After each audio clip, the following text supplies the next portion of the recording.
Welcome back. We are here to do some more grinding.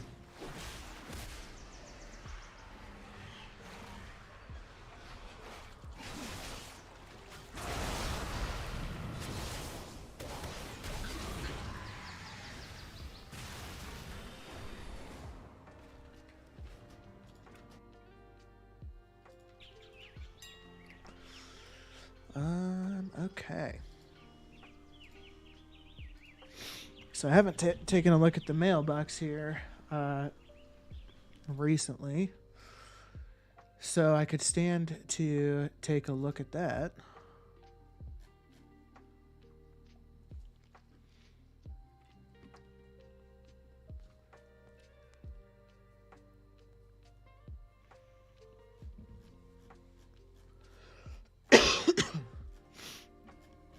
Get a repost going.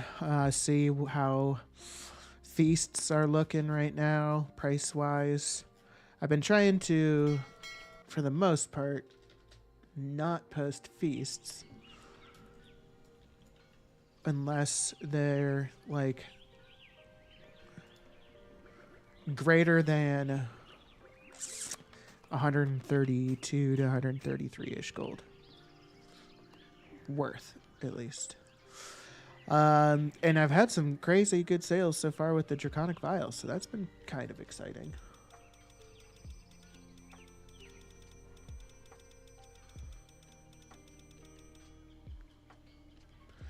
So that's went well. I'm going to get all of these ones posted up here.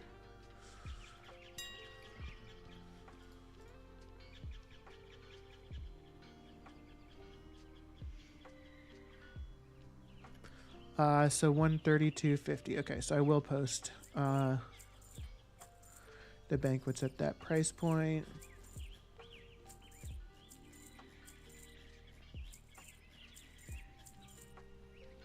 Vial of the Sands and Jade Panther. Oh wait, what was the issue with the Jade Panther? Do I already have one listed?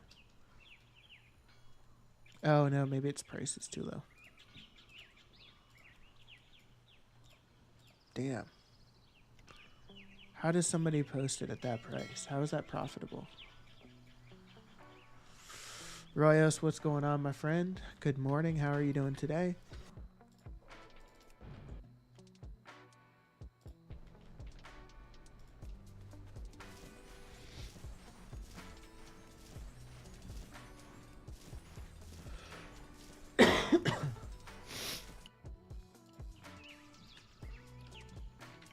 I do need to check in with my alts and see how... Or not my alts, but my characters on Illidan and Mal'Ganis. I haven't really checked in with those in a bit. Been busy the past... Well, ever since yesterday, so... I need to see how auctions are going on those. Hopefully we've gotten some sales. It's been pretty dry.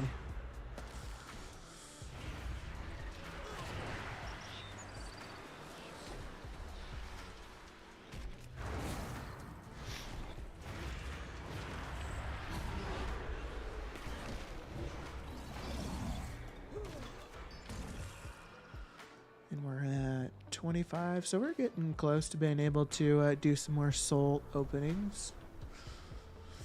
Doing well. Great. Glad to hear it.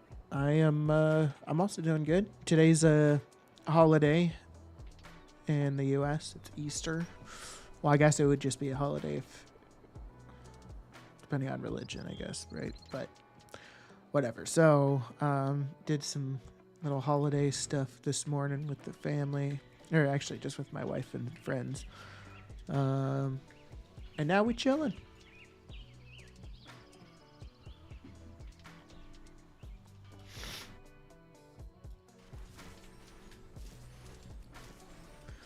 I've just been continuing to do some unraveling as much as I can, really.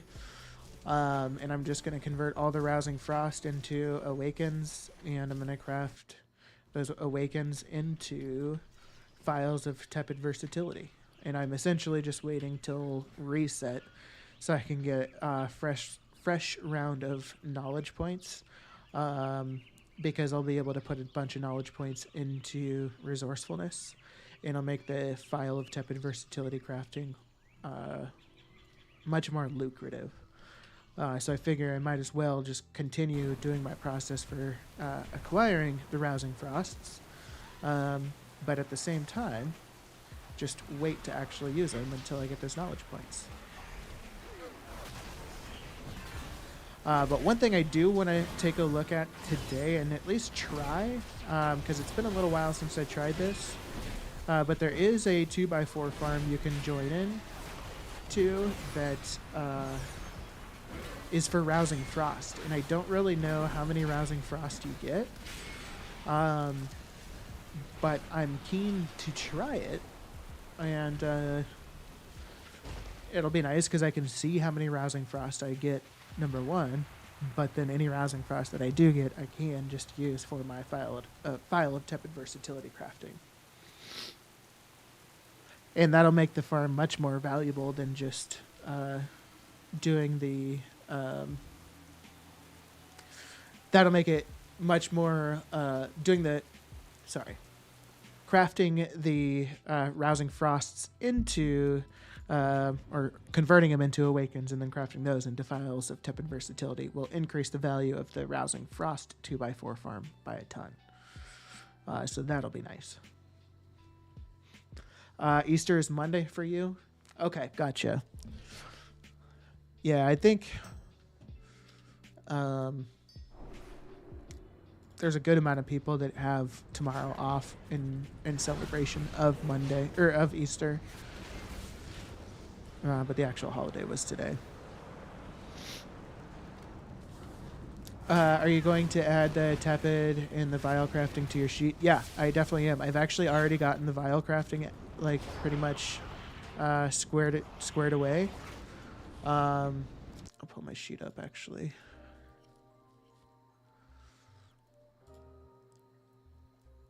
So I still need to get it added to like the dashboard. I need to create a section for it. But I did get the files of or draconic vials completed. So the profit that I made for doing all those draconic vials yesterday was 81,474 gold. Yeah, that answers your question. Now, I will say it probably only equates to like that. This process took a long time, right? Like it wasn't like a,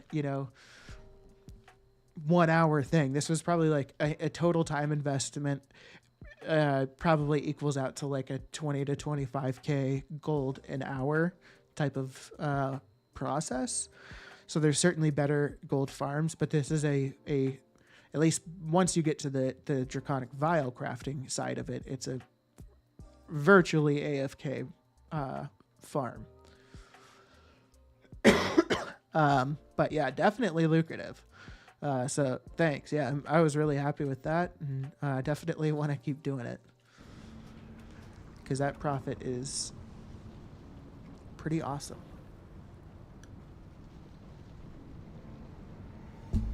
And it's crazy how many draconic vials I ended up with. I mean, I did crafting for 12,373, and I got 80,000 vials out of it.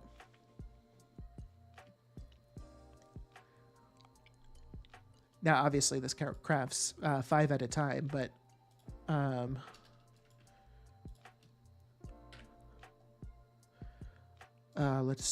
let me actually hold on. I'm just curious.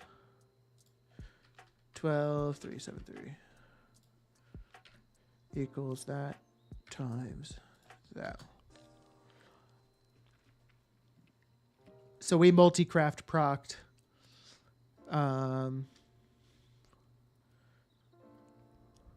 like 19,000.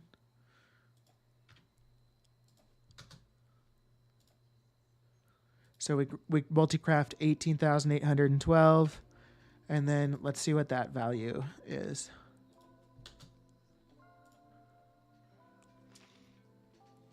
So multi-craft made us an additional 93,500 gold.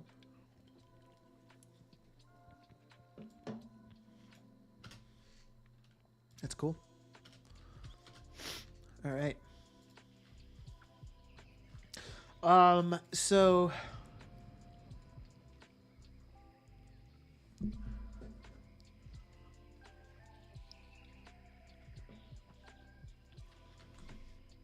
half the profit from procs.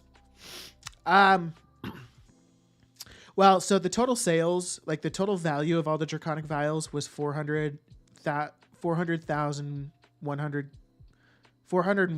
gold. So that would have been like a quarter, roughly like a quarter of the total gross sales was from the multicraft procs. But if I hadn't gotten any of the multicraft procs, clearly I would have not made it money. I would have lost money.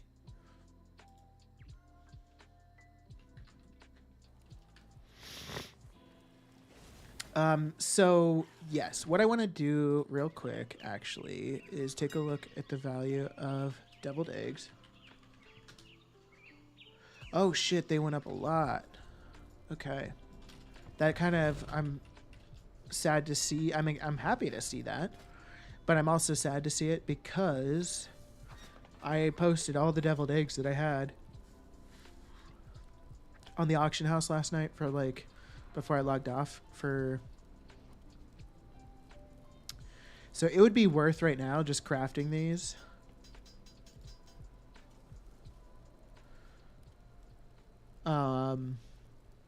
Just buying everything directly off the auction house right now. So that's what I'm going to do. But I'm curious if a salad... Holy shits.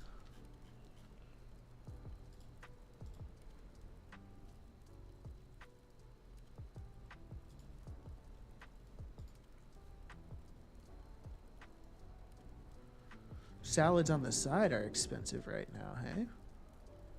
Well, I am going to first craft some salads on the side. I will do 1,000.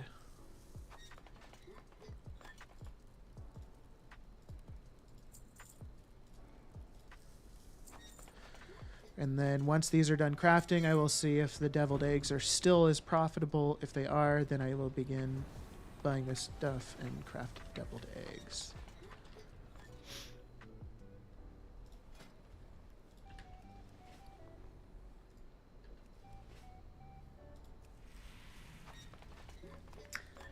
I started on cooking yesterday, trying your sheet.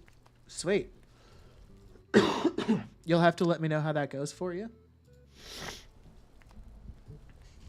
Hopefully well.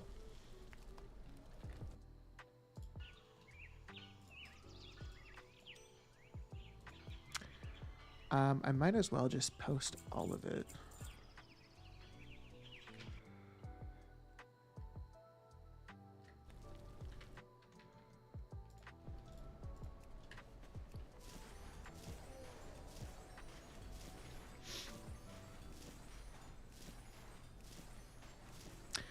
Deviled eggs recipe, easier to get.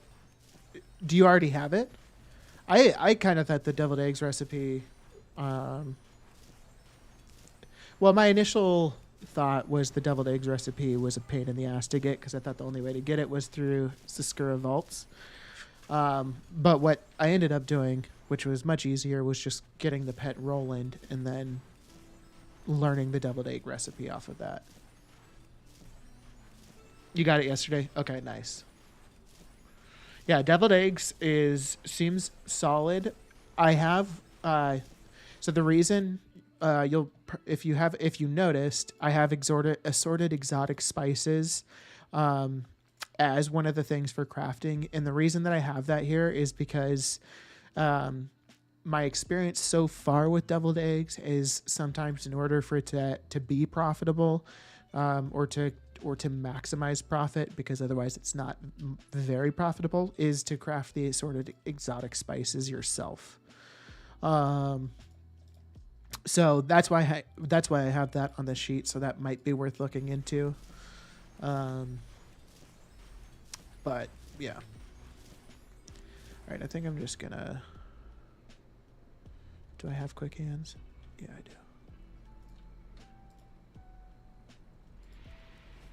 just speed this up a bit. Never did cooking this expansion before yesterday. Oh shit. Okay. Have you done any cooking yet to like sell, or have you just kind of been working on getting leveled up and established? And if you have done some cooking to sell already, how's that worked out for you?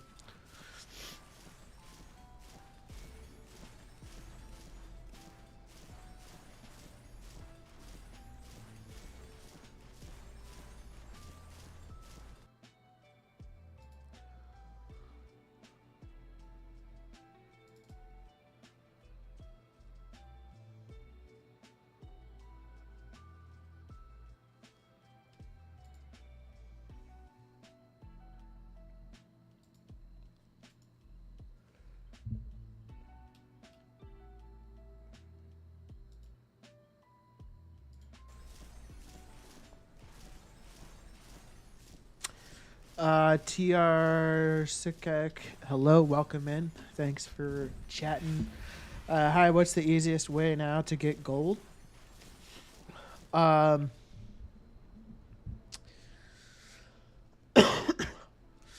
mean, it really depends on what your kind of your thing is.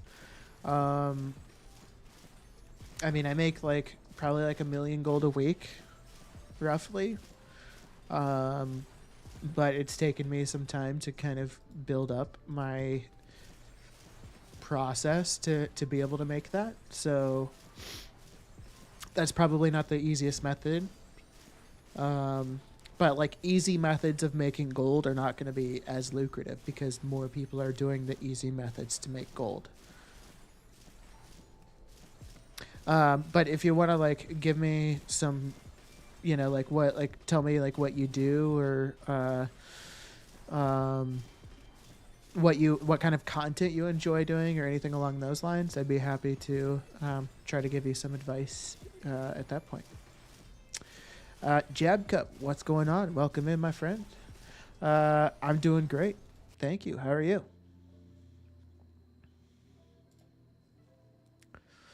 Hope you're having a great day so far.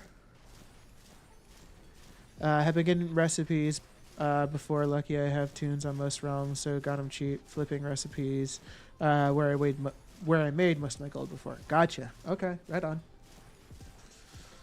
It's definitely a way to go about it. Flipping's always profitable. That's one thing you could do. TRS is flipping between servers. Kind of difficult to do if you only have one account, unless you have somebody that you really trust. But that's always an option.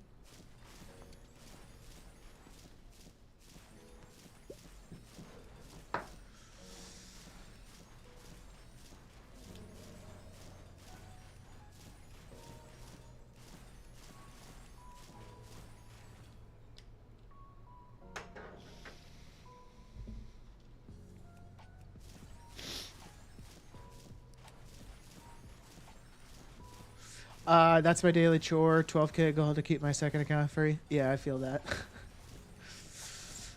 Jab Cup doing okay. Trying to level up some professions, but I feel like it's kind of pointless so late into the X-Pack. Well, I hope to encourage you that it is 100% not pointless. I can give you, like I could, okay, so I'm actually planning on making a video here for YouTube pretty soon. That talks about like different ways to get into gold making, and like how to get started in gold making, and kind of one of the aspects, and maybe I should write that down. I'm going to real quick, but it's not too late. It is by all means, it is not too late. Hold on. It is not too late to get started. All right, just so I don't forget to cover that topic. So okay, here's some options. So option number one, you could get a character set up with alchemy to be crafting File of Tepid Versatility in 2 weeks. Like, you start it today, you wait till Tuesday for that extra round of 14 knowledge points, and you're able to start making money off of File of Tepid Versatility crafting. Or you get into inscription and you go milling/inking, or maybe you go missives, and then as soon as season 4 starts up, missives are probably going to start popping off again. You could probably still make some money with missives right now, but it's not as lucrative, to be totally honest. But you could certainly make money off of milling and inking right now. You could go jewel crafting, get into gems. It might be a little late for gems. You could still make money throughout the rest of the expansion with jewel crafting, but really the big core bulk of the gold is going to come from season 4 start, and you wouldn't be fully set up in gem crafting for season 4, I don't think. You could certainly give it a shot. You might be able to get cut a couple different color gems at rank 3, just maybe not all of them. But you could also go jewel crafting and look into prospecting and crushing and elemental harmony crafting. I'm also looking at leather working right now, and it looks like you can probably get set up within the matter of a week or two crafting some hides and whatever else, like reagents in leatherworking, and it looks like it's the same story with blacksmithing. Every profession, commodity market, still plenty of time. You could still make millions of gold before War Within releases by getting started. All you got to do is just get started. If you want to do jewel craft, or like let's say you want to do tailoring. So with tailoring, if you have reputations, you could go into bags and you could start getting going with bags. It would take you a day and you'd be set up with bags. And then once you're doing bags, then you can start looking into a different crafting profession, or maybe some other recipes within tailoring that you want to check out. There's a lot of options. I'm happy to answer questions if you're looking for advice on any particular way to go, whatever it may be.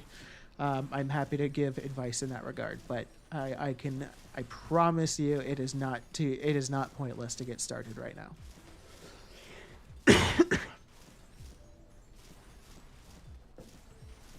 We still have an entire season of Dragonflight left.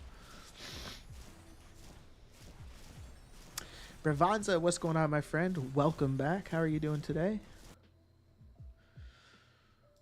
Hope you're doing well.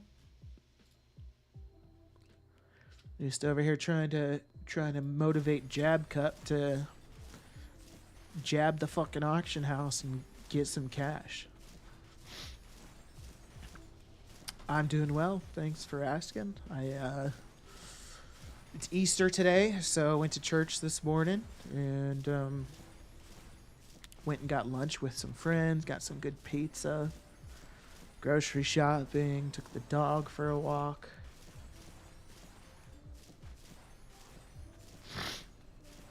So yeah, we're doing well.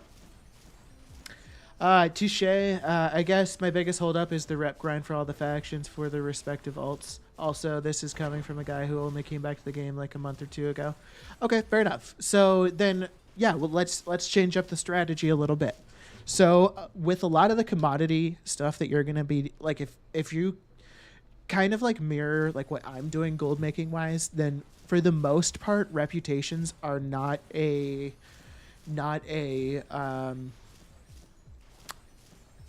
reputations are not really a barrier of entry into gold making with commodities.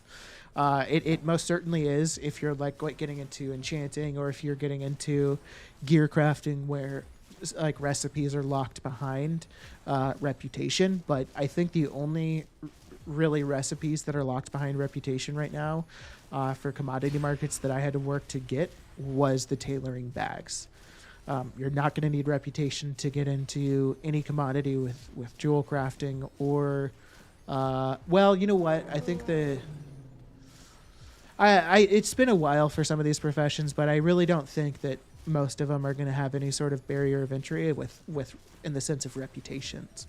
But let's say they are. Then there's other options you can do. One thing I'm gonna be doing here in a little bit because I want to test it is 2x4 farming for rousing frost.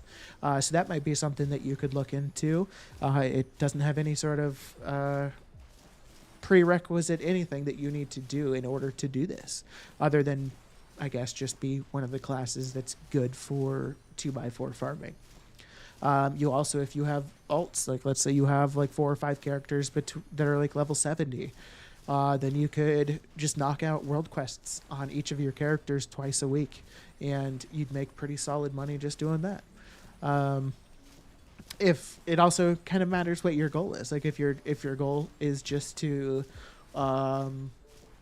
if your goal is just to get enough for a token every month, then you're going to have a lot easier time finding gold making methods to achieve that than other people whose goal is to make like gold cap or something beyond that, where they're wanting to make more than just a token in a month.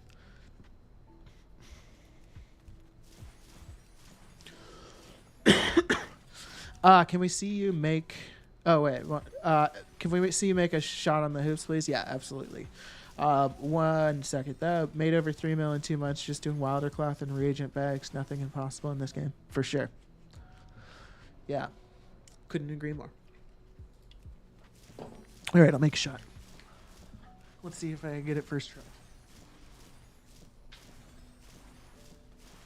Let me make the camera bigger.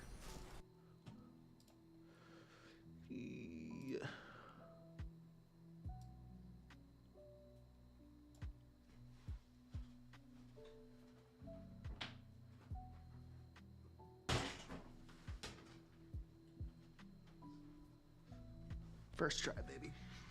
First try. No big deal. I'm an athlete.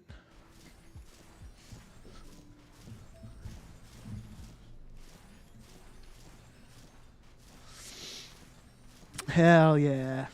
What's up, Stu, and welcome back, my dude.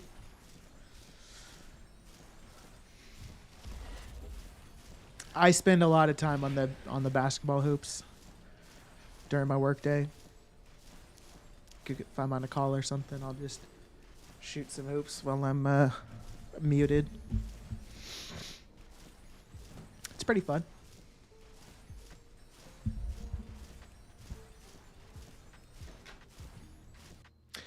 All right, let's see how... Okay, salads are still going fine.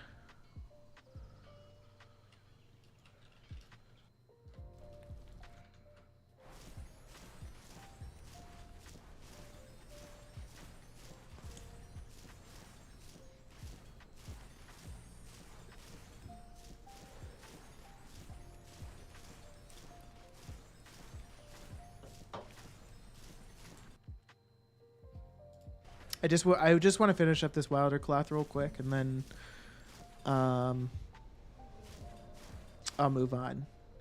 I'll be able to sort them all out and blow through the final ones real quick here. Or organize, not sort, whatever.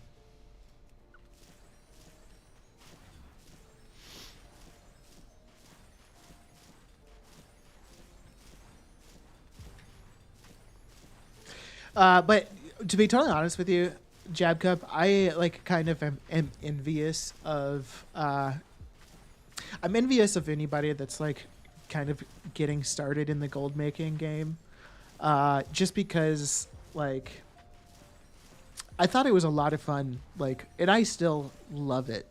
But I loved like first discovering all the different things that I could do and like trying to figure out what works. And it really feels like sometimes like you're literally running a business, because especially if you start like having more than one account, like I've got 3 accounts now, but even when I just had 2, like trying to decide like what's the best place to like put certain characters for crafting, or like what is the best like maybe not like what characters for. Well, okay, yeah. Sorry, let me rephrase that. Basically, like you've got a bunch of characters on both accounts, and you're like, well, I have these professions that work that like kind of work need to work in conjunction. So maybe I should like drop it on this account and pick up the profession on my other account so that I can just kind of seamlessly move the stuff between. So like making all those decisions, and ultimately all those decisions are just to make things more like seamless for yourself and like just efficient, essentially. Like that's ultimately like what you're just trying to do, is make things more efficient, and that's why I really enjoy it. Hey, we got some sales finally. Sunstone, Jade, Ruby.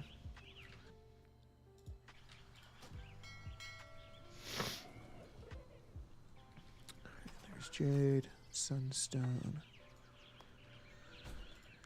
It's almost about time to restock on mounts, or at least some of the jewel crafting ones.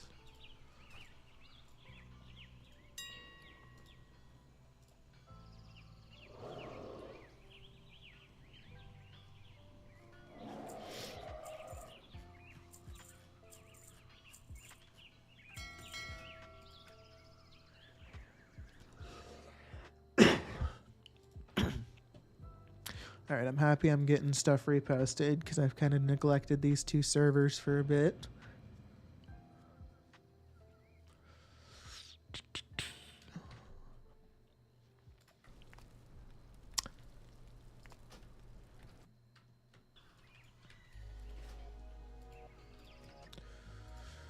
All right, let's take a look here. Just make sure nothing's on the auction house.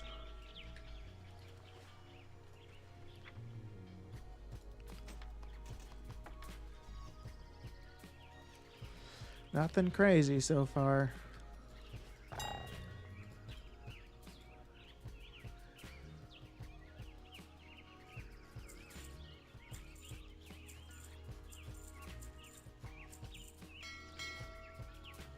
All right. So I'm going to do some 2x4 farming for a little bit here. I'm going to try to. If there's a group for Rousing Frost. Because I would like to see how many Rousing Frosts I end with doing that.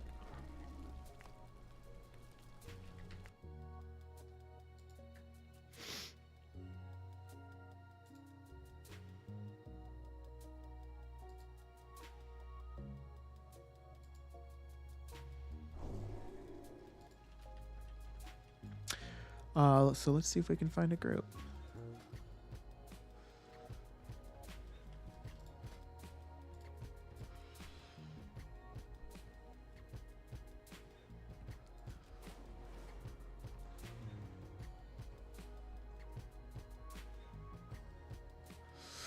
You were about to ask if I do most of my farming myself or buy from the auction house.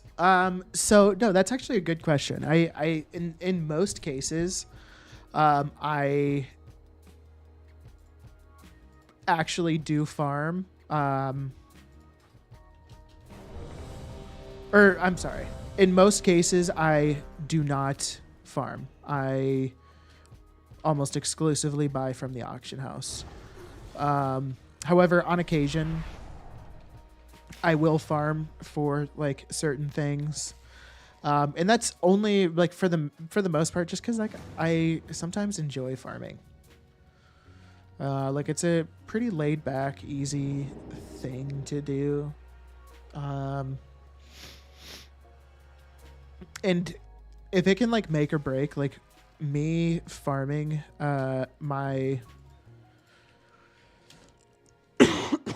me farming these Rousing Frosts are going to make any file of tepid versatility that I craft out of Rousing Frost, or me farming these Awakened Frost means that any file of tepid versatility that I craft using the Rousings or therefore Awakens specifically on this account,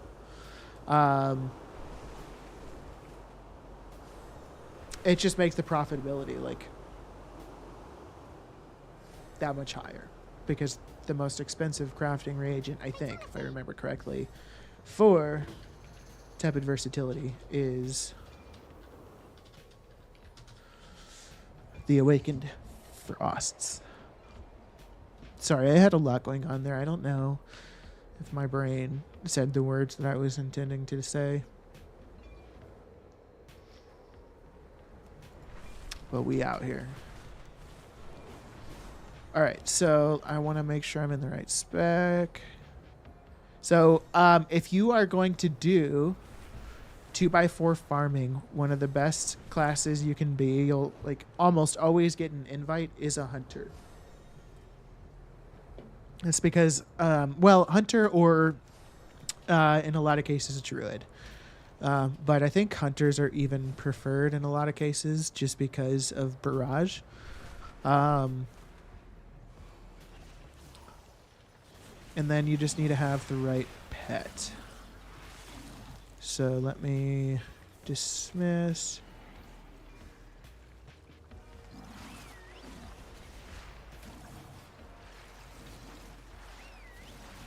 I'm unable to control exotic creatures. I need to switch to Beast Mastery, summon it, and then I can do it. Oh, I could just rock Barrage on as Beast Mastery.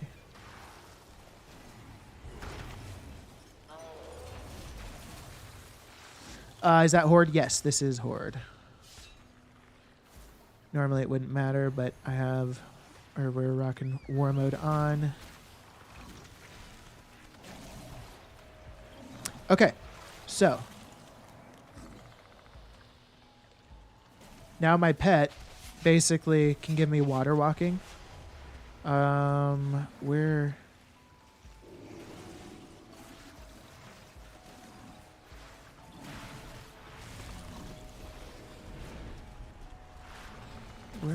is everything? Okay, here we go.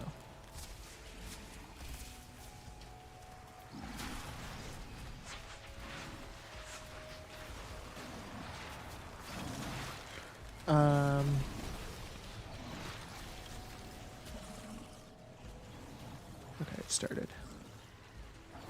Hopefully I don't get kicked. Sometimes these groups are kind of like, if you're not like polling to their standard, they'll kick your ass. I am in a pug. This is just a random group I joined to do this.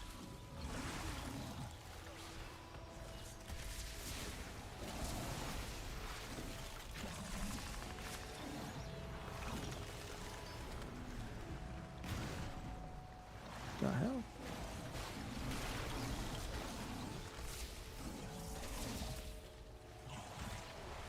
All right, I need to figure out where my pet ability is. Oh, is this it? Yes, that is. Okay, perfect.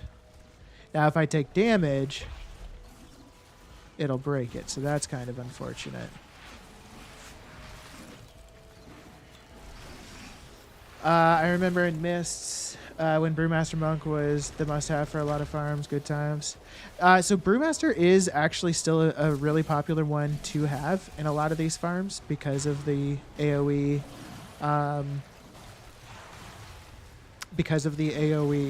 taunt. So you might be able to get into a group with a Brewmaster. I think the issue or the challenge is a lot of the people that are in these farms are probably a part of some sort of community or something. And so it seems like they have most roles like already squared away or something, and they just really need like polars. Because all groups only need like one monk, right? But they need like as many polars, people aggroing all the mobs as they can. So that's why you have better odds as a druid or hunter.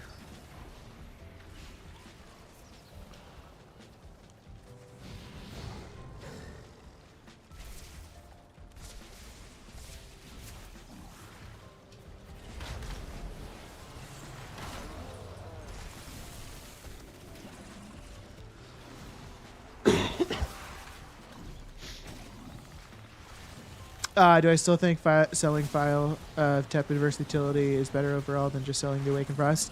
100%, yeah. Because once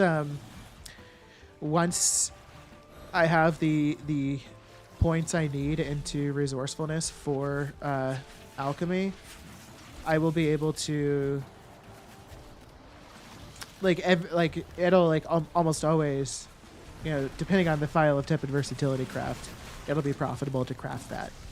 So if it's profitable to craft the File of Tepid Versatility, then it's therefore like inherently better to profitable to craft that over selling the Awakened Frost.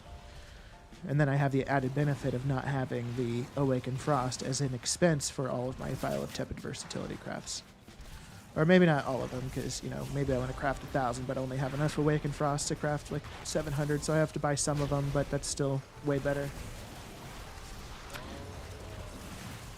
So yeah, I think, as long as, like, I wouldn't craft the Tepid Versatility and, use the Awakened Frost if it wasn't profitable to craft it, right? Then I would sell the Awakened Frost. But in that scenario, what I would probably do is just wait till Season 4 starts, because once Season 4 starts, Tepid Versatility is going to become really popular again. It already is, like, super popular. It flies off the shelf, but it'll fly even more in Season 4. Oh, damn it.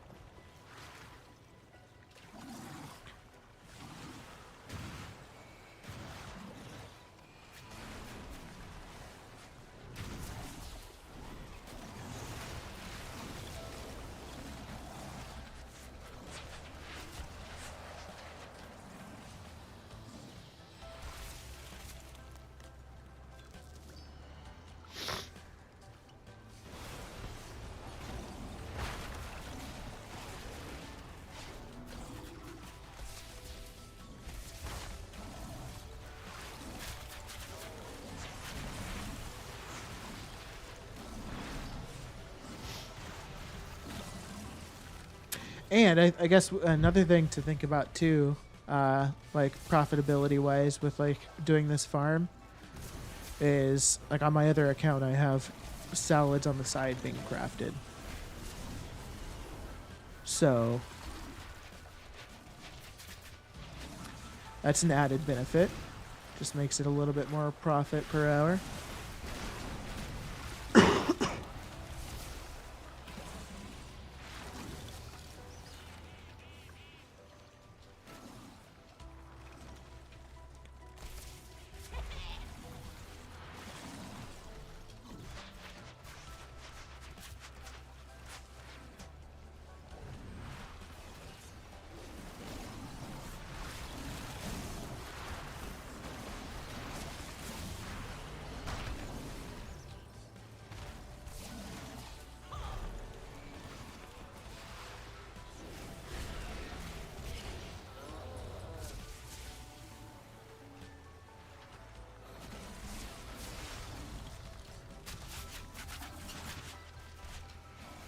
I'm curious how many rousing frosts this farm is going to result in. Been in it for 6 minutes and I'm at 123.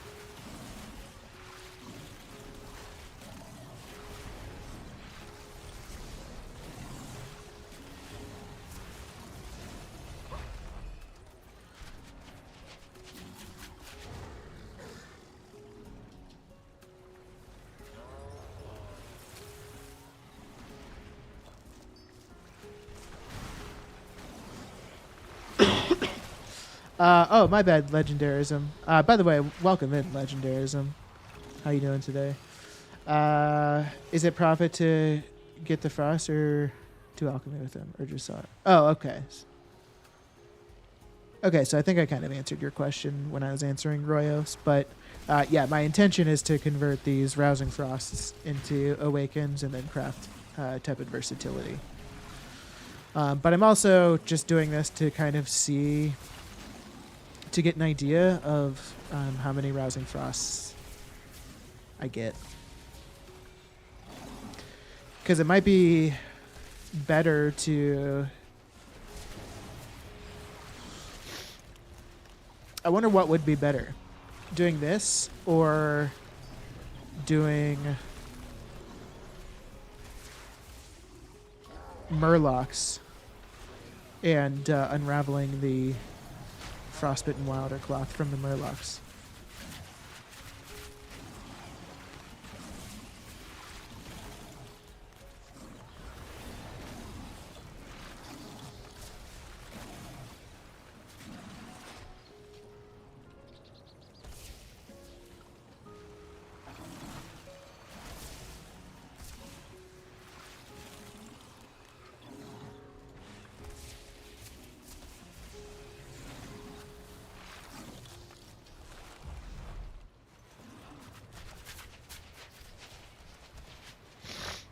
T-Doop, happy Easter. Welcome back. How you doing today?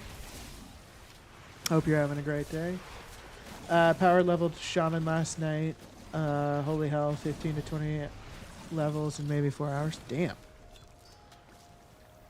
Were you just like fiending to play a Shaman, or what was the motivation to power level one up?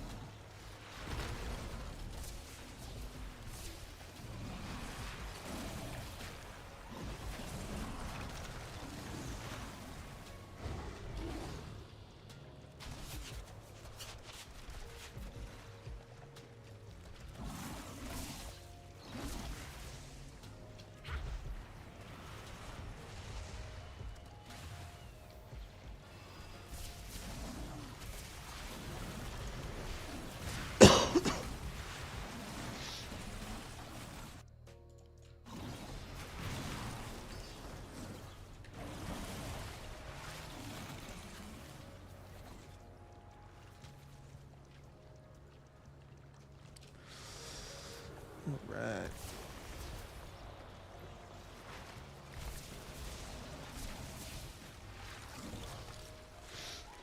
Try to learn healer and try some classes. I'm coming back after 5 to 10 year break. Finding a second class that my druid run. Gotcha. Okay. Right on. Did you heal on your druid? When I do PvE content, I generally main a resto druid. But resto, resto druid, in my opinion, has gotten harder. Maybe I've just gotten worse. But playing a class like Mistweaver Monk is so easy to like heal Mythic Plus. You know, I would just constantly struggle on my resto druid. Guardian druid, gotcha. Okay, right on. So just trying to learn healing altogether. Hell yeah.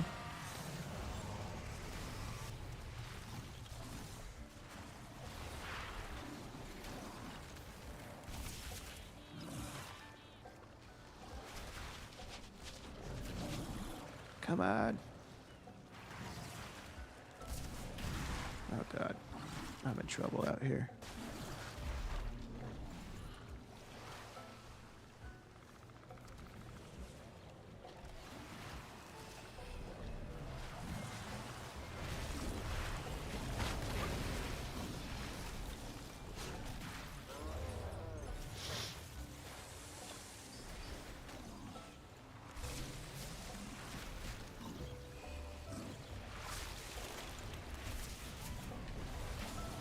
Alright, I've gotten enough rousings to craft 1 file of Tepid Versatility. Woohoo!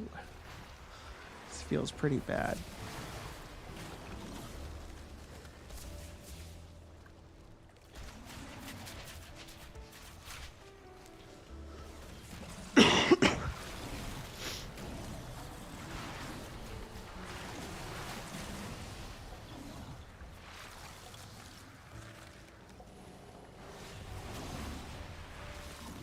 Oh, wait, no. My bad.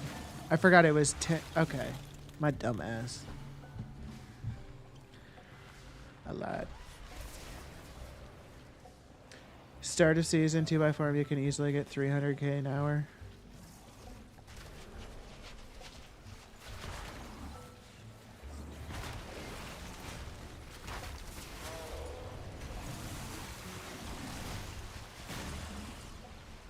At the start of the X pack, you mean if you do a 2x4 farm, like a new 2x4 farm.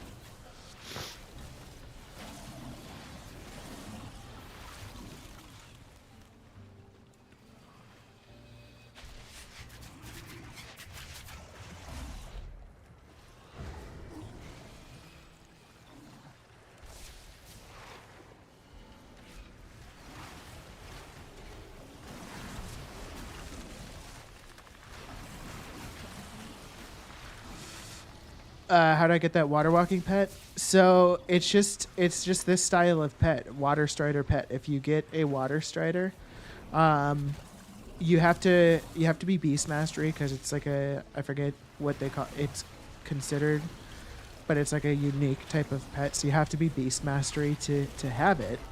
But then it gives you this like pet ability, which is surface trot.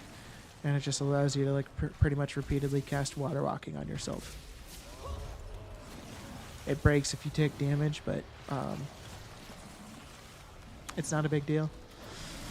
Usually the DPS and other people here get aggro pretty quickly.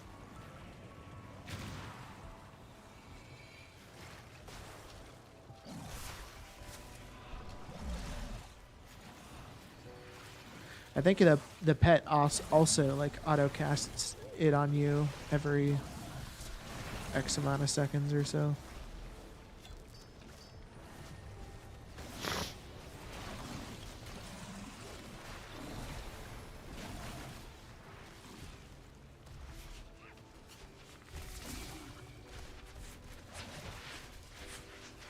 Oh god, that was not the way I wanted to go.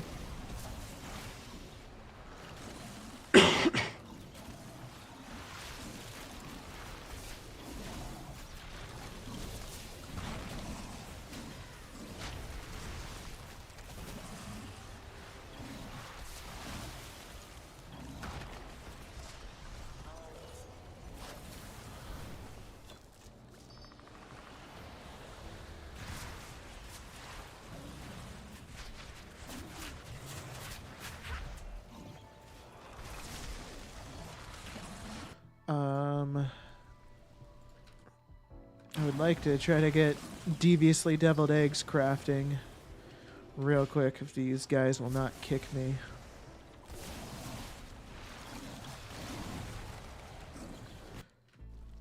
Go quick. How many do I have? 2117. Okay.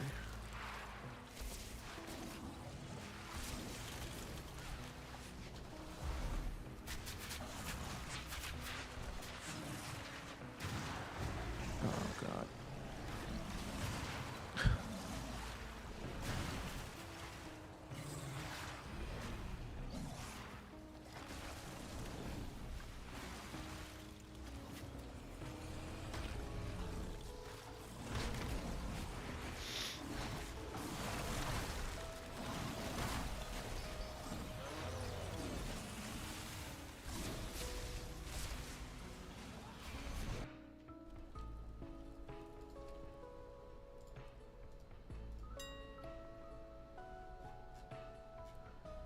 Go quick, go quick.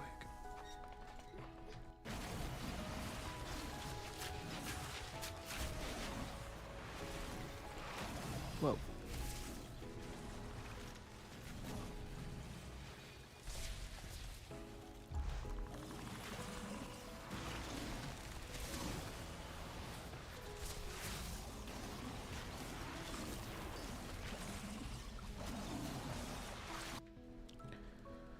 Okay.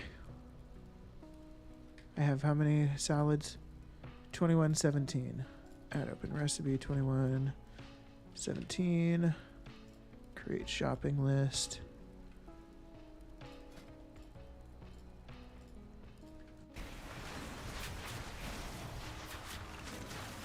Haven't been kicked yet. We love to see it.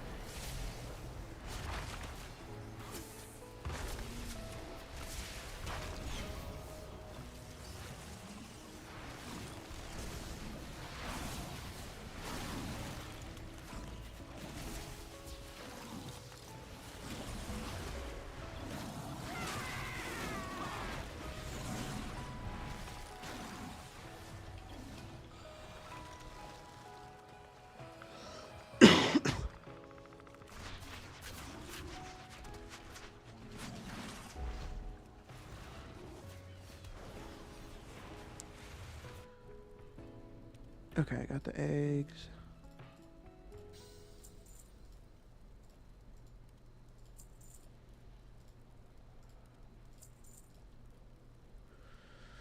Oh, I can buy it from another vendor for so much cheaper. Fuck it.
It's going to tell me it's less profitable to use the salads on the side.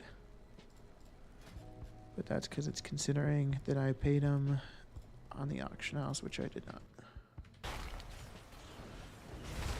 So trust me, it's profitable to use the salads.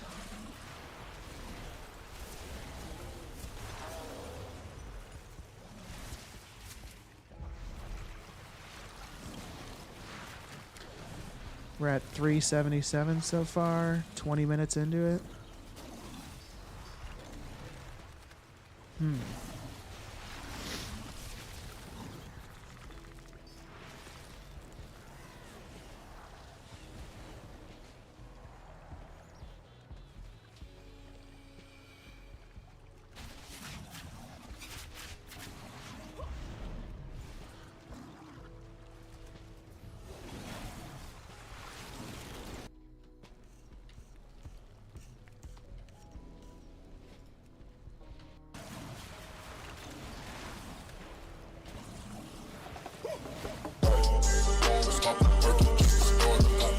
Baby Powder, what's going on, my friend?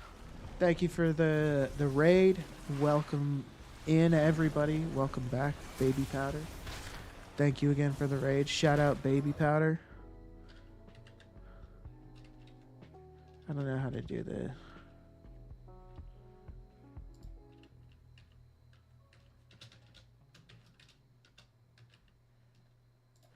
Bam. Shout out Baby Powder. Check him out. So Baby Powder does a completely different style of, farming, gold farming than I do. So Baby Powder does a lot of, transmog farming, shit ton of runs of a particular instance or raid, dungeon. And it's a style that I don't do. So if you're looking to have your horizons expanded, check them out. How you doing today, Baby Powder?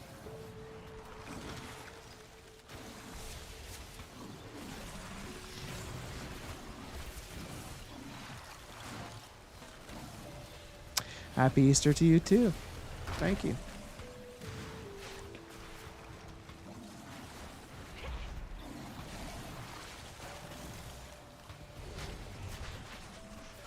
We are so what we're doing here basically is I'm farming Rousing Frost because I want to see what this What the hell are you on? turns into. Have you been smoking some funny cigarettes or something? Because I'm curious in terms of converting Rousing Frost into Vial of Tepid Versatilities. So if I'm able to get Rousing Frosts for completely free, essentially, by farming them, convert them into Awakens, and then turn those into Tepid Versatilities, they'll be very profitable. And since it goes through crafting, there's chances at resourcefulness, which just expands the profit even further. Easy G, thank you so much for the follow. Welcome to the stream. If you have any questions, please feel free to ask. Happy to help out with whatever my main gold making methods are, commodities, and just professions essentially. So if you've got any questions related to those things, can certainly help out. If you got questions related to anything unrelated to that, I can try. No promises though. Also in my Discord, I do have some TSM profiles available, and pretty soon here I'll have a gold making sheet available.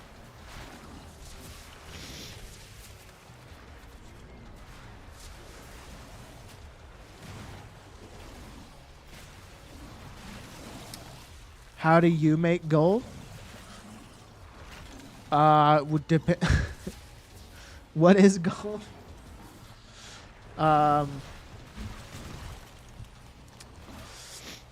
You make it by working at 7-Eleven. That's what people tell me. This is just word of mouth. You work at 7-Eleven, and then you come in here to the shop. You click shop button. You go to WoW token, and you press that button that says 20, and that's how you get gold.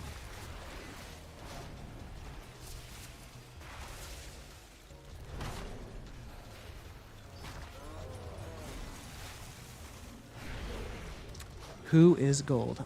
That's a good question too. Somebody's got to be gold. Maybe Hycons is gold. I think that's how you pronounce his name. Since he's like a billionaire in game, or like damn near it, right?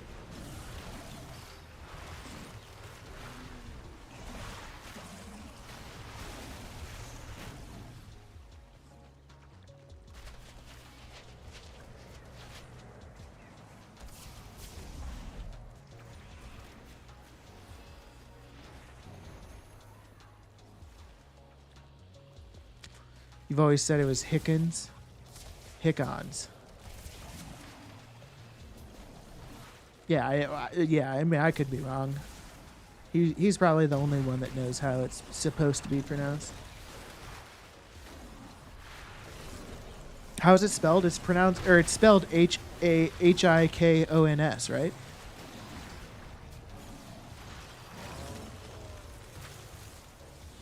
Yeah. Okay.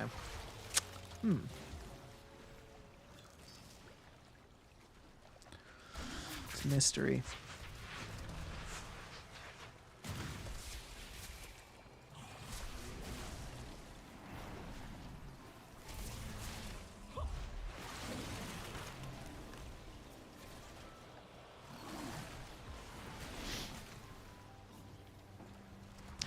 Yeah, no worries, man. It's all good. I feel kind of weird. I feel like there's like this precedence that if you raid somebody, you're expected to stick around and chat.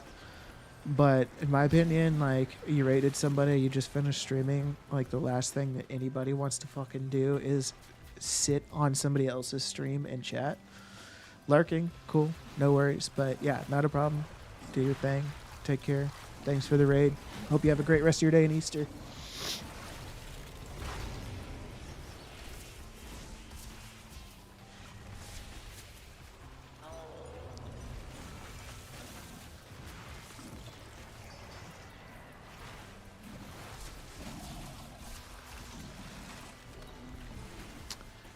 All right. So I don't know that I want to do this like forever. But 500 Rousing Frost, a little over 500 Rousing Frost in a little under 30 minutes.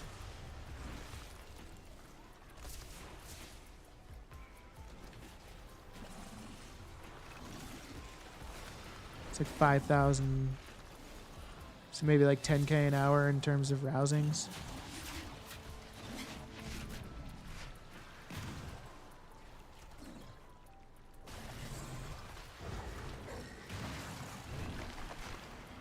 F off.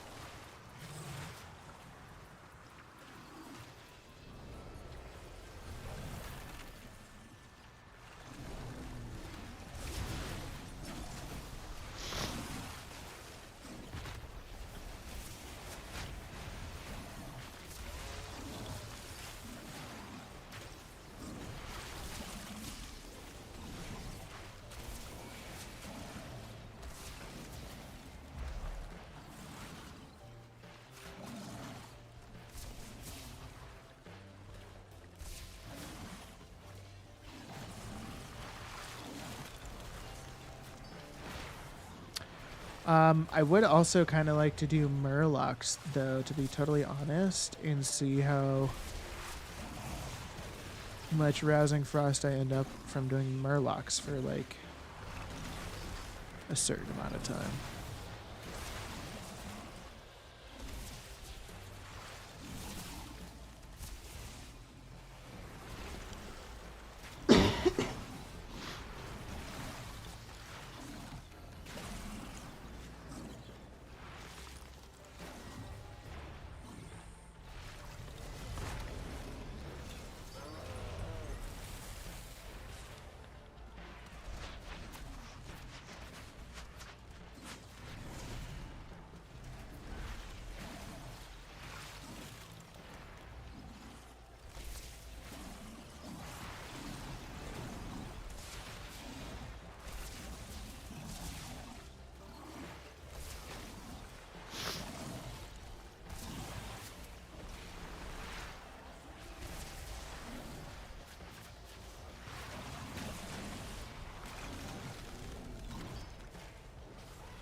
Some random vendor junk, I suppose.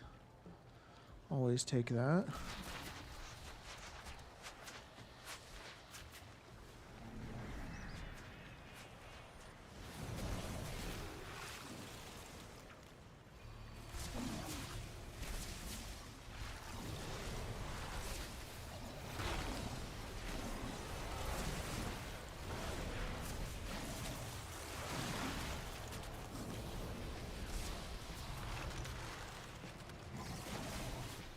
Why does he get stuck right there, man? That's so annoying.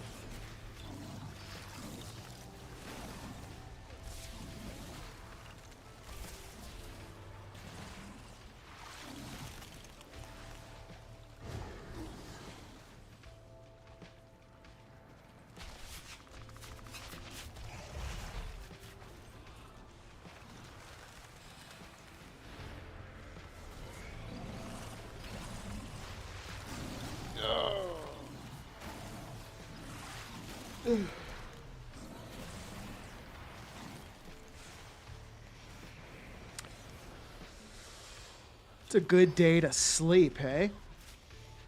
I could do some of that right now.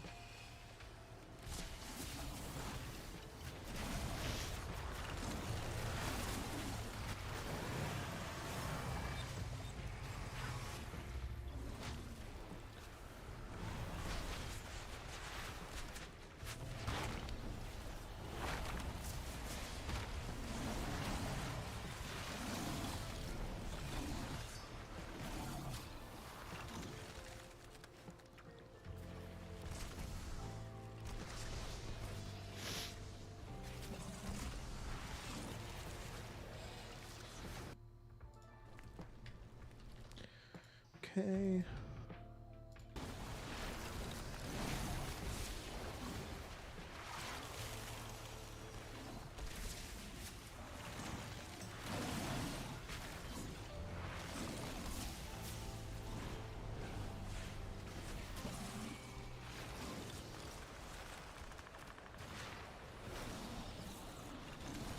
Okay, he's got that, I guess.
This shit's kind of boring.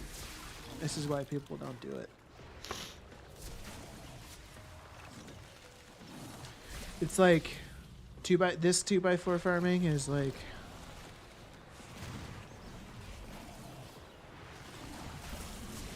it's mindless, but not AFK enough. I think you still have to be like kind of with it and participating.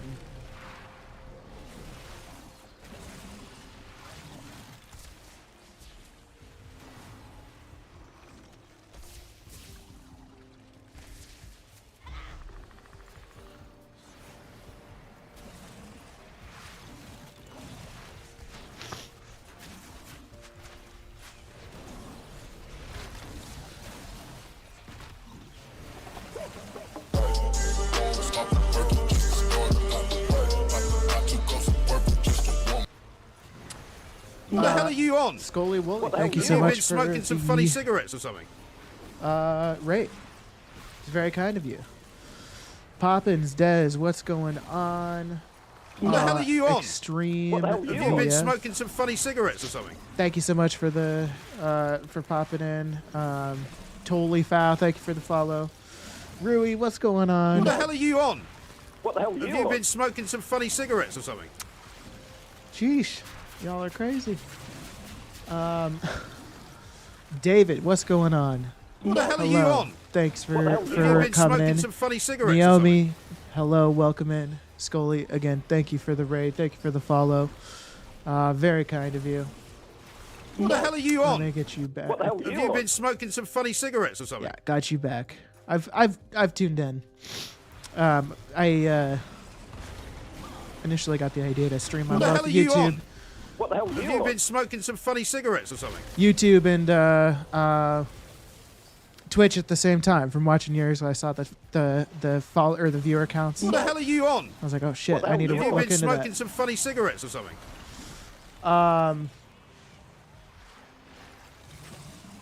Damn. Okay. What the hell are you on? What the hell are Have you you on? been smoking some funny cigarettes or something? What is going on, everybody? Hello, welcome. My name is Colin, semicolon, Brez. Real quick here. Talifau, Man, Crazy Gold, Zarich, Knutol, Naomi, The Fire of Sands. Thank you all for the follows. Very kind of you. If you guys have any questions about gold making, please feel free to ask. I'm going to kind of give my rundown of what I do for gold making. So that, yeah, if you have questions, you can ask. But real quick, just to shout out my YouTube. I do have a YouTube, semicolon23. Let me get that punched in there. Yeah, so anyways, I do gold making, as I've said. I do primarily like commodities, professions, primarily dragonflight professions. I've started branching out into old world professions. I do a lot of old world mount crafting, but then primarily commodities within dragonflight. I make like a million-ish gold a month. A million-ish gold a week doing that. Trying to expand further. Starting to look into new professions. I've got some guides on YouTube about my gold making methods, update videos of just, you know, where I'm at in my gold making journey, so to speak. I've got, as Extreme you said in chat, so I do have some Excel sheets. I've got it right here. Right now, this is only available to subscribers, but it is going to be available to everybody soon, probably like this week. I'll give an, you know what? Let me just get out of this group, and because I wanted to stop this anyways. So 40 minutes, 715 rousing frosts. Let me do one more loot. Okay. So yeah, I have this Excel sheet that just has some different gold making methods built into it. Looking to expand it. So here's some other things that I'm going to be doing with it. So I want to create Fortune cookies, vibrant shard with vellum craft, faded fortune cards, um, a bunch of different transmutes, millings. So just like a bunch of different things. And and this is going to be available to like everybody is the idea. So, again, right now it's only available to subs, but it'll be available to everybody else this week. Likely this week. So yeah, that's kind of my spiel. Let me try to get caught up here. A lot has happened. Again, thank you all for popping in, saying what's up. Poppins and Des, again, hello. Welcome back. Nice to see you both. Rui, what's going on? Nice to see you again. Naomi, hello. Scully, hello. Zert, hello. I'm a Canuck too. I am not a Canadian. I just am friends with a Canadian through WoW that has, I guess, I don't know. I've played with them enough that I adopted their accent. But I'm also from Minnesota, so maybe that's part of it. Or not their accent per se, but at least saying A. Bombus Q, hello. I wasn't mentioned by Misty and Des, so I decided to raise you. Right on. Running student numbers. I mean, these numbers are wonderful. Yes, student numbers is awesome, but thanks to Scully. I appreciate it. Misty, yes, you are already following. Thank you. Welcome back. Hello, how are you? Des and Misty mentioned you, and you are a gold farmer, so that's what we need. Gotcha. Okay, well, that's really nice of Des and Misty to recommend that. Thank you guys so much. That's very kind of you. Welcome in Colin's brother. So, who is my brother? Am I missing this joke? Because then Naomi, I see you saying hello, Colin and Colin's brother. I'm confused. My brother is, I don't think he's here. That'd be kind of strange. Do you do the craft system in Dragonflight? Yes, Dragonflight crafting is almost exclusively what I do, if that's what you're asking. Excel guy like Canada, yes sir. Scully, you named fishing as one of your top 5. Thought you hated fishing. Yeah, I hate fishing. Oh, Bravanza, you're my brother. Gotcha. Where did you say that? Oh, welcome. I'm Colin's brother. I thought I saw that, but I thought it said welcome in Colin's brother or something like that. Desi is your sister from another mister. Love it. Des is a huge supporter of, it seems, a lot of people. It seems like a lot of you are supporters of a lot of streamers, and it's very nice of all of you guys. So yeah, I appreciate you guys hanging out. Scully, I do want to say though, it was funny because Baby Powder raided just a little bit ago, and I said to him, I don't know, I kind of feel like there's like maybe this unwritten rule or something within Twitch, like if you raid somebody, you gotta like stick around, hang out, and chat. But I don't like that. So I just want to tell you that if like you want to get off your computer and go do something else, please feel free. There's no expectation for you to hang out here. You're welcome to, obviously, but yeah. I mean, I would also totally understand. Usually when I'm done streaming, the last thing I want to do is sit and chat and be chatty. I've been talking forever, so.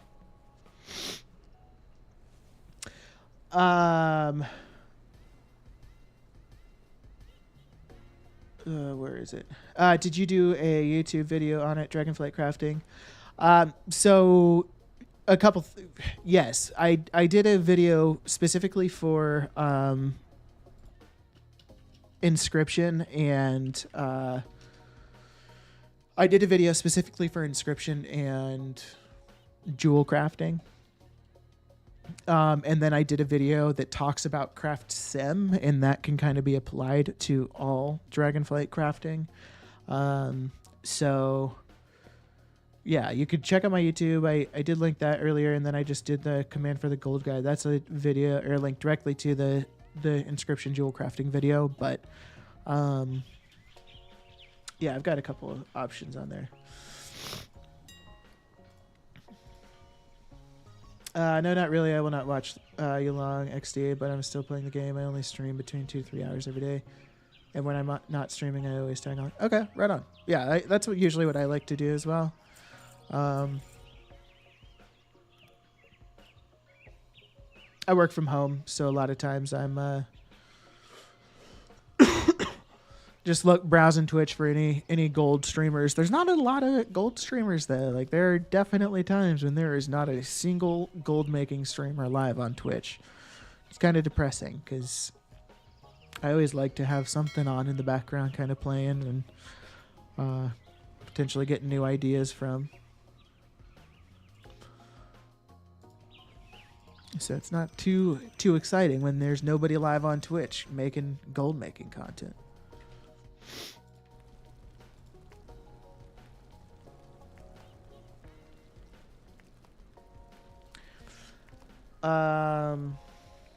Battle Rex for the win. Took Blizz long enough to... Oh, Battle Rex. Gotcha. There is one, but in Romanian, farming Stratholm. Oh, interesting. Okay. Past few days, it's only been Canada, you and Met doing gold streams. Gotcha. Yeah, I did stream a bit yesterday, but during the week I was pretty non-existent. I enjoy watching Canada. Met is like a combination of gold and also collecting, right? Like he's not... I don't think he's like all in on gold making. I could be wrong.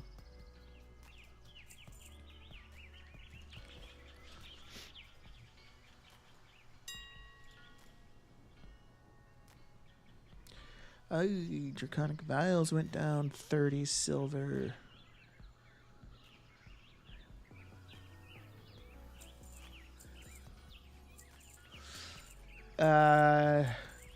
Canadian and Erosium are your faves. Nice. Okay. Yeah, I just recently, not just recently, I first found out about Erosium when he randomly like came into my stream one time. And then I've checked him out ever since or when I see him live, but I think he's on vacation right now, which is why Erosium hasn't been live. Excuse me. But yeah, I enjoy Erosium. Are you a part of Gaming Hero? I don't know who all is a part of Gaming Hero, but if you know Erosium, I wouldn't be surprised. Since you stream, I wouldn't be surprised if he's approached you about it. Matt seems like a hybrid. Yeah, that's what I was thinking.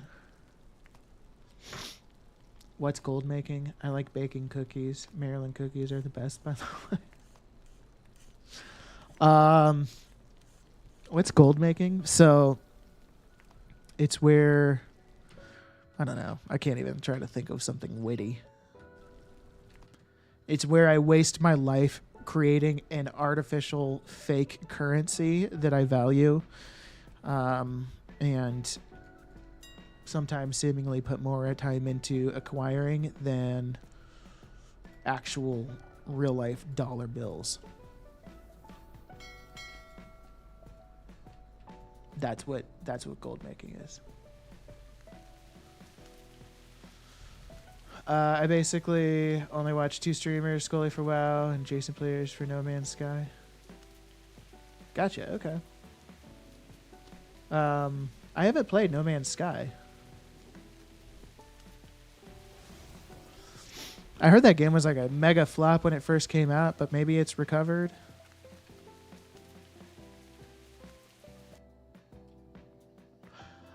What should I do here? Oh, you know what I need to look into? I think I might have tailoring cooldowns to do. I could take a look at the price of bags. Oh, bags are up anyways.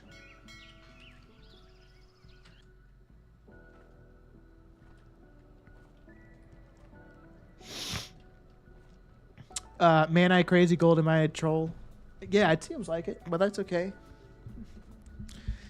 If you enjoy trolling, then troll away as long as you're not offensive.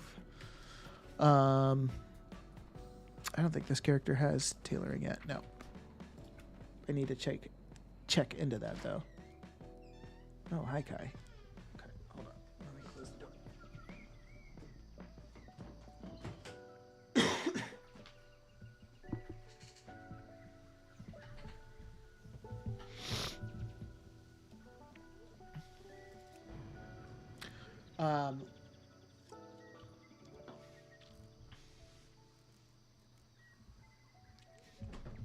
So I was assuming you were a troll, Man I Crazy Gold, because it said you joined in.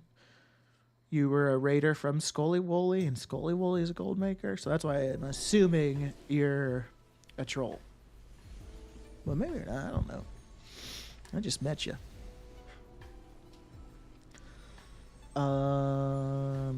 You are a part of Gaming Hero. Okay, right on, Scully.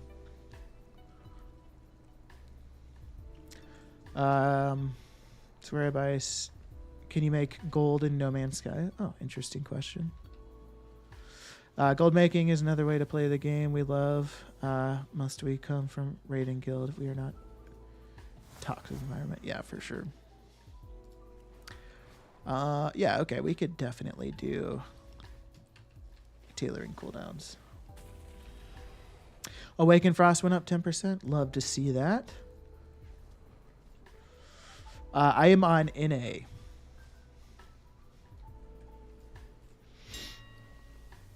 But what's up, Noodle? Hope you're having a great day so far. Again, thank you for the follow to you and the... I mean, there's like 8 people that followed. Thank you again, all of you. That's very kind. Very nice of you. Many people don't understand that gold making is a way of playing the game. They see it as work. I get a lot of hate comments on my guide saying it's better to buy tokens. Yeah, that's what I get a lot, is just people like, why don't you just get a job at 7-Eleven and then just buy a token?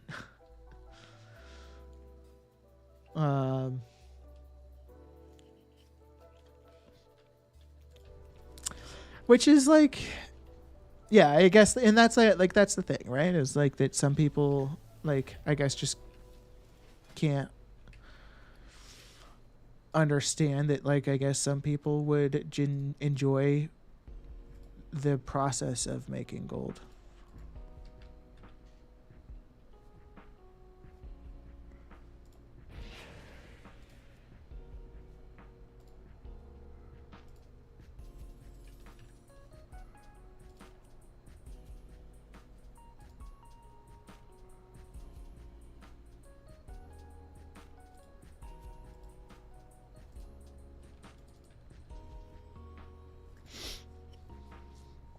I'm a cookie master.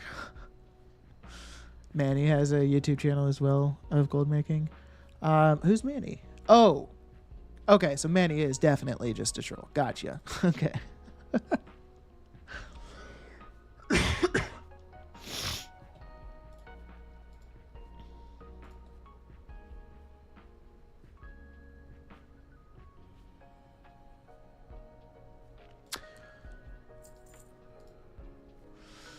I'll second Scully's comment.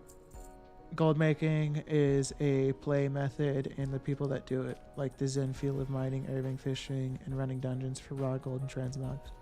I don't do transmogs anymore.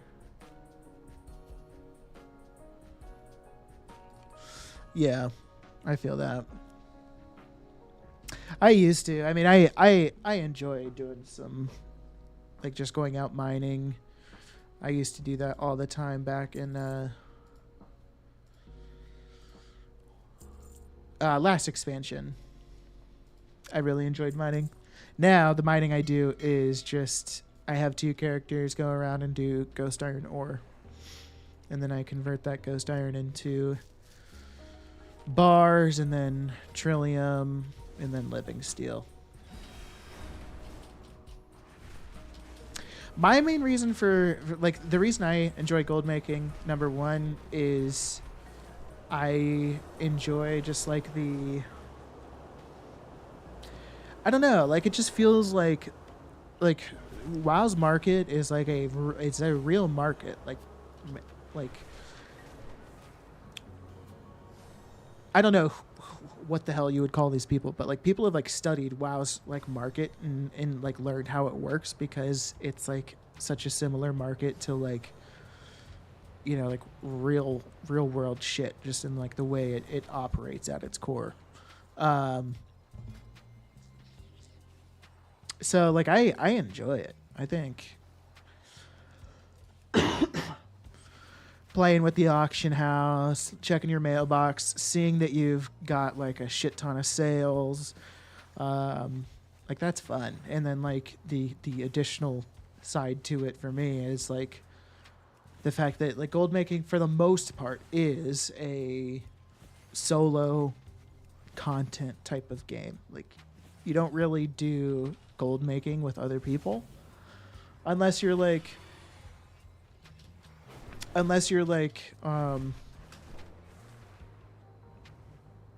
doing like the whelpling farms or some shit like that.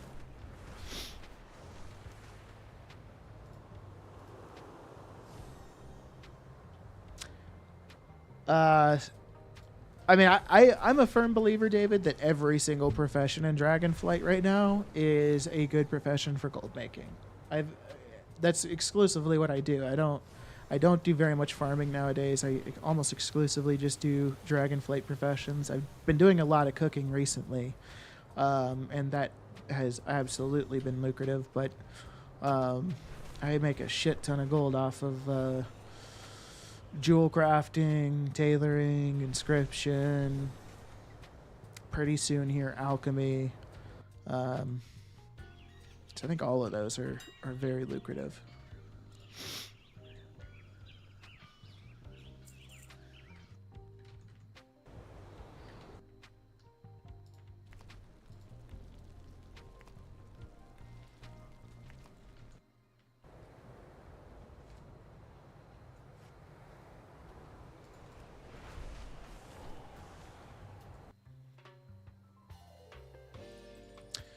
All right.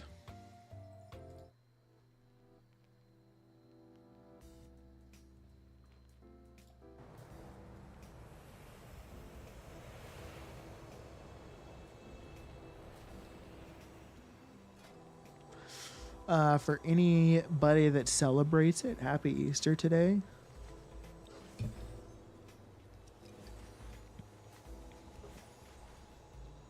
I went to church this morning with my wife and friends. I went and got lunch afterwards. Tuskar boxes are the new meta. What are the Tuskar boxes for? I don't know any of that shit. If it's not like specifically profession related, then I probably don't really know much about it.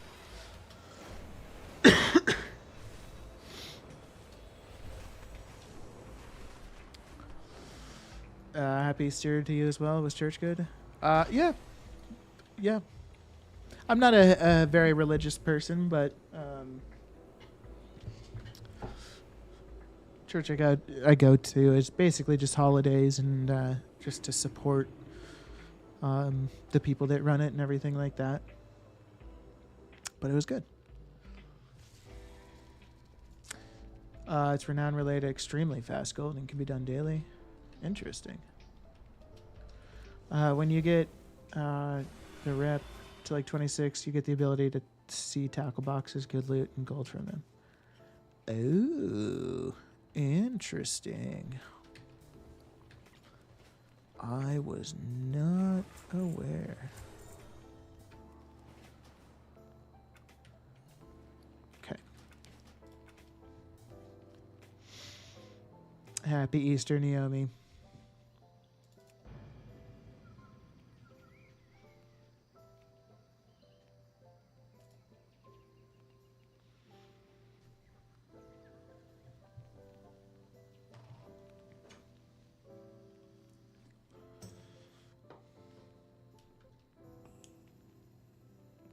What the hell are you on?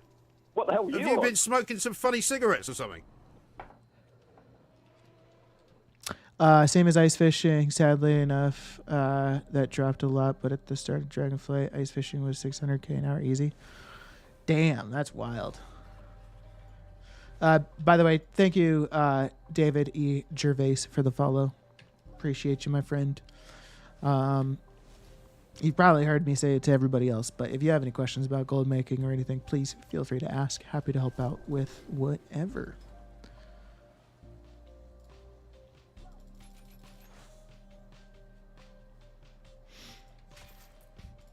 Okay, let's see how many we got here. 22. 600k an hour for ice fishing. What were you fishing up? Was it the frosted rhymefin tuna at that time, Scully? I'm not super familiar with dragonflight fishing. Never really done it. It is okay. Gotcha.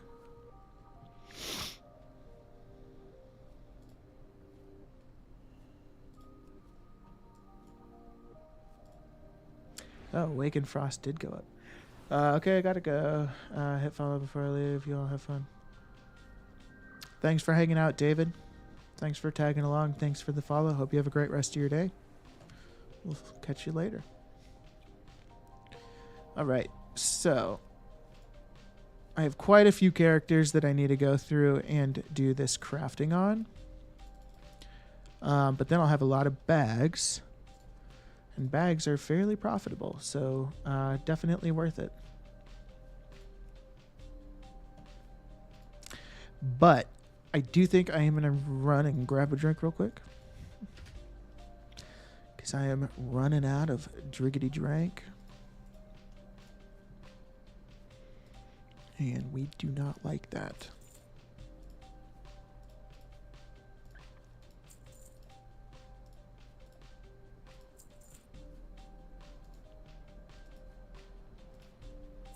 I'm going to have to send gold. What is this character? Damn it.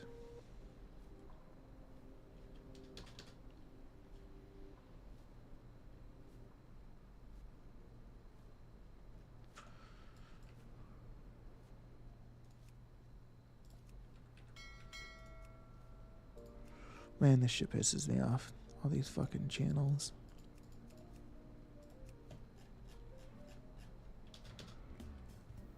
And I also just should really pay to like get name changes on all of my characters at some point that are all named Diet Pepsi with special characters.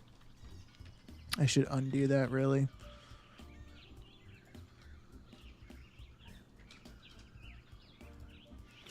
I almost need to empty my mailbox and get some money back. Anyway, to bed. Good night. Okay, awesome. Take care, Scully. Thanks for hanging out. Hope you have a great rest of your day and, well, I guess a good night's sleep. Thanks for hanging out. And again, thank you for the raid. Very kind of you.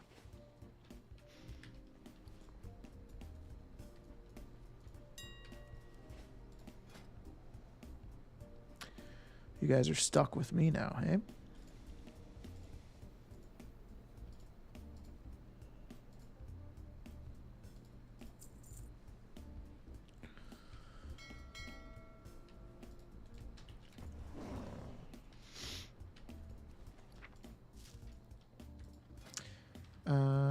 Okay, wonderful.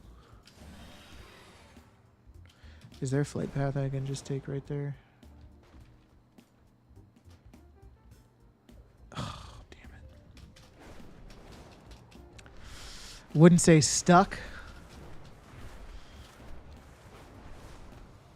You just gonna deal with me then?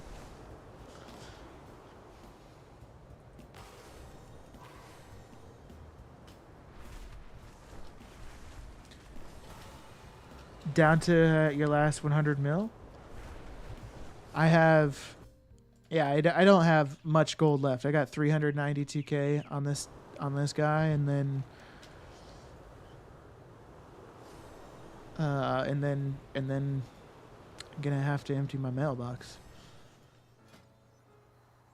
Yes, Zarich, you are indeed trapped here.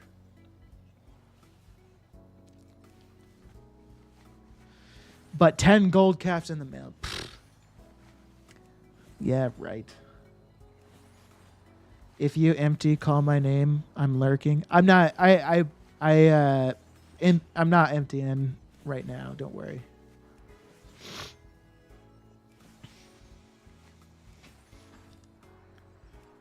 Use you for your knowledge. Yeah. Well. I mean, that's kind of the intention, Des. Have you? Hey, by the way, Des, have you tried the? If not, totally fine. But have you tried the gold making sheet?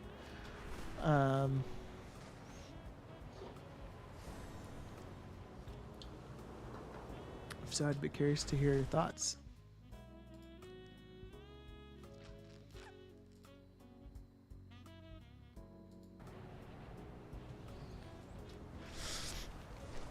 Gotcha. Okay. Yeah, not a problem. I'm sorry to hear you've not been feeling great. I feel like it's kind of getting a lot of people right now. I had a work dinner on Friday night, and Zunk Jab Cup with the Prime sub. My man, thank you so much for the sub. That's very kind of you, especially for you to kind of just be rolling by or rolling through. Well, I take that back. I think you actually followed a while ago. Yeah, but again, regardless, thank you so much for the Prime sub. Very kind of you.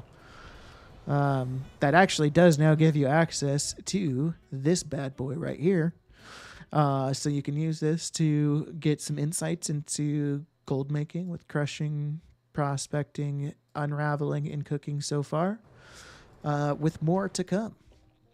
One of the options is jewel crafting. I crafted 12,373 draconic vials yesterday and made 81,474 gold off of it.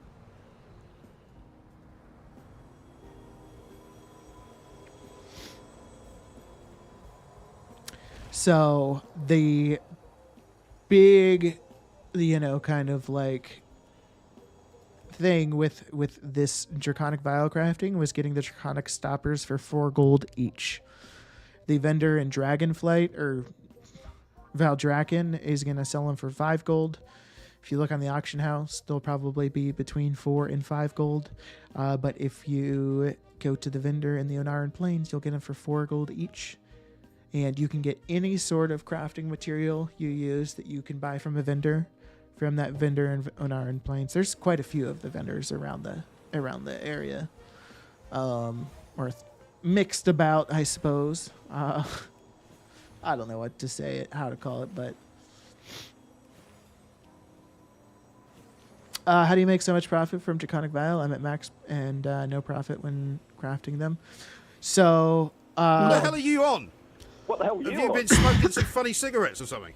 Katera, thank you for the follow. That's very kind of you. If you have any questions about gold making, please feel free to ask. I would be more than happy to help out.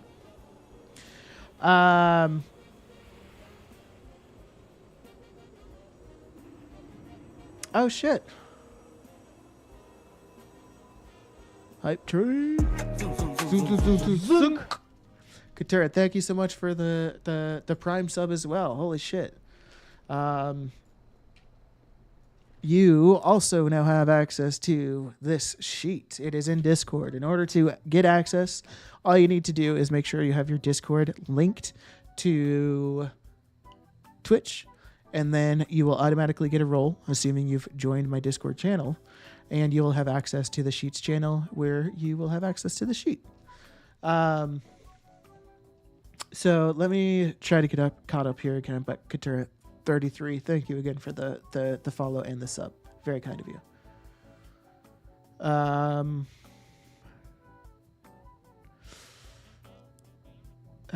Des, you have a chronic conditions. Oh, that sucks. I'm sorry to hear that. That really sucks. I've been a lurker on YouTube and Twitch. Just haven't been able to catch a stream live. Gotcha. Okay, right on. Well, that's much appreciated, Jab Cup.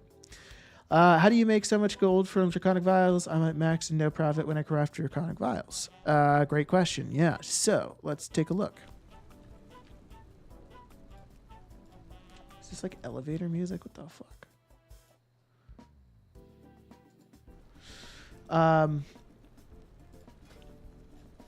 So ultimately, profitability with Draconic Vials is going to come from a couple things. Number one, or I think the main thing with Draconic Vials is going to be the Draconic Stopper. It is the most expensive reagent for the craft. So if you buy Draconic Stoppers from the vendor in Valdrakken, they're 5 gold each. Now, you might be able to buy the Draconic Stoppers off the auction house for maybe like 4 gold, 60 silver each or something like that, which will help. But ultimately, you can actually get Draconic Stoppers for 4 gold each. So getting them for 4 gold each essentially shaves 5 gold off of your total crafting cost. And so when you do the price override for the Draconic Stoppers to 4 gold each, that automatically makes it much more profitable to do the Draconic Vials. And then an additional thing that I did was I actually did crushing for the Silken Gem Dust.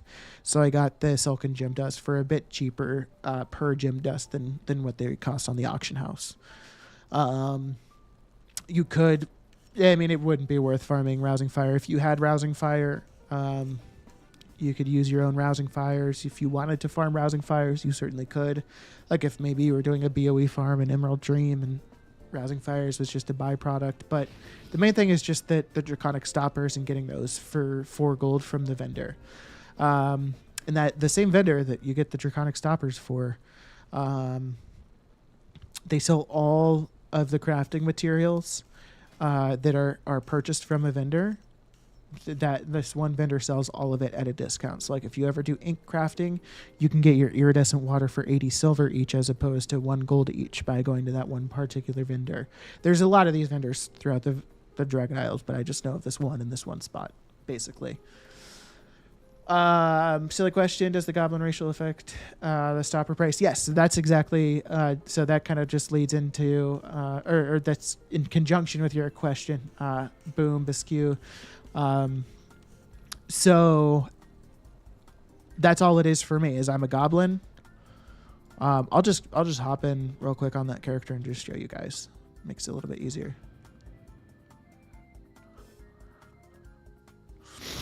So that's all it is I'm a goblin. I go to this particular vendor and, you get discounts from the vendor.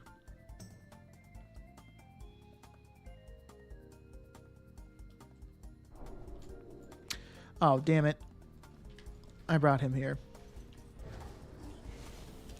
Well, anyway, so the vendor is... I'm not going to fly out there right now, but it's the vendor here in the Oniri Springs.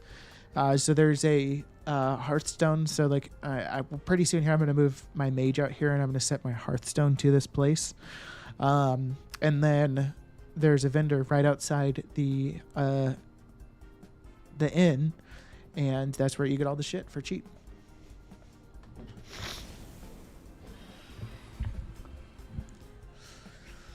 Yeah, maybe I smoke some funny cigarettes. So what, Keckers?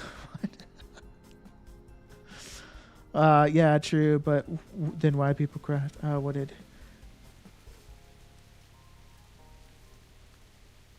Maybe different market NA versus EU. What were you referring to? Des, sorry, maybe I missed exactly what you guys were talking about.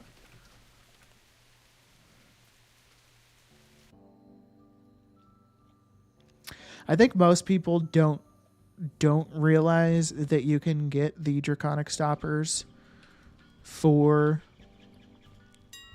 4 gold each as opposed to 5. Oh, you're referring to the difference in profitability. Gotcha. So yeah, I don't think most people realize that. which obviously makes a huge difference.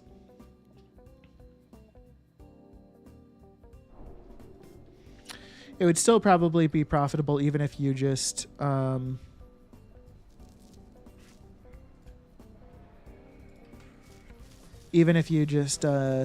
what's it called?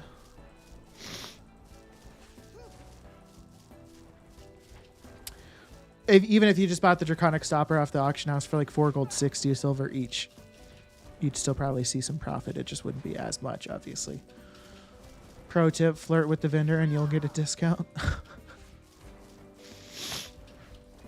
Wasn't there an interaction with an old boss? Like, I don't know if it was like the flirt emote. Maybe it was like slapping or farting on the boss and they would kill you. Or turn you against your foes or something like that.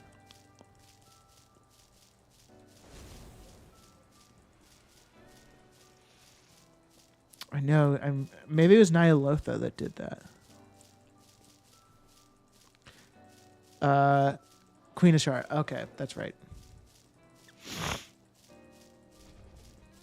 Or is it actually Queez Ashara? Because Z is quite a ways from in.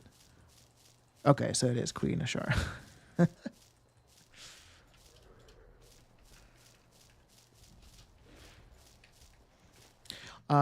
You know what? I would still like to go get some drink.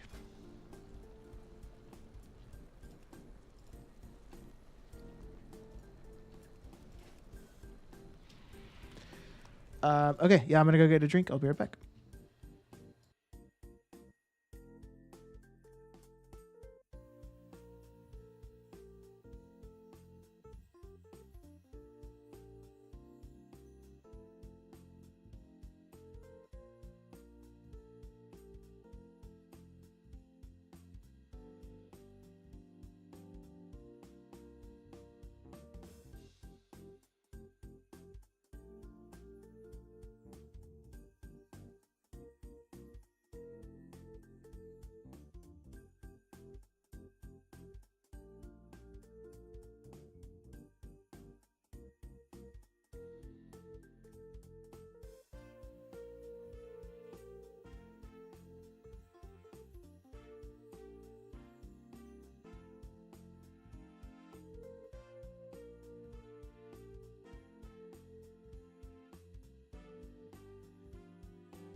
All right.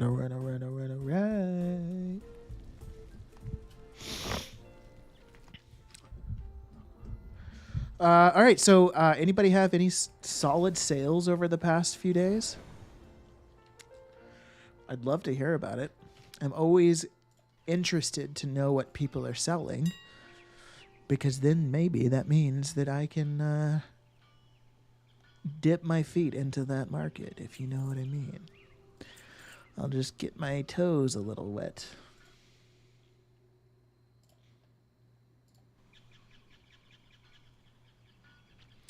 War-torn scraps were my biggest this week. Let me take a look at those. I am not familiar with that.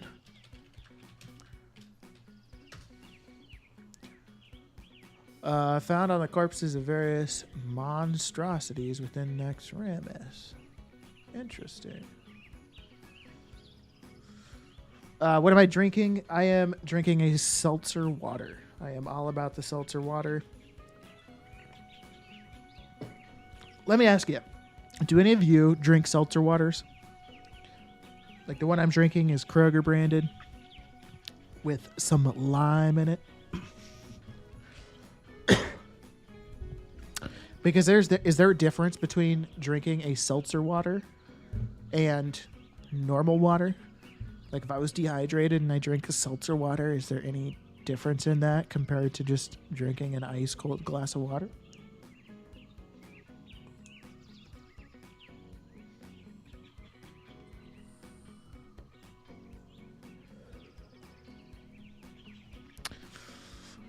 So the war-torn scraps are from...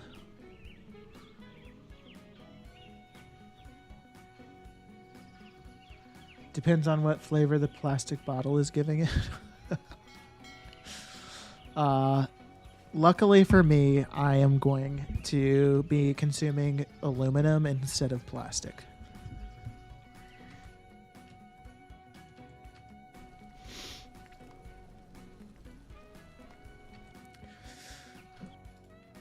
All cans for me, baby.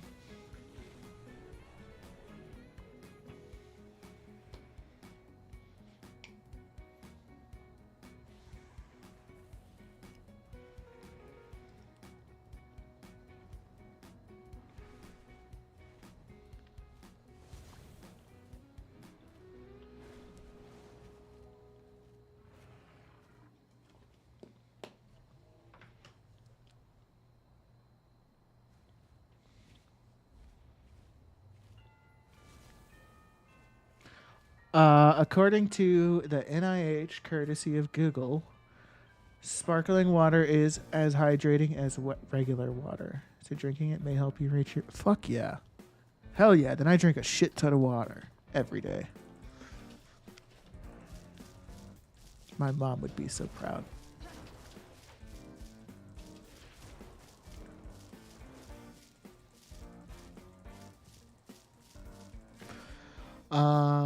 All right. I just want the deviled eggs to finish. And then I could do some more soul sucking.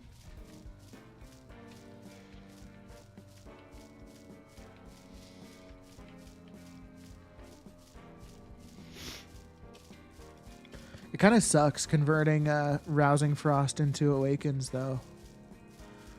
It's not super fun.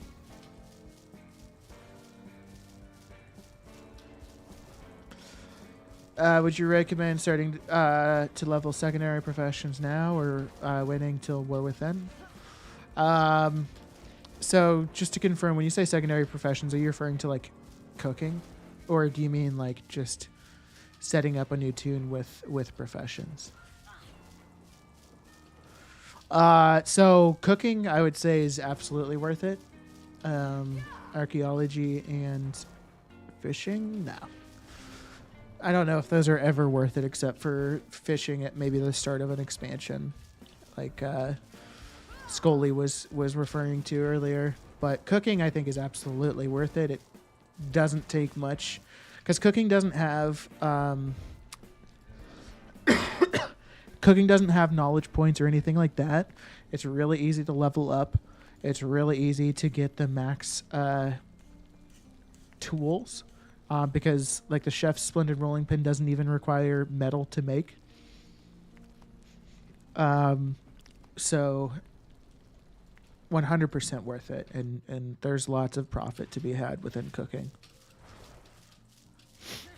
I was just recently kind of put onto cooking from somebody in my Discord. They were talking about how they were essentially like AFK crafting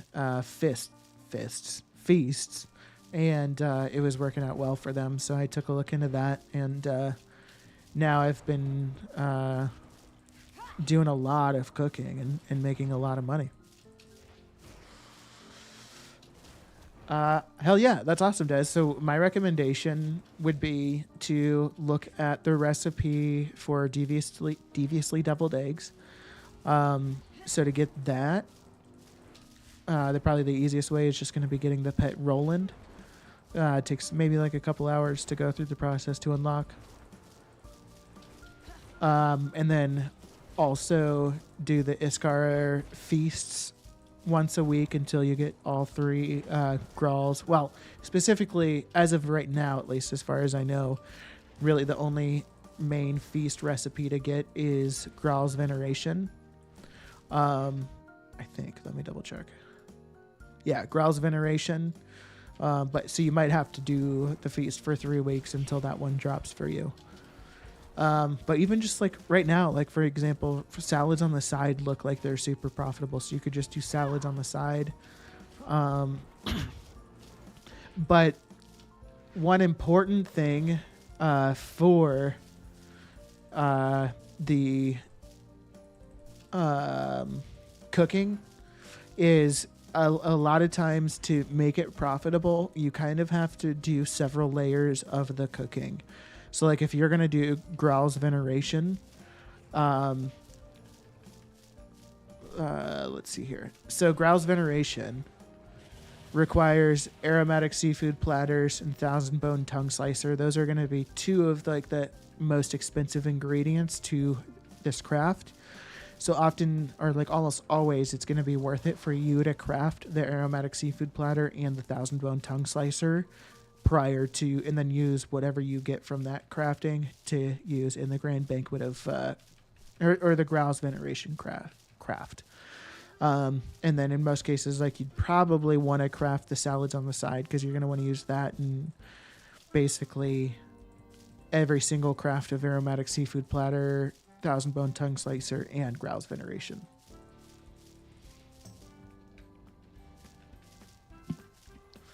But it's a definitely a lucrative thing to do by all means.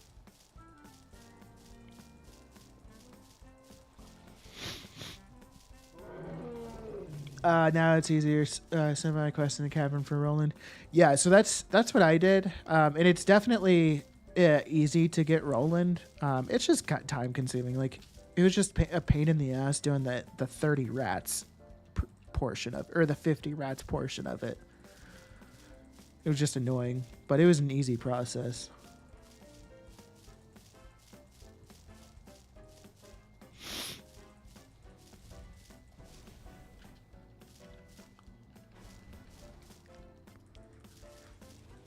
But I guess one last tidbit of information, Des, just since you are subbed, the sheet does have cooking stuff, so you could snag the cooking string and then fill out the prices for the cooking section, and that should give you an idea of profitability for salad on the side, deviled eggs,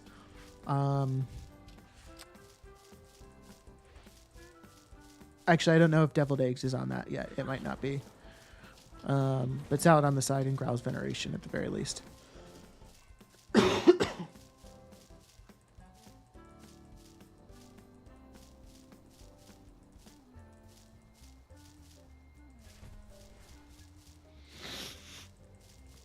Did I say TSM import string? And if I did, I apologize. I totally meant craft sim.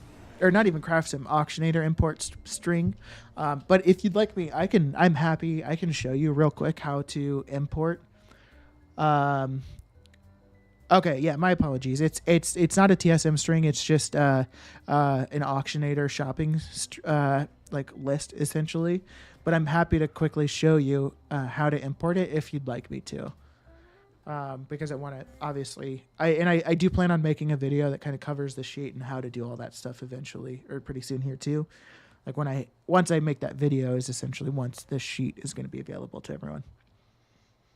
Mr. Savagnon, good evening. How are you, my friend? Hopefully you're doing well today.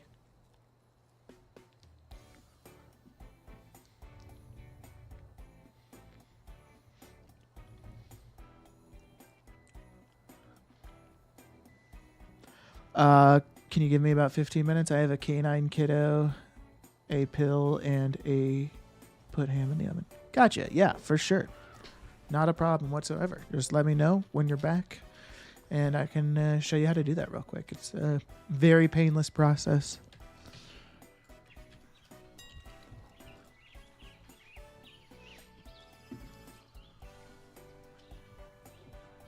Yeah, not a problem, Des.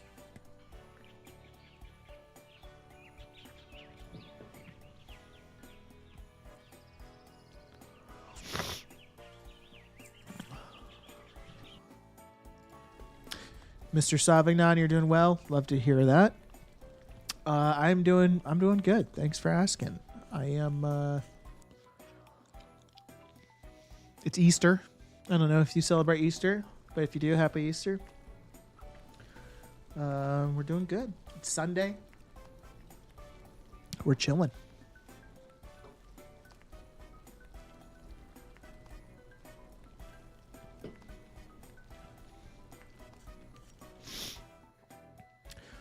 All right. Also, pretty soon here, just in case anybody's new, I'm going to have Draconic Vials on the sheet available. Draconic Vials are definitely worth doing. Look at that profit. 81,000 gold.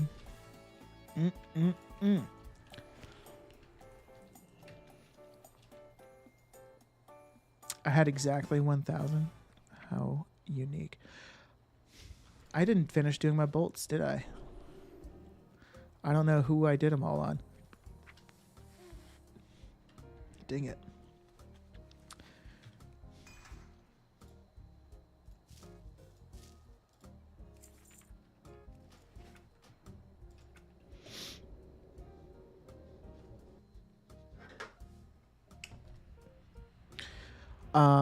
Okay, I think I did him on Woe Black Betty, but let me double check this dude, see if I mailed him.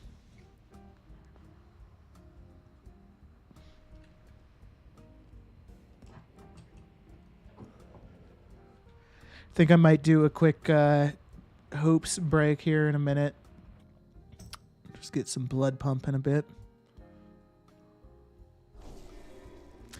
Maybe I should add that as a oh, one moment, my friends.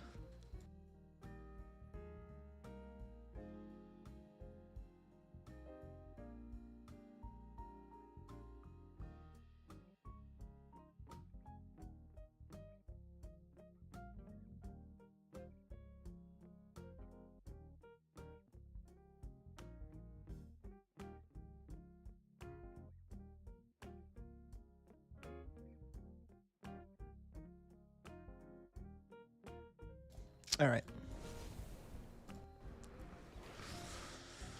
Okay. No, I did not mail the bolts. Okay.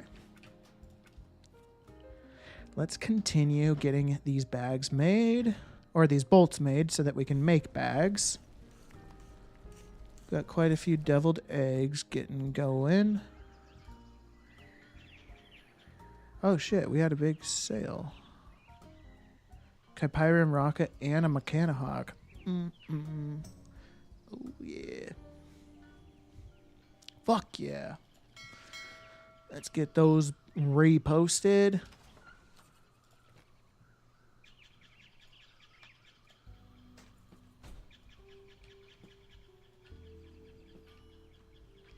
Have you thought of using in eyes to do list?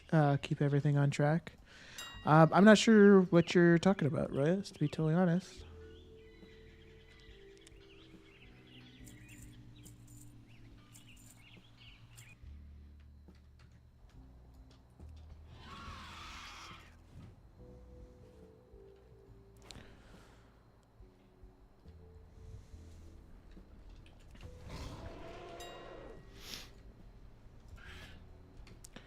Okay, I should have plenty of gold.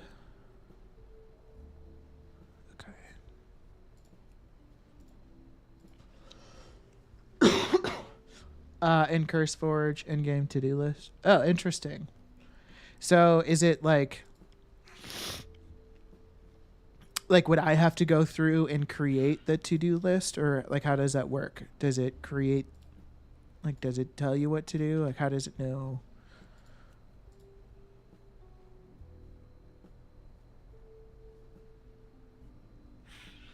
Got 20 of each of the docile things open tonight. Oh, hell yeah. Okay. How'd that work out for you, Mr. Savignon? You get any pets from it?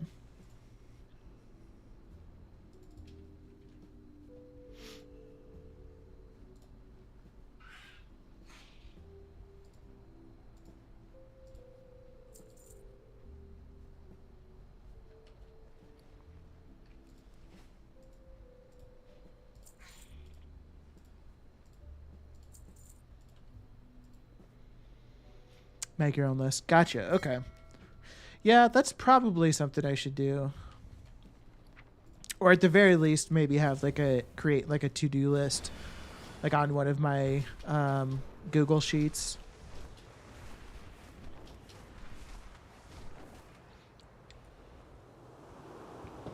I do occasionally like write down like different things I can do on stream. Um, but probably having like an actual to-do list just to make sure I don't forget what I'm doing would be a good idea.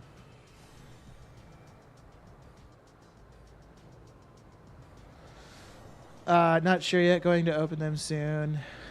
Just all my bankers level 1 to the island races. Gotcha. Okay. You'll have to let me know how that works out for you, Mr. Savignon. I'm always curious about how opening souls works for other people. Because there have been times when I get like a shit ton of pets, and then there's been times when I just get completely shafted. Man, watching all Galaxy Brain Gold Farmers makes me feel so slow that I can operate at that level. That I can't operate at that level. I mean, what do you do currently, Tolly? I hope it's okay. I might just call you Tolly. I hope that's all right. What do you do for your gold making? Because I think I could maybe give you some advice that might help out. Because like I think for me personally, like my gold making method isn't Galaxy Brain or anything. It's just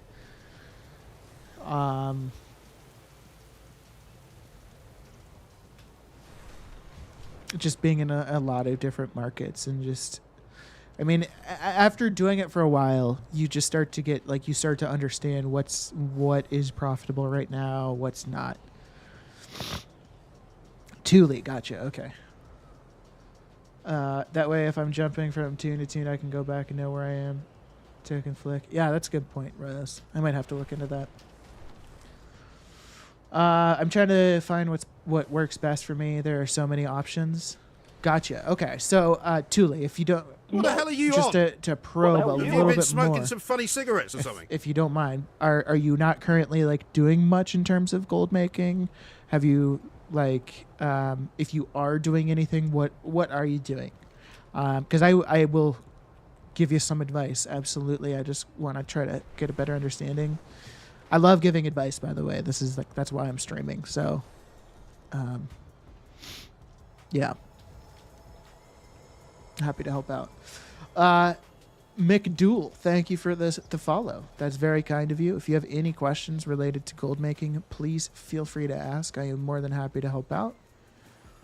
But yeah, thank you again for the follow. It's very kind of you.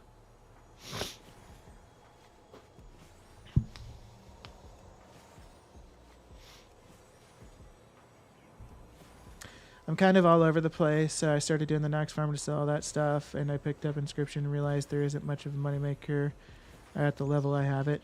Gotcha. Okay. So doing Nax Nax has been obviously a popular farm amongst streamers recently, for streamers that do like gold making stuff or specifically like transmog farming. So yeah, that has been a popular farm as of recent. But you know, just to make sure I cover all bases, because you know some people aren't totally aware of like all aspects, but like with transmog farming, like doing Nax,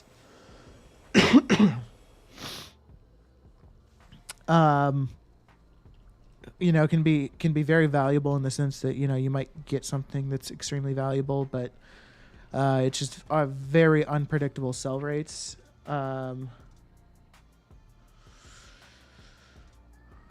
Oh, gotcha. Were you doing the war-torn scraps in Nax? Maybe is that what you were doing? In regards to Inscription, so I can definitely... Gotcha. The war-torn scraps and frustrants. Okay, gotcha. So if you like doing mat farms are just kind of inherently like doing any of those is inherently not going to be as profitable as like doing crafting or a lot of other things, which isn't bad. Which, and like to clarify, it's not. That's not to say that like you can't make good money doing mat farming. Like if you were to go do war-torn scraps, or maybe you just went out and did like mining and herbalism. Like that's not to say that you can't make decent money doing those, but you might only make like 10, 15, 20K an hour doing those. Whereas, you know, different things that you could do like crafting, etc., might yield technically like more gold in the same amount of time. So you absolutely could continue doing mat farms if you wanted to stick with mat farms. There is an add-on you can check out. And I won't say that this add-on is like super like dependable. But I think it's a decent representation of different farms that you can do. It at the very least gives some ideas of different farms. But it's called Worth It. And so you can look at this and see the value of doing different types of farming, like mining, herbing, fishing, skinning, cloth, mounts, etc. I mean, if you wanted to do transmog, you could look at that. Battle pets. So there's all different types of you know, farms that are built into this Worth It add-on that you could check out. I'm very open to doing a profession. It is kind of overwhelming which to do with being this far into the X-Pack. Gotcha.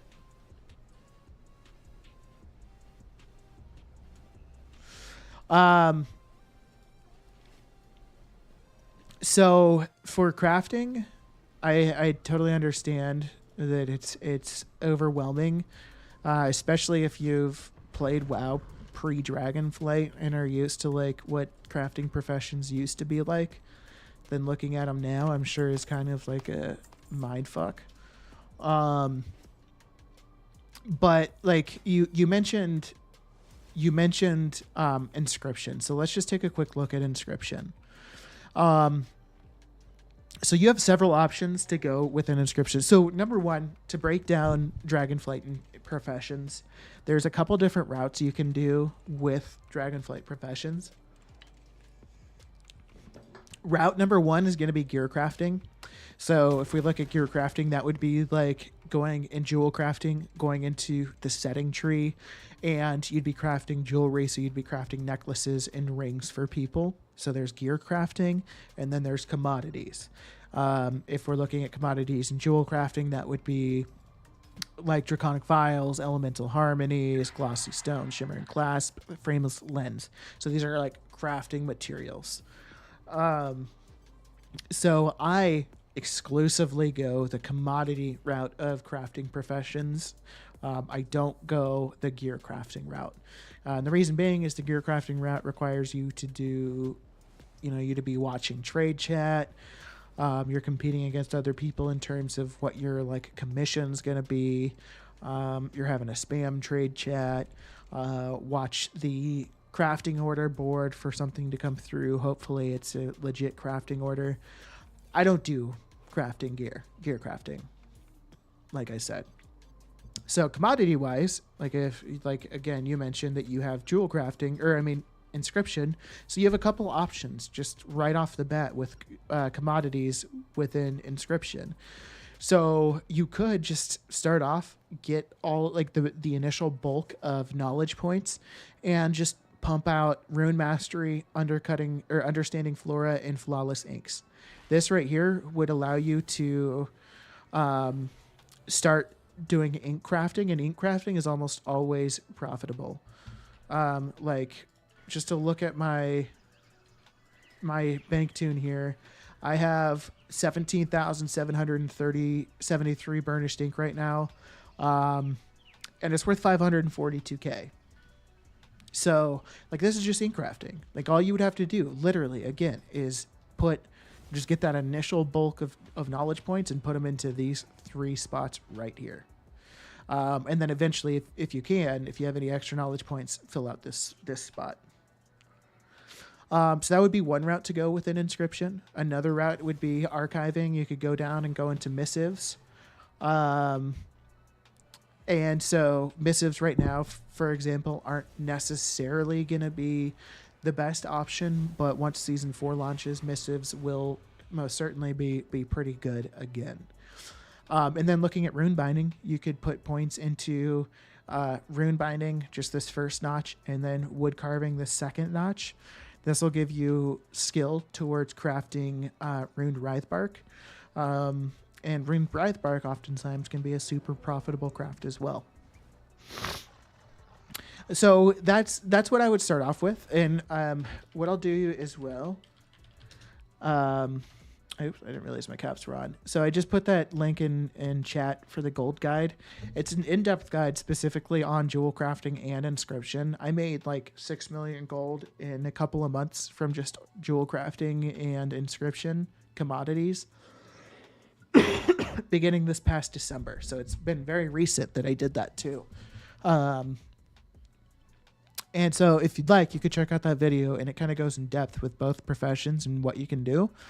And one important thing to consider too is like crafting the crafting materials you need to craft. I mentioned that in that video. But like when you look at runed writhe bark, for example, it takes flourishing ink and chilled runes. So if I go to the auction house right now and I do a scan for runed writhe bark, it's telling me that the profit to craft it right now is 57 gold per craft. And that is considering if I bought chilled runes at 43 gold per, and if I bought flourishing ink at 26 gold, 19 per. Well, let's say I craft those instead of buying them off the auction house, and I can craft chilled runes for, and ultimately after I craft the chilled runes, maybe I get them for 37 gold per as opposed to 43. Then that increases the profitability on the runed writhe bark side by a whole lot more. So, there's a lot to look into. It's always hard for me to take the concept of it takes money to make money when I'm at the point of just starting out. Yeah, for sure. I totally get that. I think inks is a really good option to start in. Maybe inks is a good option to start. So inks is like always gonna be profitable, right? Like there's really never a time if you're crafting inks and ultimately crafting all the inks that you need to craft burnished ink, it's probably always gonna be profitable. The only challenging side is like flourishing ink right now is incredibly expensive to craft because flourishing pigment is super expensive. And writhe bark is super expensive. So you probably will want to mill writhe bark to get the flourishing pigment. So it will take kind of an investment to, get the flourishing ink going to ultimately do burnished ink. But it's certainly worth it. And then I guess I should just mention it. I know I've given you a lot of information. But things like the iridescent water, and to craft all the inks, you need iridescent water and draconic vials. The vendor in Valdrakken sells the iridescent water for 1 gold and draconic vials for 5 gold. But there is a vendor, and I was just talking about this earlier. I don't know if you were here for it, but if you have a goblin and you go to Oniri Springs in Onaran Plains, there's a vendor here that sells the iridescent water for 80 silver each and the draconic vials for 4 gold each.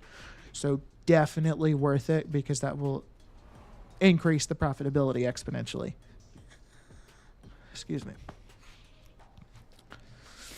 So it's like a 1 gold 20 savings per ink craft. So makes a huge difference.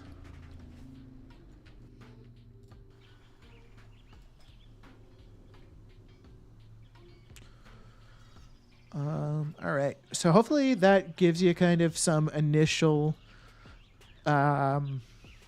motivation, and just keep in mind too, Thule, that you can like apply this to like most professions. Like you could even, if you wanted to get started in something that's a little bit cheaper to get into, you could just start off with like cooking. Cooking doesn't take a whole lot to get into, and doesn't take a whole lot of initial investment to start crafting some stuff for profit. So you could start looking into that as if you wanted to. But yeah, I spend, well, here I can show you actually. So I mean, like, just look how much gold I've spent. I had 8,119,000 gold on March 4th. And it is March 31st, and I have 556,000 gold. So I spend every cent that I have to make more. But this just kind of shows, like, this chart here just kind of shows the it takes money to make money theory. Every single time I made money, I emptied my bank account until I had 0 gold left. Then I would empty my mailbox, and I would go up. At the start, it was just a little bit, maybe a couple 100,000 gold at the start. But then each time, the amount of gold I would make each emptying expanded. Like from here, I had 3.8 million, 3.9 million essentially, and then the next time I emptied my mailbox, I had made like 1.2 million gold.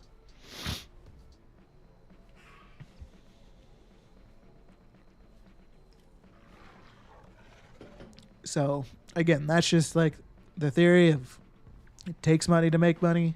I mean, I guess it's not even like a theory at this point, but the proof is in the pudding, I guess.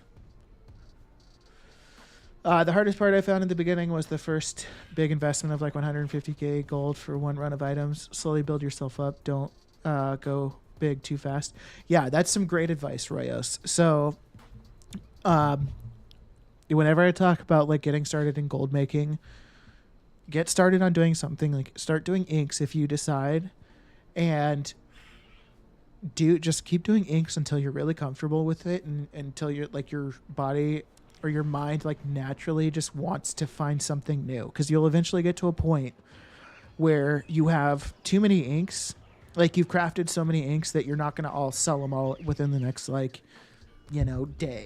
It might take you like a week to sell through all the inks that you've now crafted.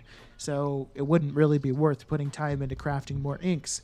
And at that point, then you might start thinking, okay, well, what are some other areas I can expand into? So just take it slow. Like, make sure you're comfortable with what you're currently doing before you expand. And you should be solid. I'm trying to get the deviled eggs recipe right now to start up with cooking. How to get the recipe again? Did you say pudding? So to get the deviled eggs recipe, probably the easiest method is going to be going to Zarelek Cavern. You come over to where this flight point is right here, Obsidian Rest. You go into this building, and as soon as you walk into the door to the building, back to the right are some like boxes on the ground, and back behind the boxes, like between the boxes and the wall, is Roland the rat. But yeah, you want to get the cheese first, and then you like interact with Roland. Then you get an item in your bags that you just right click. It has a 5-minute cooldown, and as long as you have the special cheese in your bags, you'll get some recipe scraps every 5 minutes when you click Roland in your bags. Once you get 30 scraps, you use that item, and then you have to basically buy a bunch of different items to craft charitable cheddar, yada yada yada. You have to go find 50 rats.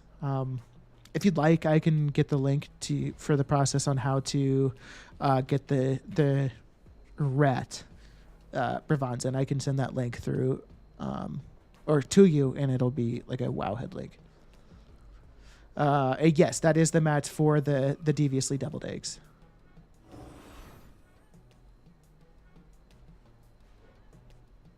Okay, yeah, let me get the link for you.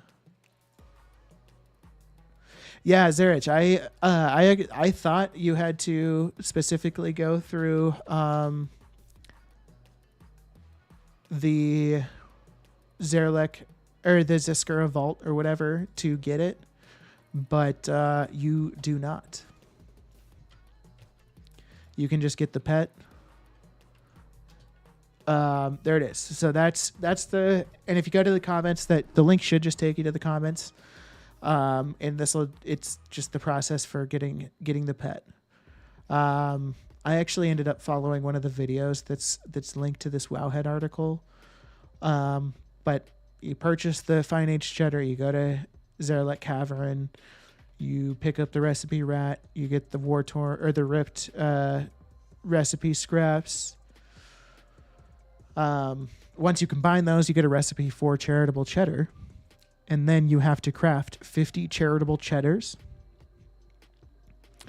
And then you have to find 50 rats amongst the world, specifically not like battle pet or battle pet rats. Yeah. Like just critter rats that are level 1, and feed them the charitable cheddar. There's an achievement for feeding 50 rats the charitable cheddar.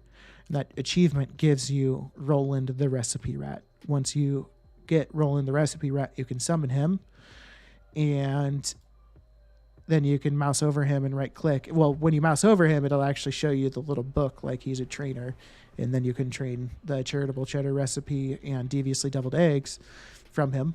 But then the also great thing is once you have Roland, you can summon him on any character and learn the deviously deviled eggs recipe.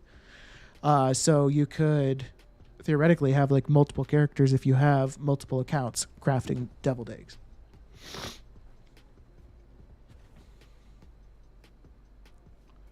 Well, that is 4 hours of my life. Yeah, poor guy. But it also depends on when you got it. You might have gotten that recipe before. Yeah, Royus, if you want to send it to me in Discord, I'll then link it in chat so it doesn't kick it out. If it's a better link for the recipe rat or Roland.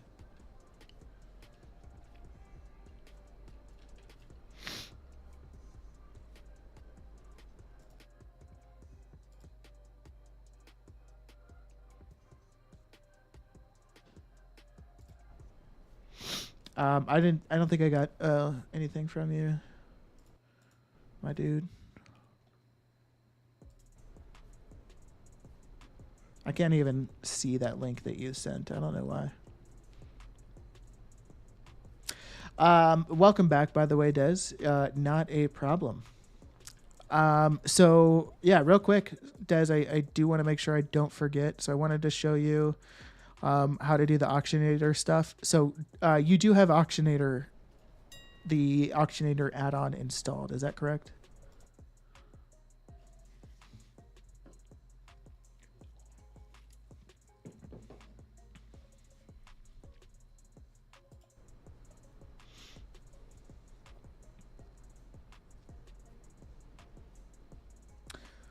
I finally got the pet too now, so I can create craft on multiple accounts. Hell yeah. Is I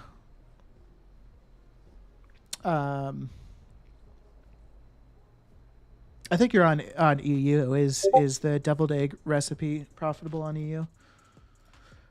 Thank you, Royal. So let me get that. Oh yeah, this looks like a way better guide. I wish I had this. Yeah, guys, this is definitely a way better guide. So check this out for getting the recipe. It's an actual guide, not just a comment on a different article or whatever. Yes, just auctionator itself, not no extras yet. Okay, yeah, all you need really to use my sheet, all you need is auctionator. So that's perfect. So, okay, once you open up your auction house, you're just going to click this button that says shopping right here. And then depending on what string you wanted to do, so let's just say you wanted to do crushing. You just click this box and copy it. And then in auctionator, you're just going to click import, which is right here. You'll paste it in. Hold on, actually, let me delete this shopping list.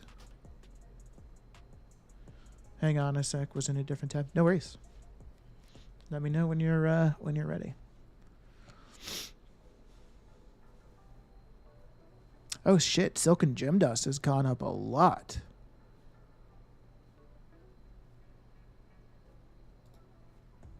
Wow. Crushing is very profitable right now. I bet. We're going to check that out.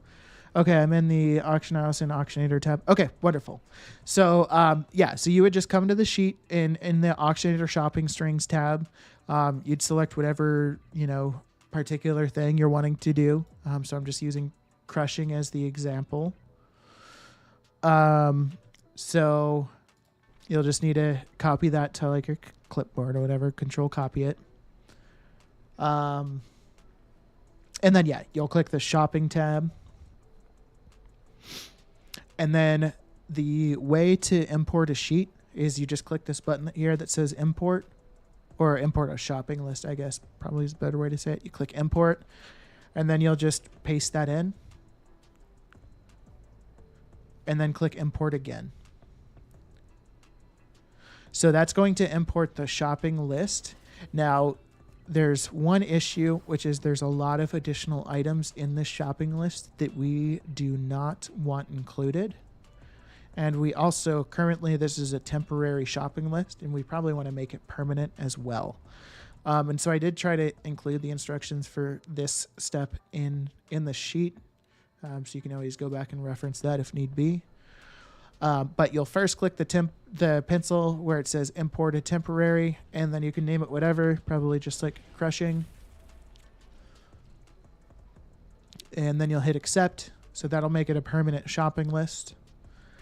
And then what you want to do is you want to click the pencil next to each item in the shopping list where it says edit item. So you'll click that. And then right below the item name, you'll click the box that says exact search. And then once you click that, you click edit item down at the bottom right of that new window. And you'll see that it added parentheses around the item name in the shopping list. So essentially what that does is right now it's searched alexstrasite, but it's also included every single type of cut gem that's an alexstrasite. And then it searched malachite, and it also included every single type of cut gem that's malachite. So by checking off exact item, it will stop displaying the cut gems because we don't care about those with this shopping list. So you'll just go through and hit that edit item for each thing, and actually we don't even need all the silken gem dusts on it. So now if you reload the shopping list, you'll see that it just shows all of the gems. Now there's unfortunately not a way for me to specify like rank 3 specifically on the gems. I don't know if there ever is, but I couldn't figure out a way. So, and then the last thing I tried to do to make this as easy and straightforward as possible is it should be in order with the price sheet. So like alexstrasite should be on the top, the next down in the shopping list should be malachite along with what the price sheet says. So realistically, you can just go through, type in the price, hit enter, it'll automatically go down to the next cell. That way you don't have to like mouse over and click each new cell. You can just type in the price, hit enter, and go on like that.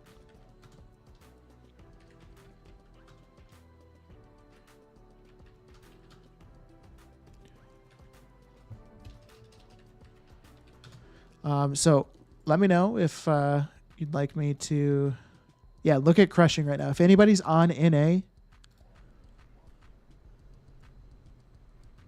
you should crush. Buy those Nosdorites, rank 3, if you can guarantee rank 3 silken gem dust, and start crushing. Do you have to update it each day you use it, or is it smart? Unfortunately, it is not smart.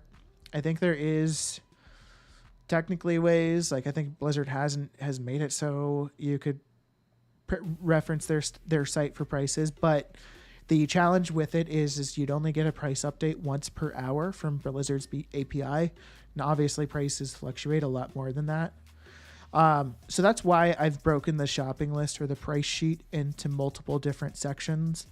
So like if you're just looking to do one particular thing, like if you're just looking to do crushing, all you need to do is just run the shopping string for crushing and fill out these prices, and the crushing section will be updated. So you don't have to go through and update all of these prices to guarantee everything's updated here, just the corresponding sections.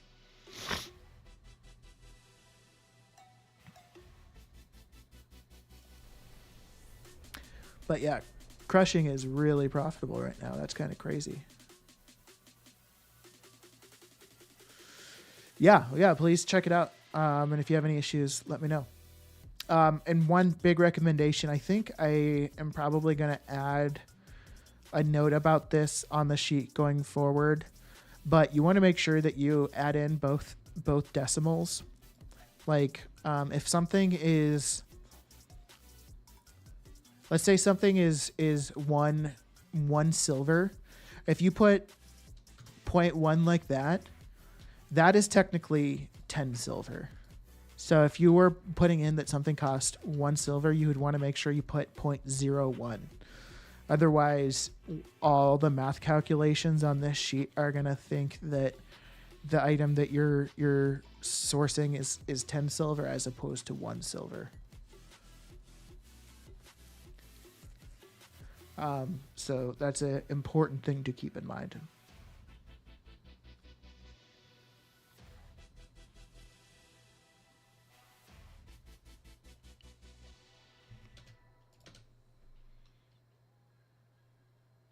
That just seems like common sense to me. Yeah. It wasn't common sense to me. I figured that out the hard way. No big deal. Tuesday.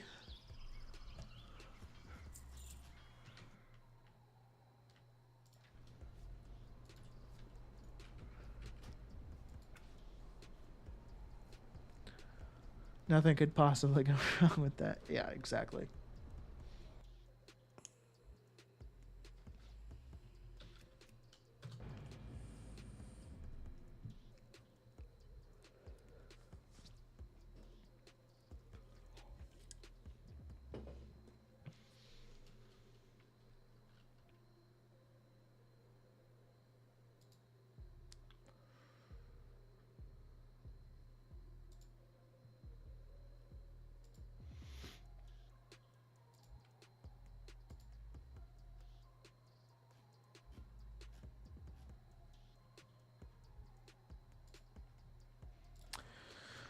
All right, Mr. Savignon, when are you gonna do those soul openings? Maybe we could, if you're gonna do them soon, maybe we could time them up.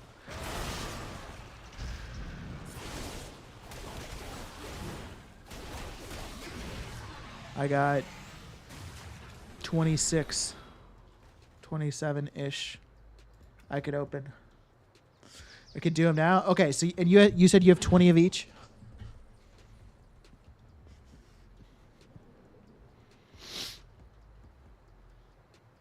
Yeah. Okay. Let's do it. I'm gonna start opening right now. I have one encaged, so I'll leave that one alone. Let's see if we get lucky. Oh wait. Oh god damn it. I'll wait. Fucking ads, man.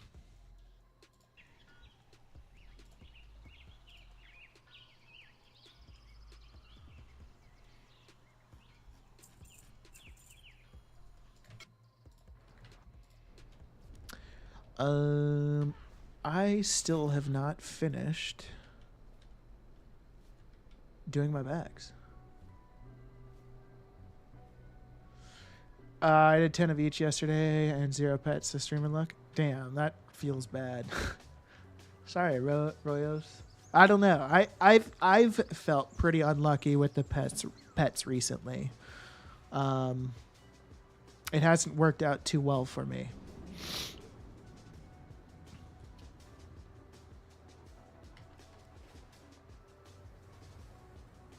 So I guess we'll see if there's streamer luck now. All right, Mr. Savagnon, let's open these. Starting with Frost, and then I'm gonna go to Earth, and then I'm gonna go to Air, and then I'm gonna go Fire. All right, here we go.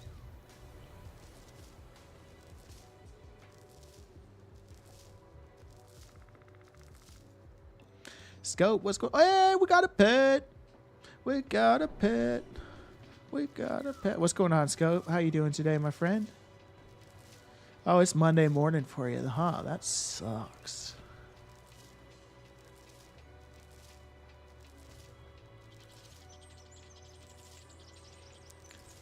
Feels bad, Royos.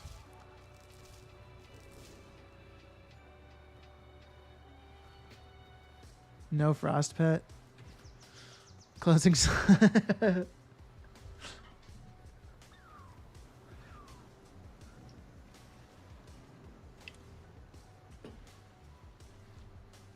All right, one pet so far.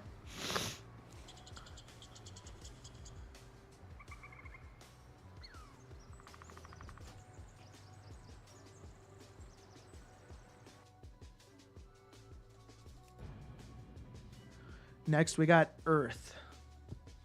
I still have a Dust Spirit, and I still have a Tide Spirit. They have not sold.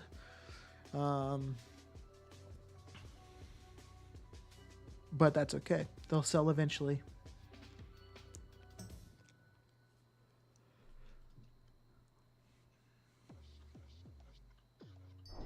Okay. We'll kill this guy real quick.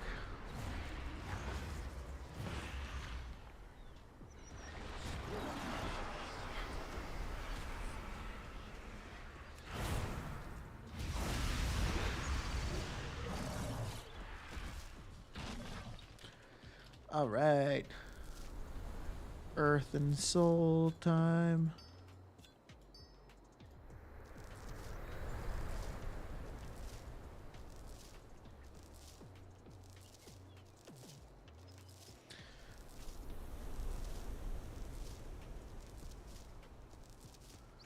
Come on.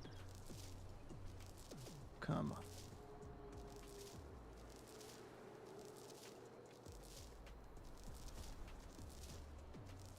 Dagnabbit. Damn, you got two. What did you do? Earth, Savagnon? Grats, dude. Fuck yeah. Love to hear that. Royos, you just might have gotten really unlucky, my dude.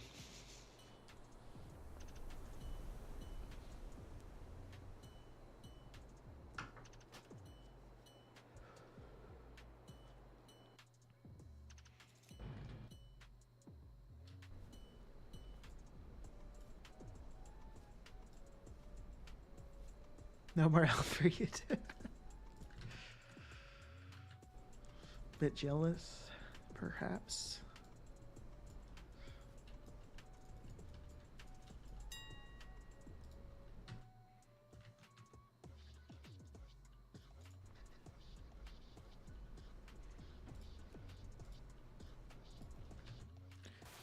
All right, let me kill this one real quick.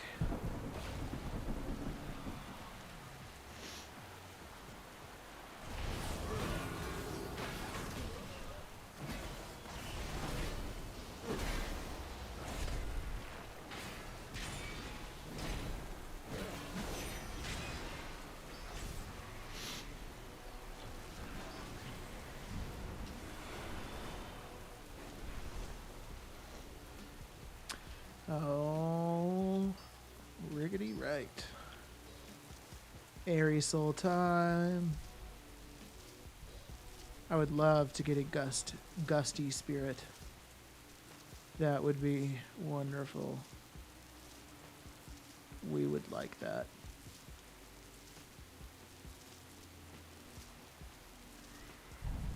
Not looking good. It's not looking good. Damn it.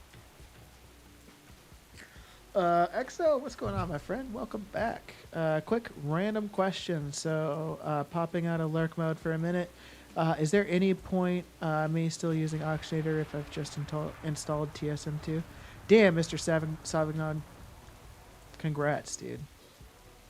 Is this your first round of souls? Because I've got a theory that first time soul suckers get extra lucky. I'm telling you. That's crazy. Okay. XO, it depends. I use Auctionator a shit ton in my day-to-day crafting because I use Craft Sim, Craft Queue along with Auctionator. What the hell? I guess we ain't killing anything right now. I used Craft Sim, Craft Queue along with Auctionator to buy all of the materials. So it kind of depends on what crafting you're doing. Like if you're using TSM crafting operations, then using Auctionator probably doesn't make as much sense. But if you do any sort of like crafting like I do and use Craft Queue, then I would definitely recommend using Auctionator and using the Craft Sim create Auctionator shopping list function.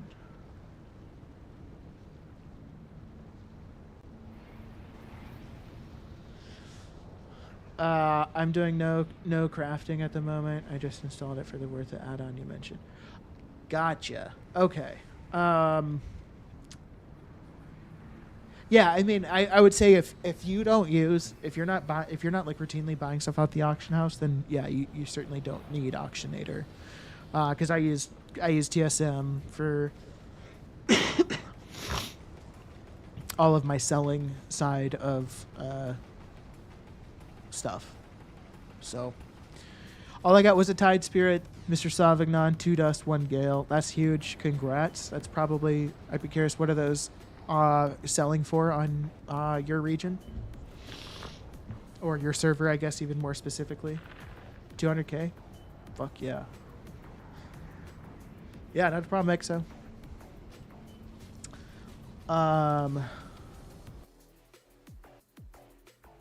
Yeah, that's awesome, dude. 200K in pets is super solid. I'd be hyped with that.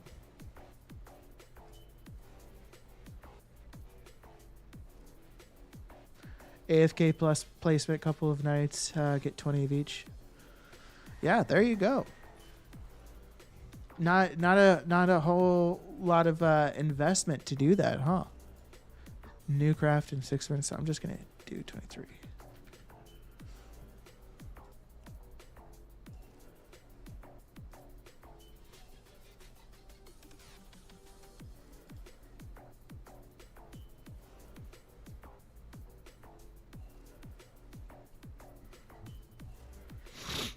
Great use of alts, absolutely.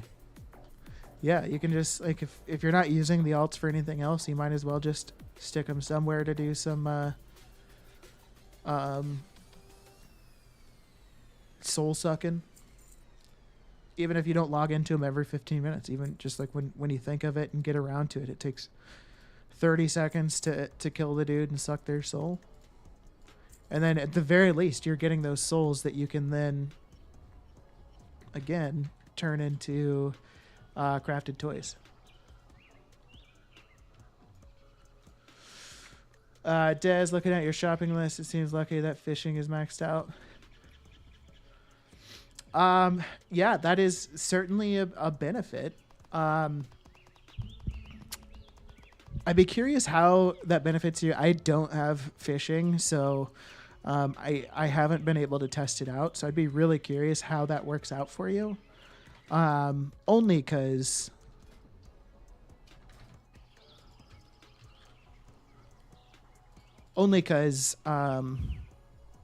most of the fish is super cheap. Like the only thing that I could think of that I would fish for is the frosted rhinefin tuna. But I don't know how much of that you get at a time or what.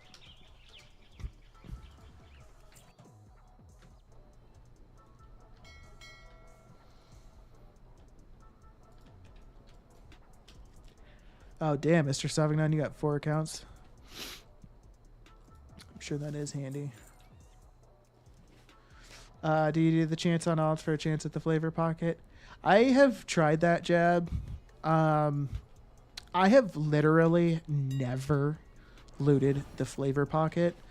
And so I'm like, I just have no faith at this point. Like, I'm like low-key convinced that it's just like not a possible drop for me. Like, I don't know if I just haven't done some piece of content or what the hell is the issue. I've done a lot of feasts and never gotten it. And so it's just not on my radar because of that, I think.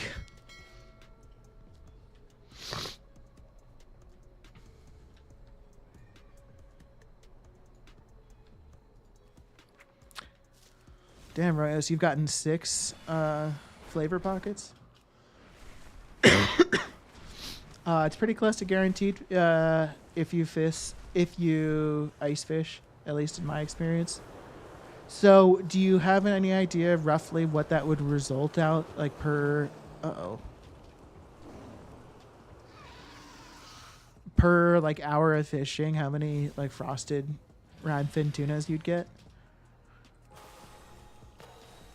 Because when I go through my grafting, I buy on average about 2,000 frosted rime fin tunas. So unless I could gather that in like a couple of hours, I don't know if it'd be worth it. I've not tracked it, but I can go fish now. Yeah, I mean, it's up to you. You certainly don't need to do that just because I'm asking. Do what you want, but I'd be curious to know if you do it.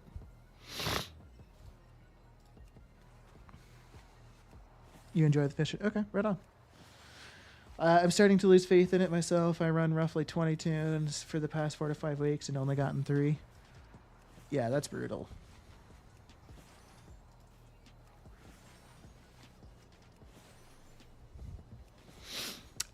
What cooking equipment should you buy? So I think there's actually only one option for both slots. So the Chef's Splendid Rolling Pin, which is going to be from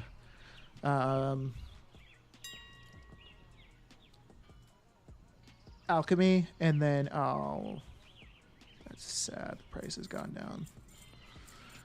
down. Chef's Splendid Rolling Pin from Alchemy, and then the Chef's Hat from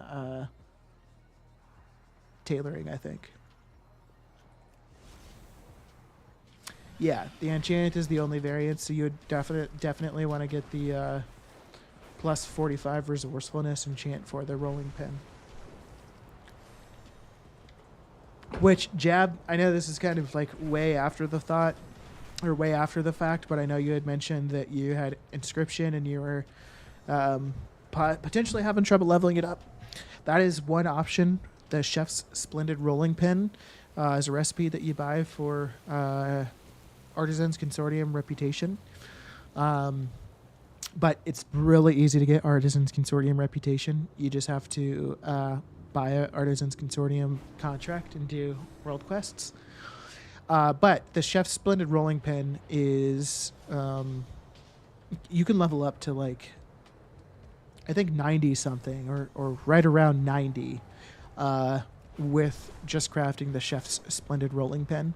And the nice thing is it doesn't use metal, but the materials to craft it are a little expensive, so it'd be kind of an investment to level up the inscription, but it'd be very worth it because you want to make sure that all of your inks are guaranteed rank 3 crafts.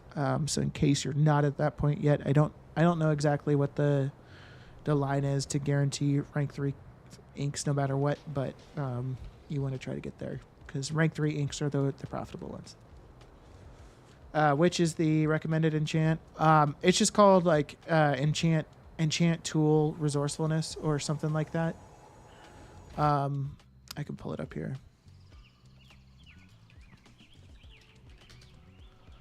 Enchant tool draconic resourcefulness.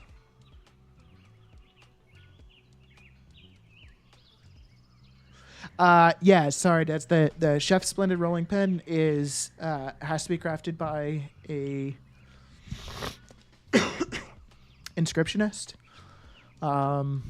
which I can craft if you happen to be NA and on Area 52. I don't think you are, though.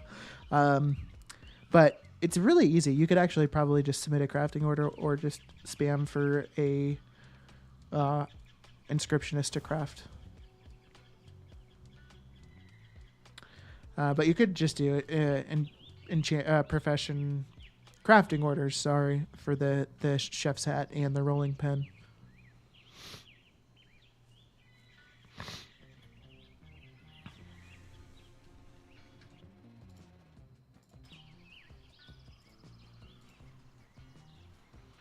Okay, we still seeing some sales, so I'd like to see that.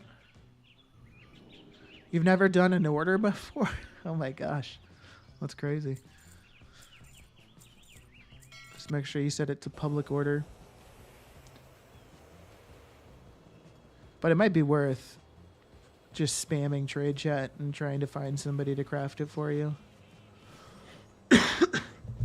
Do you not have the rare quality gathering tools? Because those you would have had to have submitted through crafting order.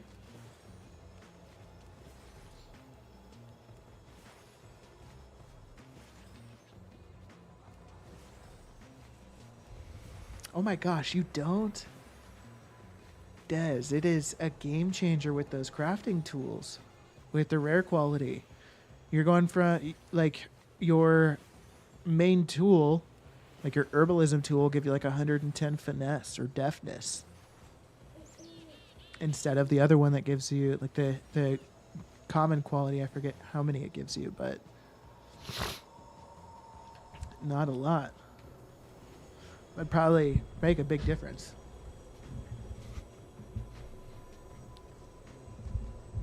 But you do you, boo. As long as you're enjoying yourself, that's what matters, right? Roy, what's going on, my dude? Welcome back.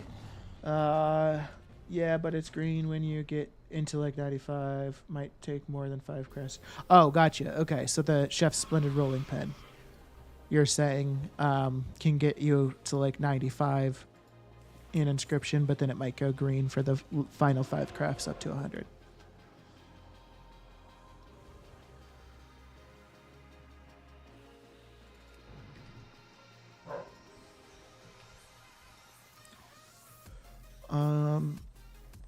I'm kind of curious to take a look at tepid versatility right now. Oh, they went up. Wow, they're very profitable to craft right now. I still kind of want to wait.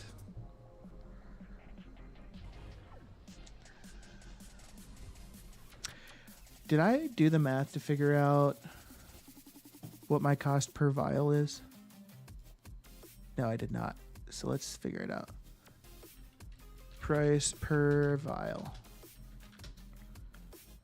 equals that divided by that.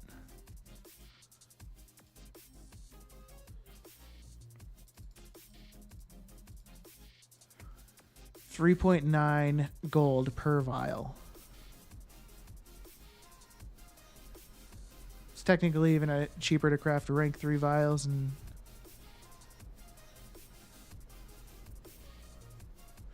the new season starts at the end of April, right? Or at least that's what's speculated. I believe that's what's speculated, to be totally honest. I'm not entirely sure. I don't think anybody's entirely sure. I think the speculation, like you mentioned, is end of April or sometime in May.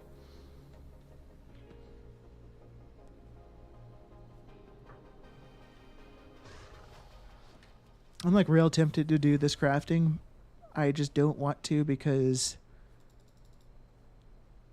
that will be a fairly significant difference.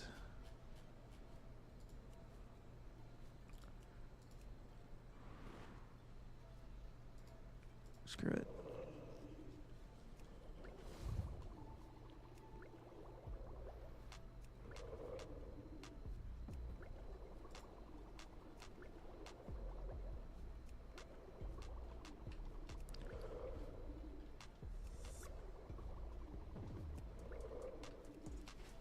I should probably just craft the files of tepid versatility while I can, you know?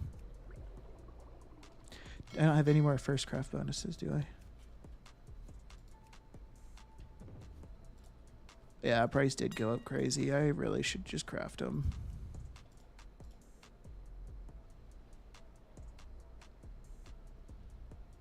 I should craft a shit ton, really. All right. Yeah, we're going to just craft tepid versatility. It's definitely worth it right now.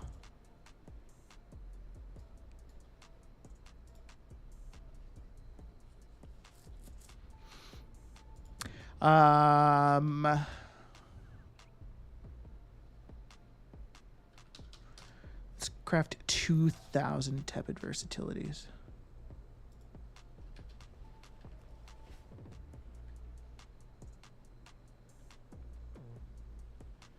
I don't need to buy the draconic files. Oh, strange. It's wanting me to buy rank 2 vials.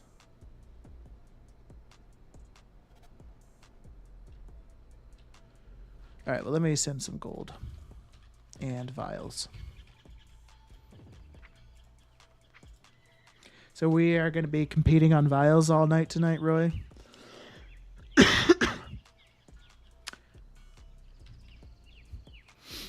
You can take the night off. I'll take care of the tepid versatility market tonight if you'd like. If you just want to have a night off.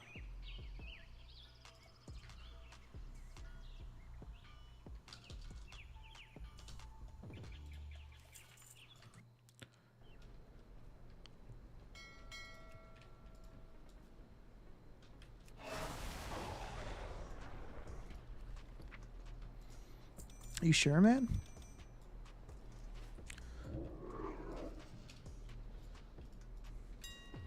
Like, if you're concerned that, you know, the customers aren't going to have enough product to buy, I think I can keep it covered.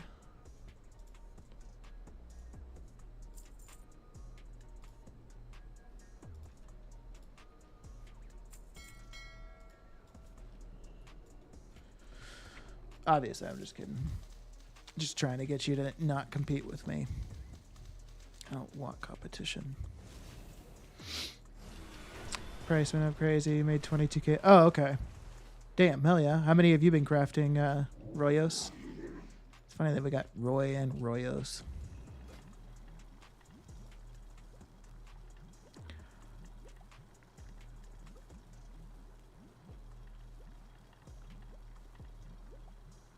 So I think I fucked up.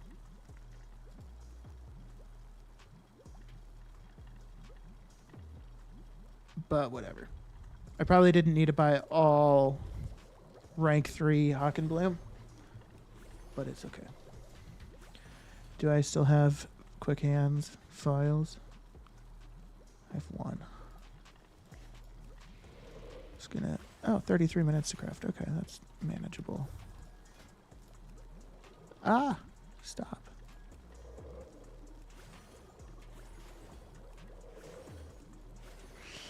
It's all good. I don't undercut. Too many 3 Hawk and Bloom. Yeah, it's definitely too many, but it's still going to be super profitable just because well, I'm curious.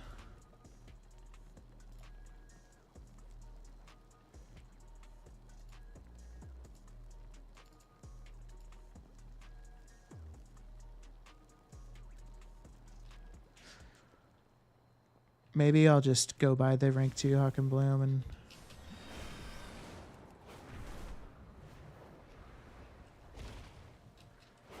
You lose to me vial cost. Oh, because you're not getting the vials for as cheap as I am. Is that what you mean? Because I crafted them.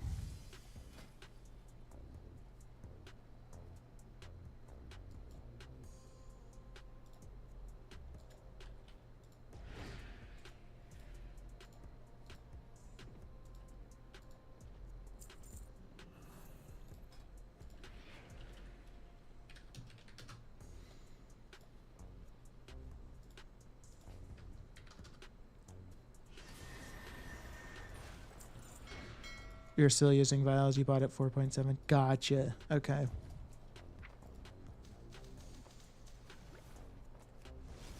Yeah, like I'd be curious. If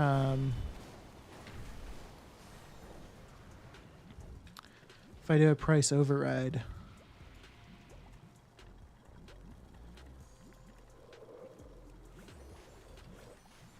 Oh my god. Okay. I think we're good. Yeah, all rank 3s. You should probably have a Taylor unraveling in the back to save on extra gold. Well, most of the Awakened Frost, not all of them. I had like 2,400 Awakened Frost, and I bought like 1,600. But the 2,400 that I had, I got from unraveling. So I have been doing that process, but I still want to finish.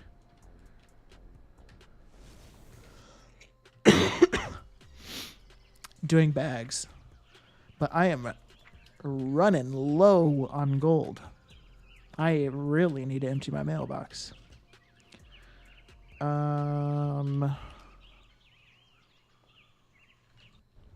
don't remember. Max sauce. Ah, shit. Max sauce. 15k should be enough.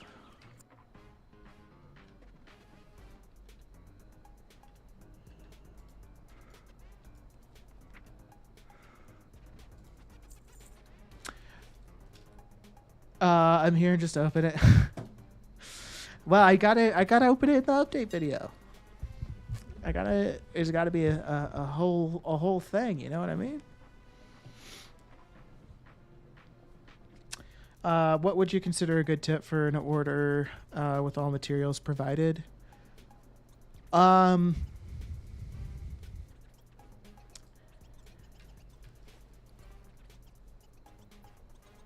For like Chef's Splendid Rolling Pin, I don't know. I feel like at this point in the expansion, not a whole lot. Maybe like 1,000.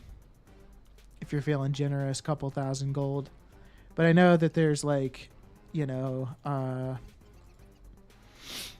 there's a lot of crafters out there that like, you know, demand like absurd prices, like 10k to guarantee rank 5 or something like that. Don't pay that. Yeah, Des, I wouldn't pay more than like 1,000, 2,000 gold. But you could probably find like if you post for crafters. Oh, you're placing a if you're placing a public order, yeah, just put in 1,000 gold. Somebody will do it. Since you're providing the mats and the metal, if you put in 1,000 gold, absolutely, somebody will do it.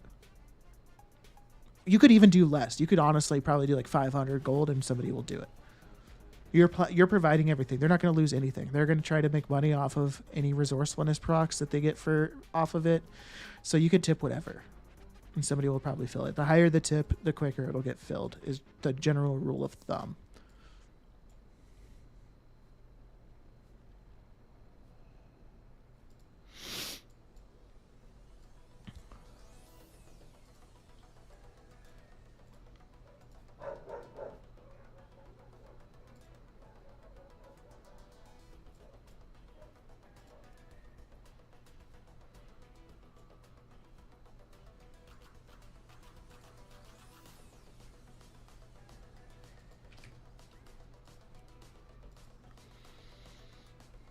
I'm feeling generous. Well, they're going to appreciate that, I'm sure. I think the most I ever put up was like 250 gold with me providing all the mats. Whatever duration you think is fine. Duration doesn't really matter, Des. Especially if you're feeling generous and providing a good tip, I would imagine it'll get filled pretty quick. Unless you're on like a completely dead server, then maybe it'll take longer. But I usually throw up crafting orders, and I don't include mats. I don't include metal. I just put it up, and if like the mats are like 2,000 gold to craft this item, I just post a crafting item order for like 5,000 gold, and within 24 hours, I'm covered. Like people have crafted all my stuff.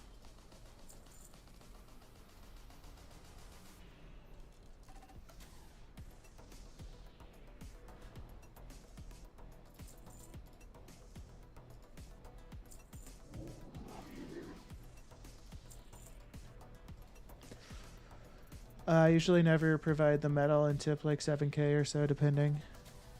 Yeah, for sure. I've tipped I never provide the metal nowadays just because I'm on new characters that don't have the metal. That's the only characters that I'm needing profession gear crafted on. So I just don't have metal to do it.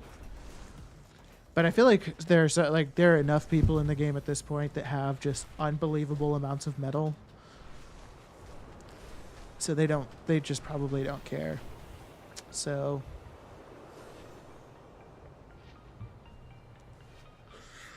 I'm not a crafter, so I have no use for the metal. Yeah, pretty much same. My druid has a shit ton. Well, Jab, so one option that you would have, so one thing, well, what anybody could do with metal, this isn't like a, because obviously metal is a limited resource. But I believe in blacksmithing, there is some sort of ingot that you can't guarantee to rank 3. And if you could craft a illustrious insight and then break it into a lesser illustrious insight. And that will basically be able to guarantee 5 of the, next ingot crafts that you do, guaranteed rank 3 by using the lesser and illustrious insight. So that's one use that you could use for your metal. And you could probably apply that into bolt crafting. You could probably apply that into leatherworking with the reagent crafting.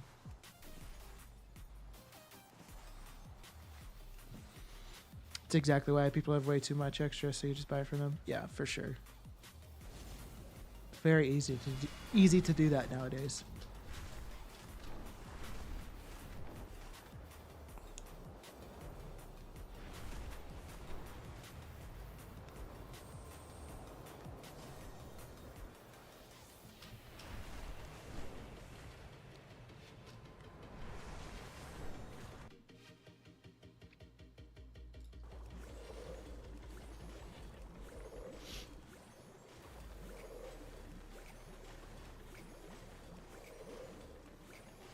I'm going to have a lot of files after this, huh?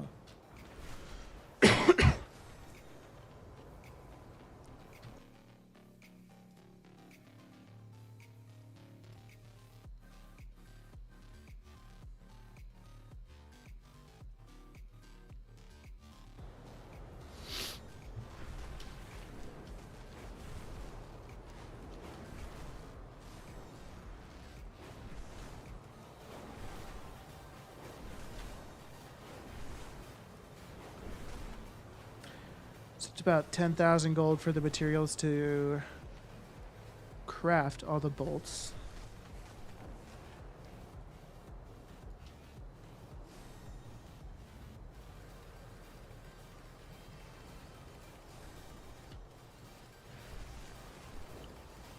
So I think it's profitable to craft the bolts and then turn them into bags instead of just buying the bolts.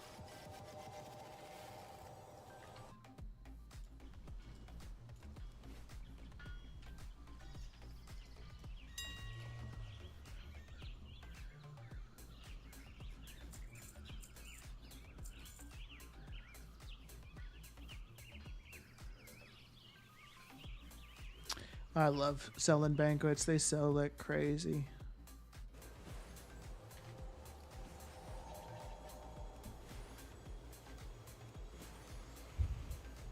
What the hell are you on? What the hell are Have you you on? been smoking some funny cigarettes or something? Bugs89, thank you for the follow. That's very kind of you.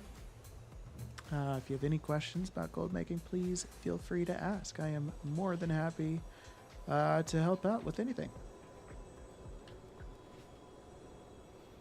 But again, thank you for the follow. Very kind of you.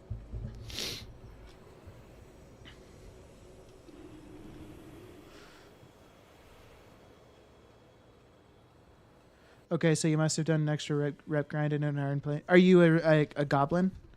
That's the key. You have to be a goblin. And it has to be that specific vendor in Oniri Springs.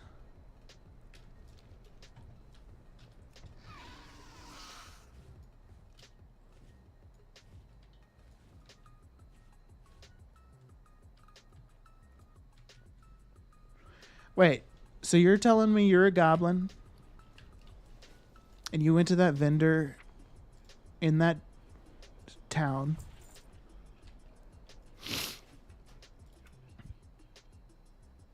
and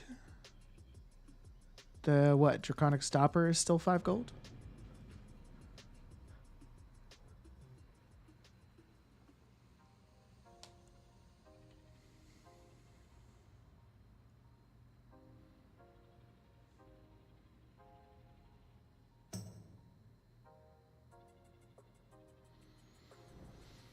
Both orders placed on Argent Dawn. Any Argent Dawn players out there able to craft whatever the hell it's called? Chef's rolling pin or hat? Get that cash.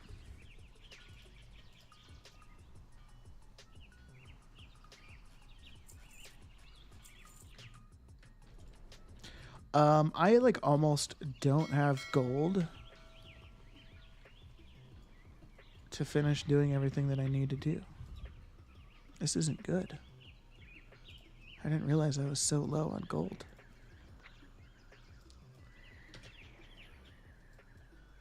But I think my druid has some. Oh, gosh.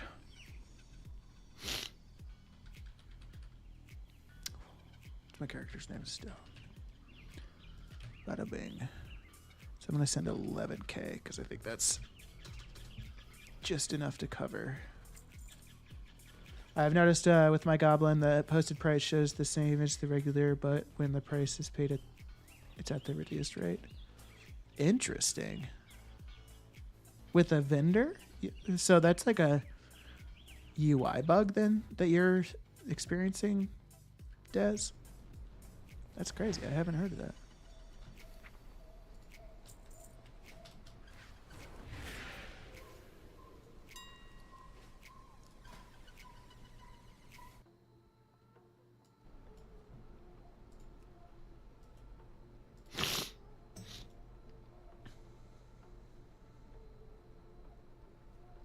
Yeah, vendor flip at the artisanal berry juice vendor. There's a vendor flip?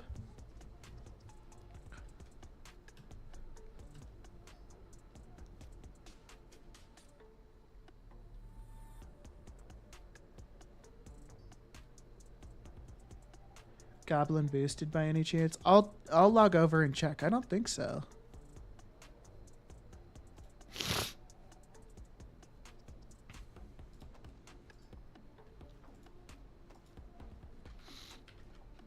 As long as the math works, I don't give a flying fig. Bugs, what's going on? Again, welcome in. How do you get that mats for feast? Just buy or farm them? Good question. So for the feasts, like the grand banquets of the Kaluak that I am selling here, I bought the materials to craft 1,000.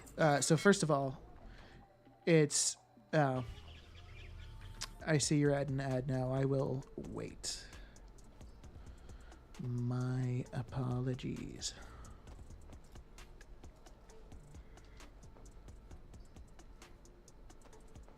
$16. Okay.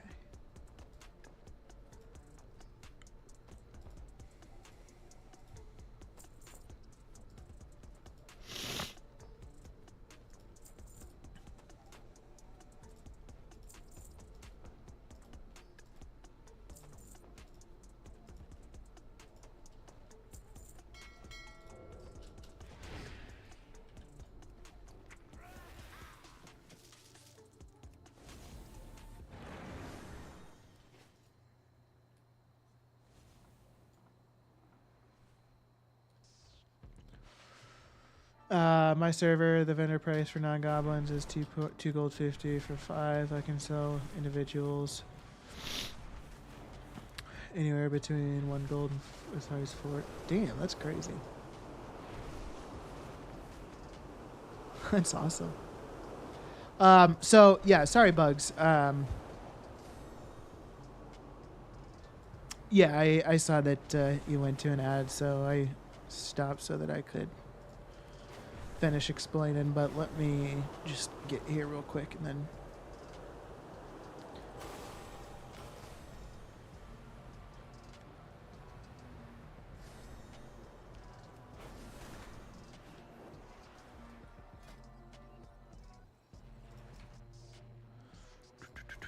Oh, I guess that's not very convenient.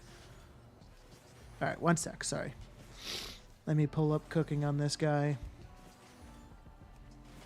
Oh, no. I know what I was going to do. All right, so here's what I did. So I crafted Growl's Veneration to get all of the feasts that I have. So I bought enough materials to craft 1,000 aromatic seafood platters and 1,000 bone tongue slicers. Order was it completed already? Hell yeah. Or one order was completed. How much did you tip, Des? You must have tipped very nicely. So I bought enough materials to craft 1,000 of, again, the aromatic seafood platters and the 1,000 bone tongue slicers. I used a salad on the side. So this is like what the total was. Now, these totals are based off of the current prices I have plugged in here. So it's not totally representative of what I paid most recently.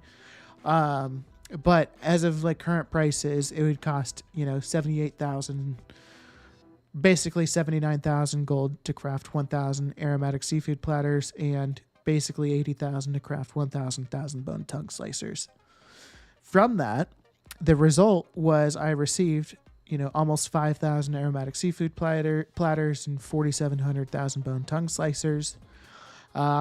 They were at or based on current prices, these are what they're selling for, or at least again last time I updated this price. So this is roughly what the value was just from crafting. So that's already profit. But then this is the price that I paid per dish. So then I can take these prices and say, okay, now I'm going to craft Growl's Veneration for the Grand Banquet of the Kaluak. And I have this quantity of these 2 main dishes that I crafted, and these are the prices that I got them for. These are the current auction house prices, but these are the prices I got them for because I crafted them myself. And then these are all the additional materials that I used to craft the Grand Banquet of the Kaluak that number of times. So ultimately, by me, again, crafting the 2 main dishes that go into this, and depending on prices at the time, based on the most recent prices, it was like a 22,500 gold profit to do that crafting. So yeah, I hope that answers your question. That's how I got the feasts.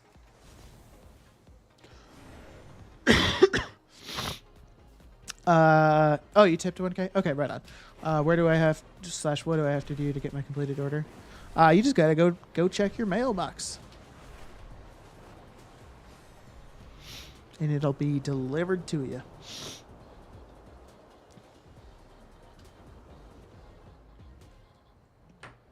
Yeah, not a problem, Bugs.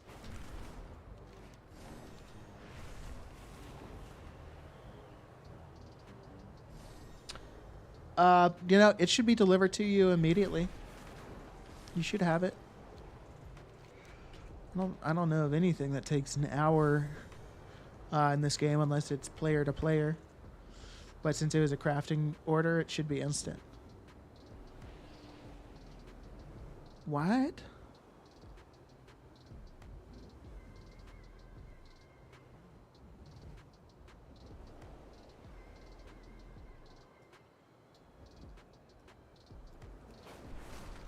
Oh, I am really confused by how it's not instant. I feel like every single time I've ever placed a crafting order, when it gets fulfilled, I receive it immediately.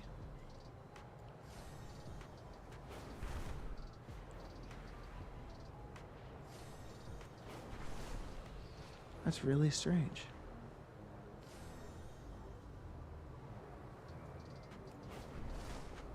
I almost want to submit a crafting order.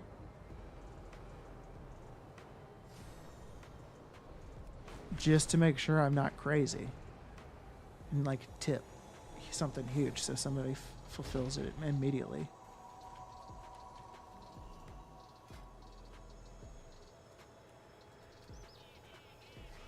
Roy, yours have always been instant? Okay, I'm not crazy then. Log back out, log in, it's always instant. Okay. Yeah, you might just try logging, relogging. That should hopefully. Oh, wait. No, I've been using resourcefulness. Fuck.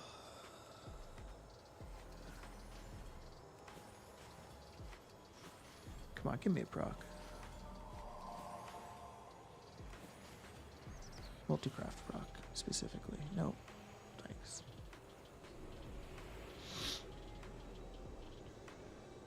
I know, me too. I don't always do it. I've gotten better, but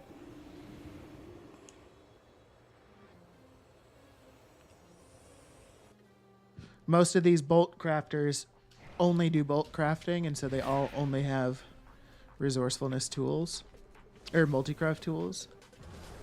Then I forgot that this character also does the bags. The worst part is realizing after, yeah, for sure. I've like with this, especially with like how expensive what's it called? Turn the webcam off for a bit here. Especially with how expensive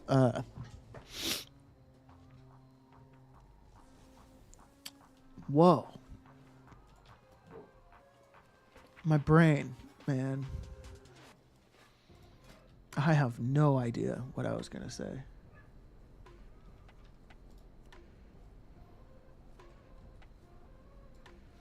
So we are just going to move on.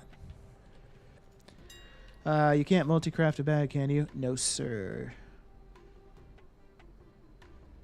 Nope, you can't multi-craft a bag, but resourcefulness procs are where it's at for bag crafting, and is oftentimes what is the make or breaker for profit.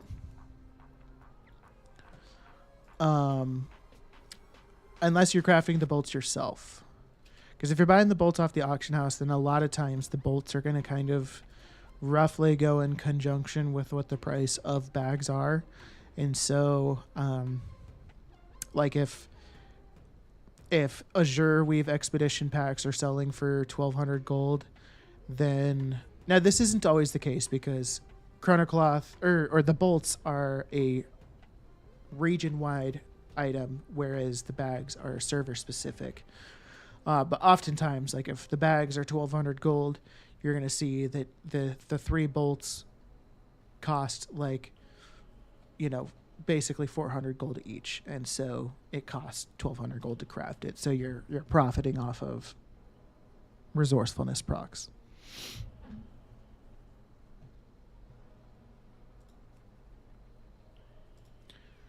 Where? Okay.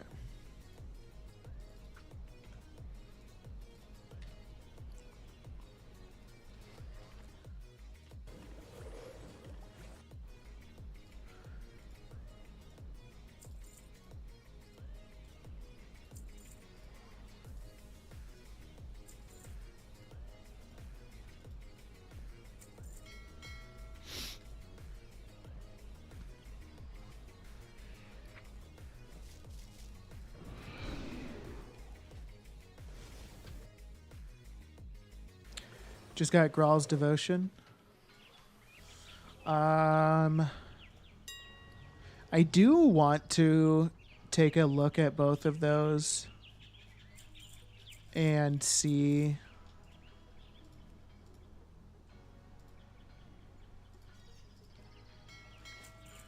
I do want to take a look at both of those. Well, both of the other Growl's recipes and see what those can turn into.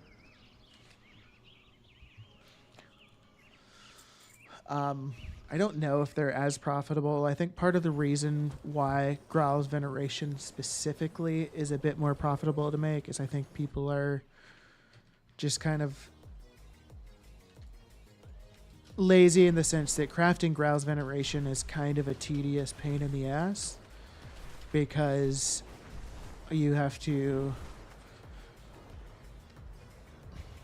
convert the frosted rhinefin tuna into rhinefin tuna, and each tuna takes up a slot in your bag, so you can only start off, like, depending on how much crafting you're doing. Sometimes I start off with only being able to craft like 6 feasts at a time, and then slowly, after I use some materials, the amount of feasts I can craft grows and grows, and then eventually I get to a point where I'm crafting like 40 or 50 feasts at a time, and then it goes by pretty quick. But that's kind of the process, because a lot of the materials for that craft 2 are not considered reagents, so they won't go into the reagent side of your bank. So that also kind of sucks.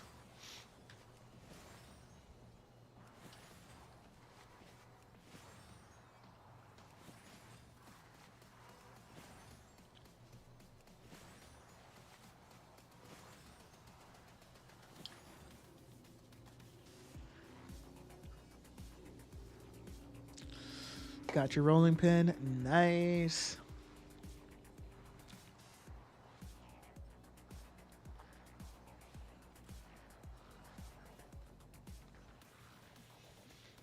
And Des, did you say you do have the deviled eggs recipe, or you're gonna look into getting that?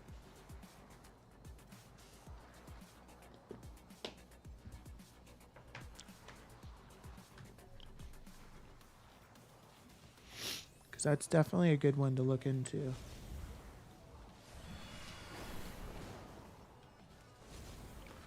Then also the salad on the side recipe is a pretty good one to look into. It's a project for another day. Right on. Okay.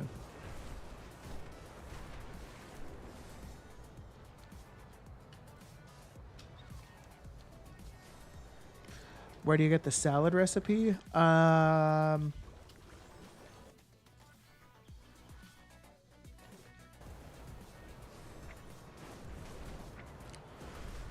will be able to check in here in just a few minutes. I think it's from are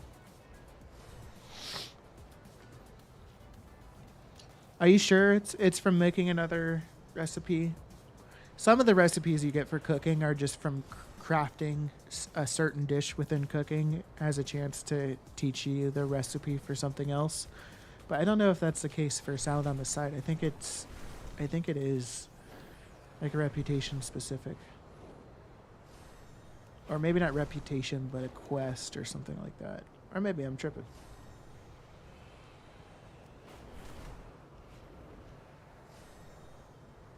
Have to have rep from Dragon Scale Expedition. Gotcha, okay. That's what I was thinking. Also, keep an eye out on Vibrant Shards, my dudes. Vibrant Shards, if they drop below 5 gold apiece, you can craft them into enchants with enchanting vellums, and with resourcefulness procs, make some money just by vendoring the enchants on vellums to a vendor.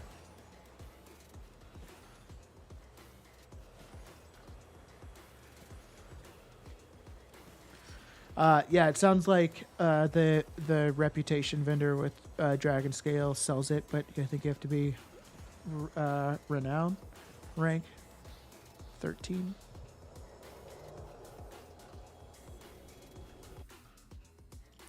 But salad on the side, when I was looking earlier, salad on the side was profitable like I haven't seen before. Yeah, it still is super profitable. I don't know that people would be buying it right now. I feel like most people would see how expensive it is and potentially not buy it. Oh yeah, then you'll have an easy time getting that. But salad on the side is if people are buying it right now, like I say, that's kind of what it depends on. But potentially very profitable.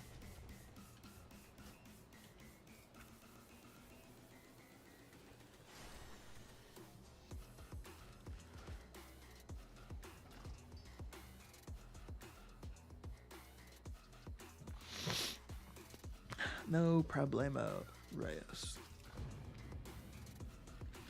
Oh wait, I also have my DK technically that I need to do this cooldown on.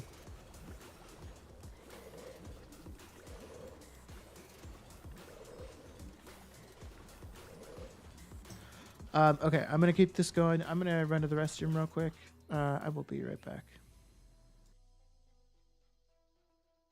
Fatality!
All right, we back.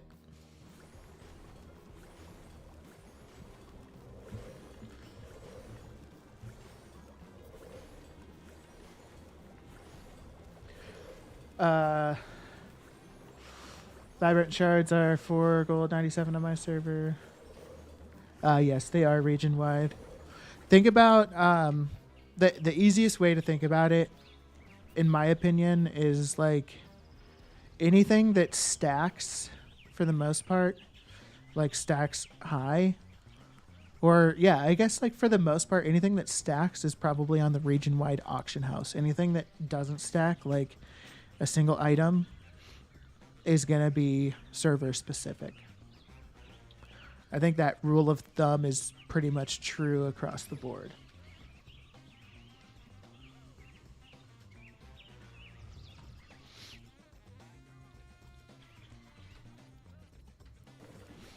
All right, we are almost done here.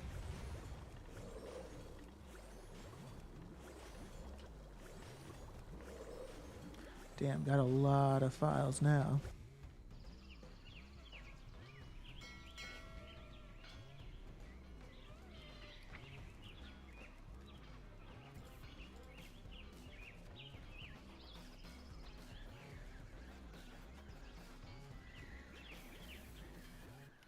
Oh, that was nice getting these sales. Azure Weave Expedition packs for 6k gold each.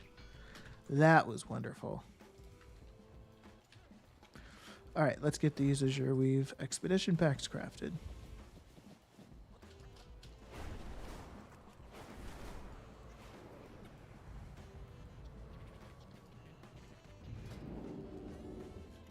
Make sure I put my resourcefulness stuff back on.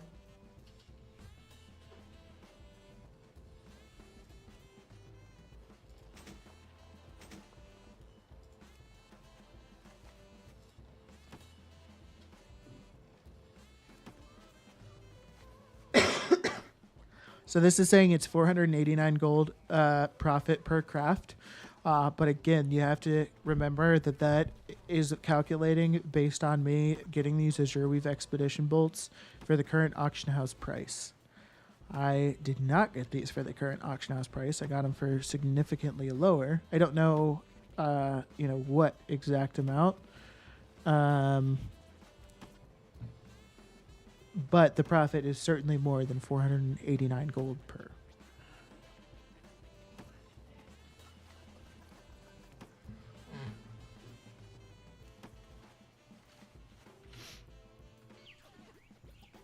Hey, would you look at that Sunstone Panther sale?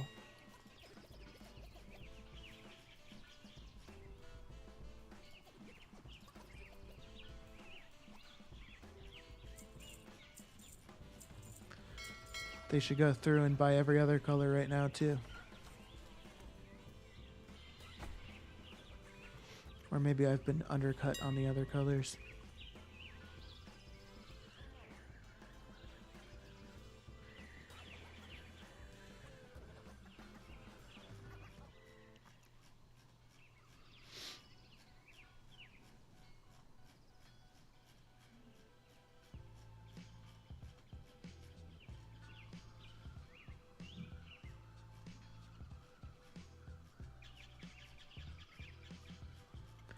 Come on.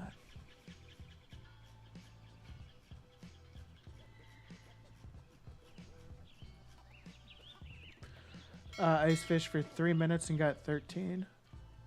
Okay, shit. That might not be too bad. Is fishing like pretty botted though? I'd be curious about that.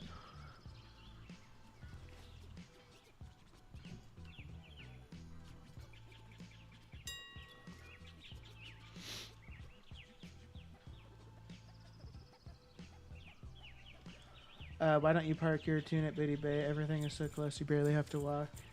Don't even have to walk to auction house to mailbox. Yeah, that's a good point. I certainly could do that. Maybe I should move them down there at some point.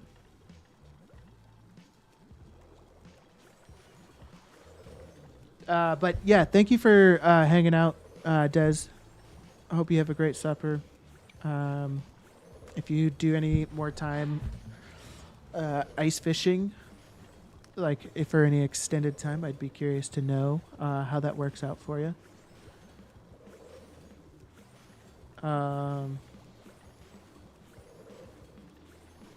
But yeah, thank you for hanging out tonight. I hope you have a great supper. Thank you so much. Take care. So I guess we will just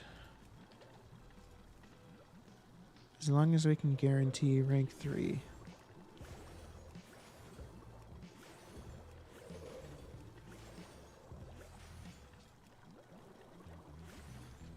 How often do you check your auctions for undercuts, and do you cancel them and repost, or wait for them to be mailed to you? Yeah, so I do a lot of cancel scanning. So in the markets that I'm in, commodities, so I probably should have kind of explained the pros and cons to both markets earlier when I was explaining like what I do currently for gold making. So my bad on that. But essentially, in the commodity realm, so the cons I was saying for gear selling is you're having to look at trade chat a lot. You're having to watch it like a hawk, yada yada yada, spam, compete with other people. I mean, you're competing with other people selling commodities, but you're also going to have to do a lot of cancel scanning.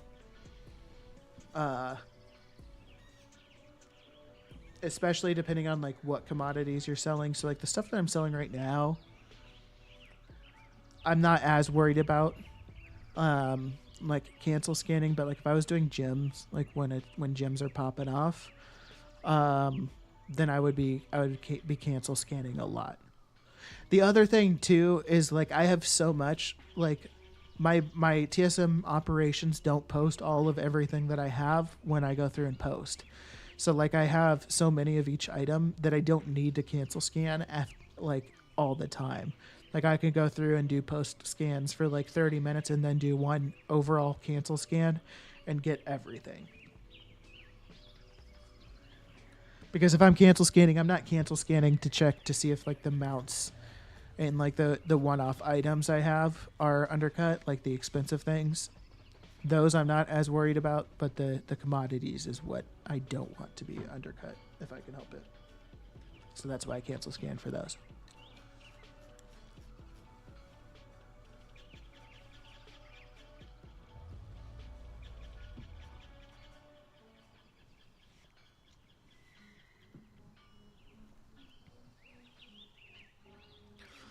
I feel like I could almost increase the amount of deviled eggs that I post. Oof.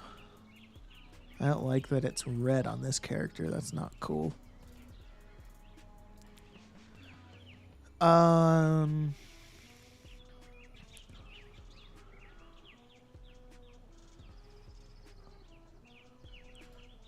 Let me just see what post scan it's a part of.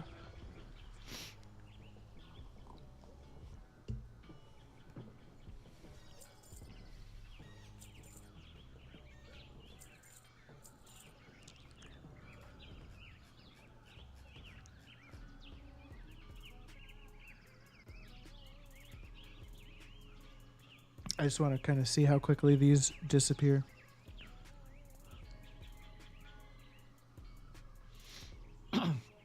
Yeah, not a problem, Joe. Happy to help out. You know what I could look into as well that I haven't looked at in a while is zap throttles. I could honestly kind of do a full race stock.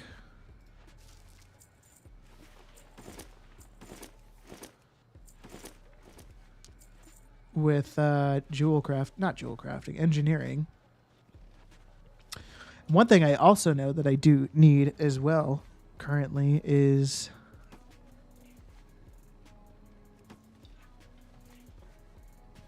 some more quackies.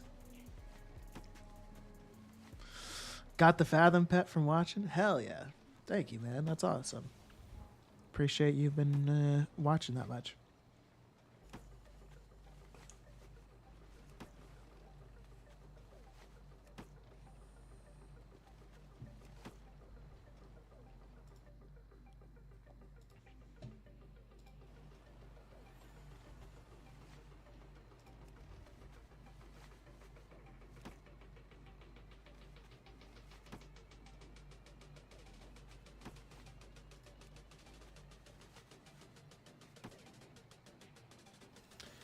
All right.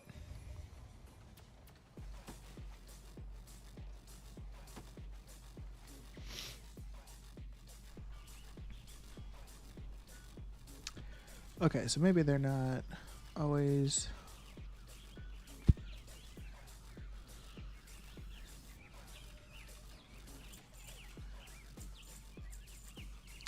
How are the files doing at stacks of 50?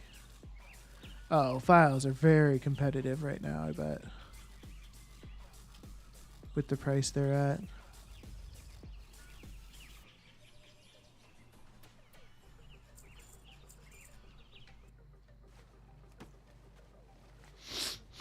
$50K and 30 men's. What are you doing? Files of tepid versatility, Royos?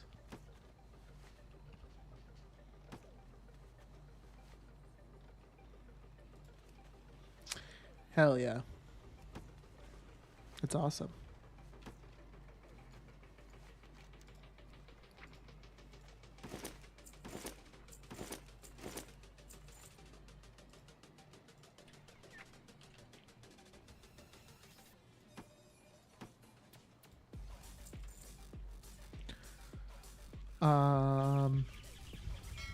I don't even know if I have enough gold to do like a legitimate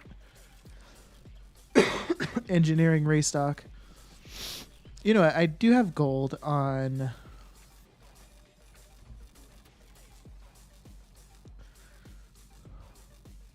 my alt accounts I could snag. Or not alt accounts, but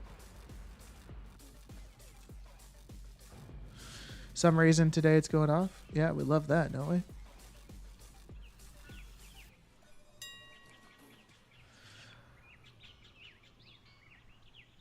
My bags are filling up. We don't love that.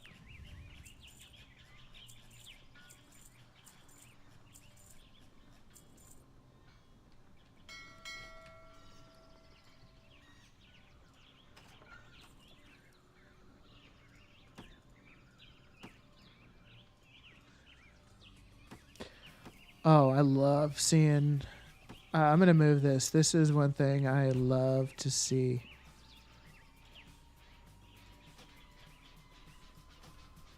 No, I just save it. I don't care. Save.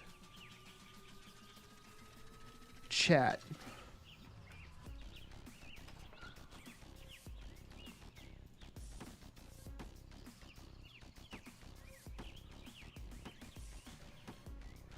Is that Violet Sands? Yes, sir. It sure is. We love Violet the Sands sales. Or we love Violet the Sands, but recently it's been selling for too cheap on my server, and so we don't really sell it. Necro, what's going on, my friend? How you doing today? Yeah, tepid versatility on NA right now is kind of popping off.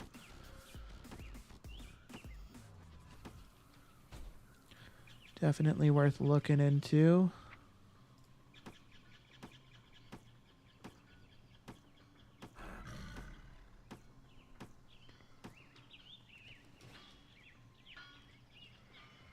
You've been flipping Violet the Sands? Yeah, that's what I've been doing as well.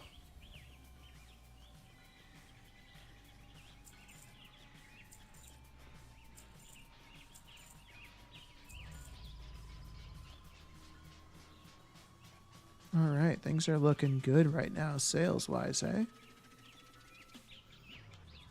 131K in sold auctions so far. All right, so let's check in here real quick.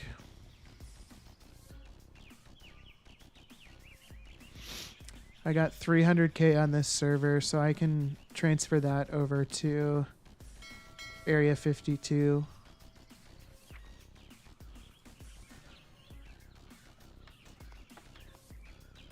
I think we sold a Mechano Hog today, but it was fairly cheap, so I'm not going to restock that right now.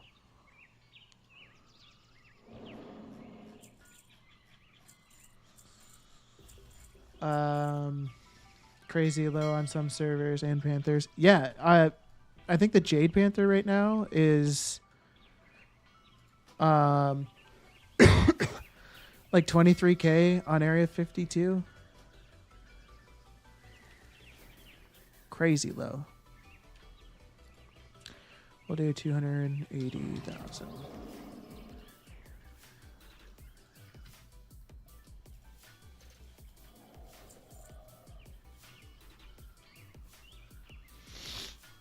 Still fighting the cold, but on the upstage now.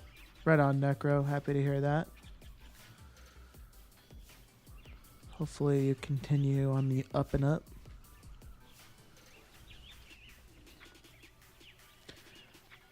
I don't know why it autofills that every time.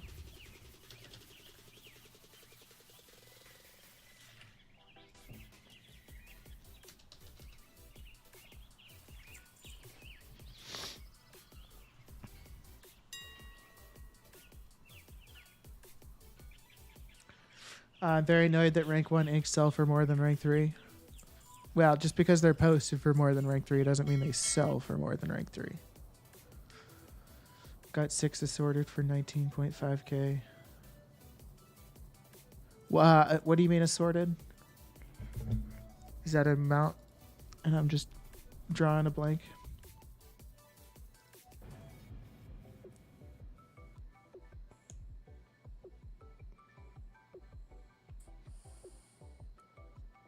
Wait, how did you got 6 Panthers for 19? Who is selling them for?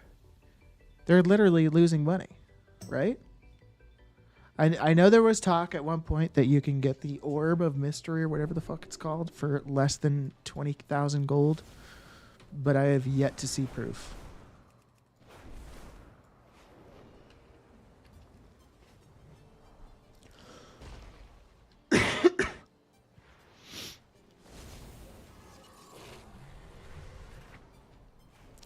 I don't know if you're saying that the Orb is 19.1k, but I don't know how that would be.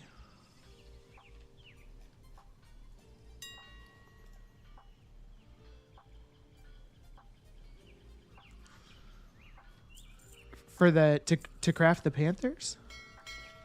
Just the Orb itself costs 20k. Unless you're somehow getting it cheaper. That's the thing.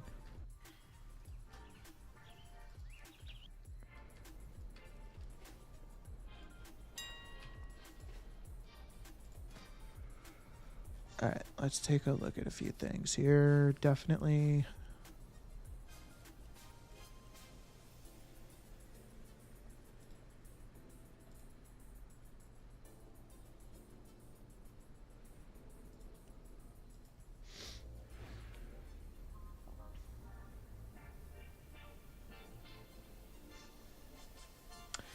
It is awful. Too bad it's so much to craft. They are nice mounts.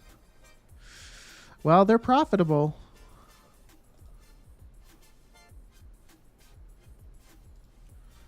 Damn, zap throttles are awful right now.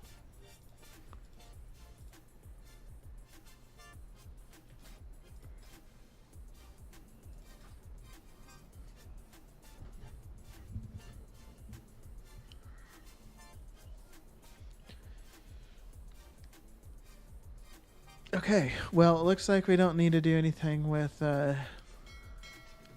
engineering right now. Necro, are you asking Royos or me?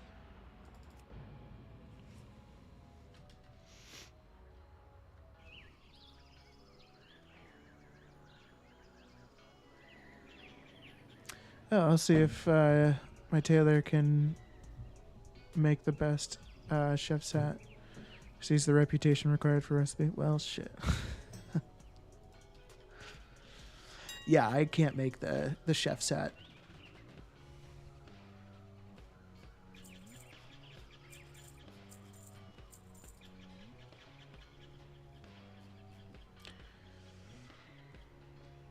Sales are pretty solid right now. Deviled eggs are flying. Banquets are flying.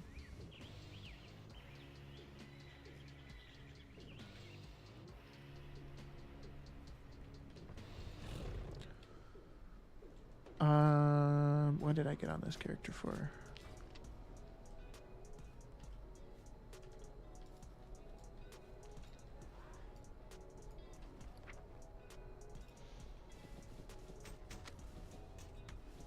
Repost the mog.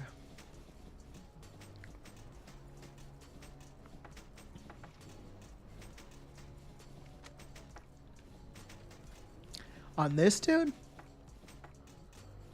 It is just the Autumn Druid set. But thanks. It's just a BOE set that I got, or actually I bought, because this is a speed set. This guy has a speed set, so my speed, like in cat form, is like almost as fast as somebody on a ground mount. Necro both. So I craft the Panthers. My crafting cost for Panthers is probably like 22 to 23k ish.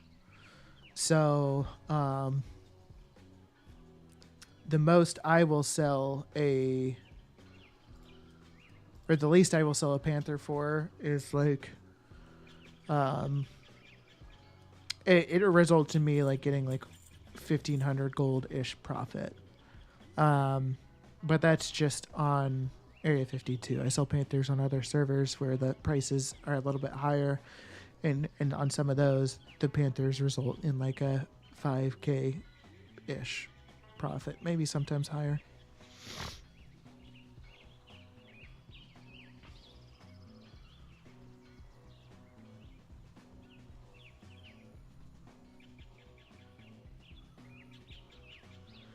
I can, I believe, not on the character at the moment.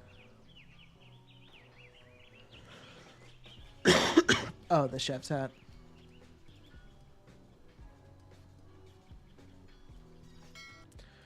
All right. So we'll get all this random transmog posted.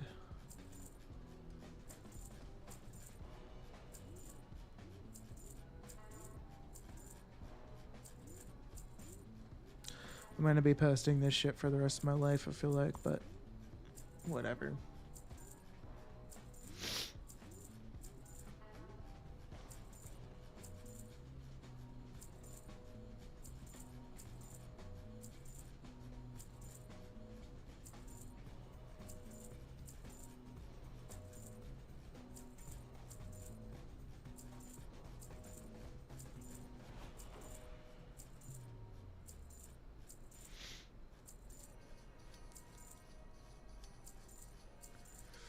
Well, I'm not a fan of transmog. I feel like I'll lose more in deposits every time than I'll make eventually.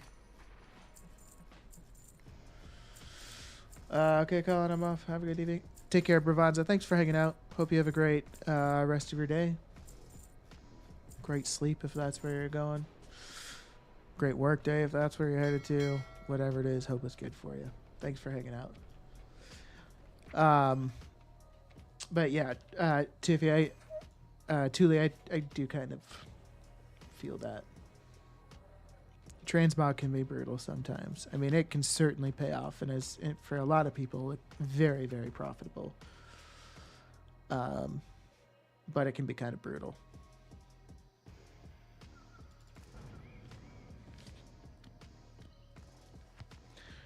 Lots to do. Oh yeah, Bravanza is a great person. He does a ton of transmog farming.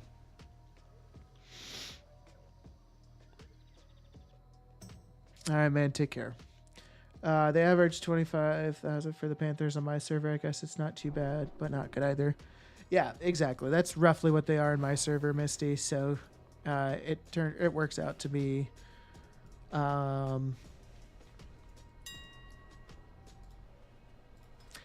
it works out to be like a couple thousand gold profit generally in that case. So I kind of want to take a look. Like, crushing seems like it certainly could be worth it right now.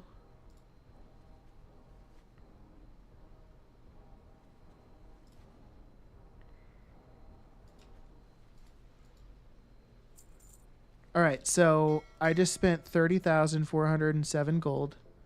I'm going to put that I'm just going to type it in chat. And I want to go through and crush all of these gems.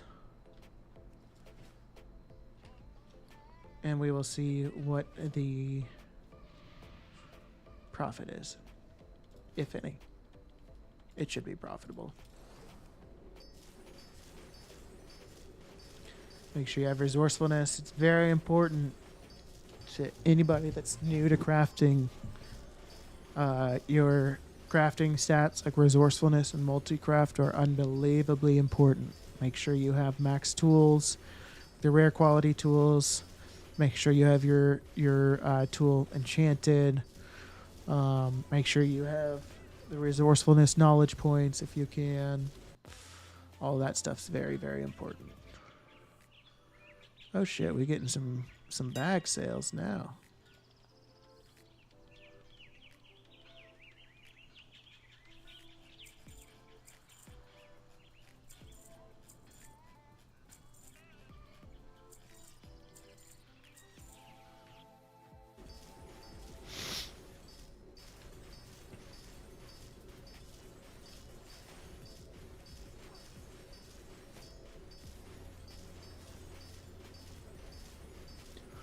Silken Gem Dust is probably a bit competitive right now too, with how high the price has gone.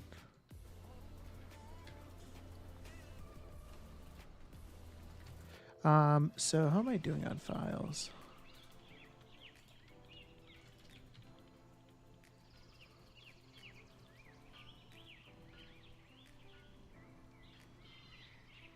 So I haven't sold like a ton by any means.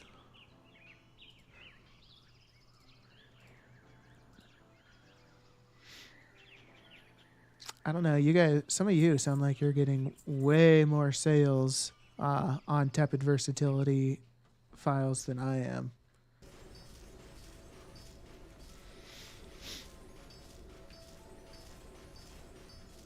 You already sold out? Damn.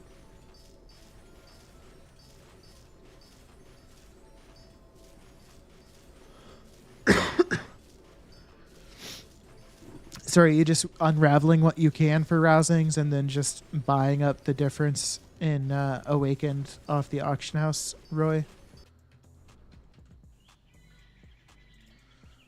Maybe I just need to be more on top of my post scans.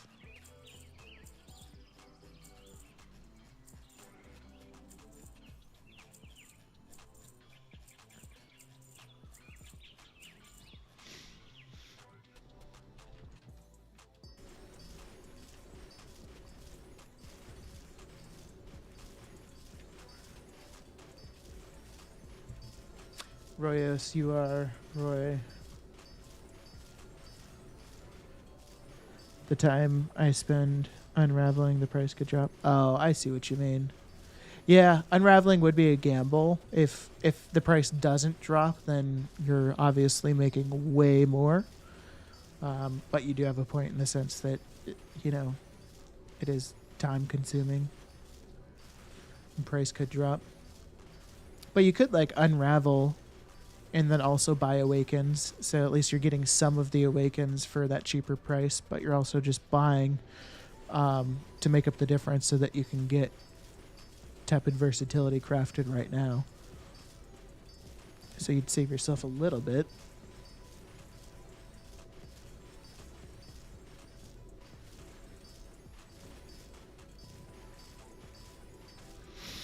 You bought 20k frostbitten this morning?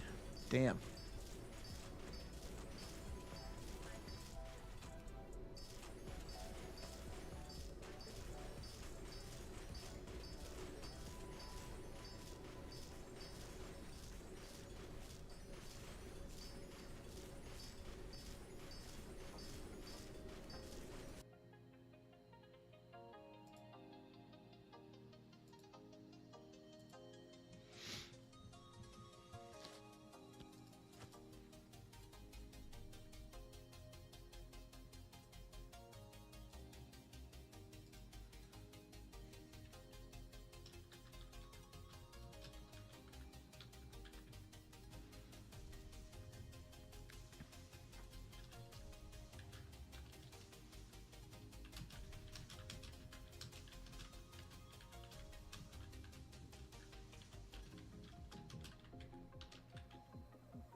This is probably a silly question, but the rare profession equipment, what's the highest quality it can be?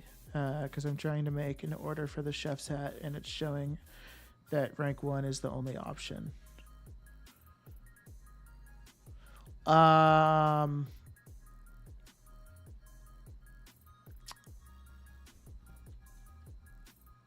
It has 5 ranks. So if you're trying to craft the chef's hat, so that's kind of the challenge with gear crafting in general, which is another reason why I kind of stay away from it. And gear crafting, unfortunately, also includes profession equipment. Not as strongly, so to speak, but in order to be able to craft like the rank 5 profession equipment, you are probably going to have knowledge points into like the specific profession equipment section within the specialization tree, and you're going to have to probably get your profession leveled up quite a bit to get a higher skill, that kind of thing. So it might be you probably would just be better off, to be totally honest, if you're trying to get a rank 5 immediately, to just do a crafting order. Find somebody to craft it for you.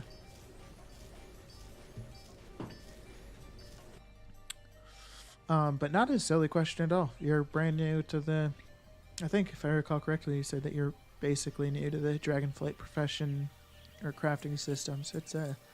It is very different. It took me like literally months to even decide to try to figure it out, because initially it was just so different and so daunting. I was like, fuck this. I'm done with gold making. It ain't for me no more. They made it too hard.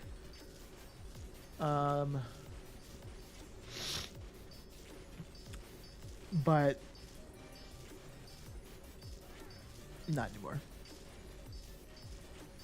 Well, I don't know where I was going with that. It was very daunting, but over time you get the hang of it. Is there a drop box to select rank 5? No. So that's just what this is on your screen here. So it's just only going to tell you what your expected quality is. It'll tell you like how close you are to like what you could potentially inspiration proc to, that kind of thing.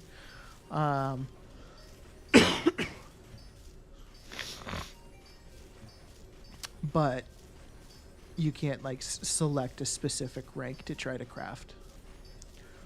Jab, oh sorry, yeah, that's what I'm trying to do. For the public order, it's not showing the option for the quality, but for guild and personal order, it shows. Oh, okay, my apologies. I see what you mean. Yeah, so specifically for a public order, you are not able to request what quality you want. So you certainly could leave a comment, but for public orders, so there's a couple ways about going about this. So number one, if it's an item that uses metal and you're just doing a public order because you need somebody else's metal, then you can just submit the order.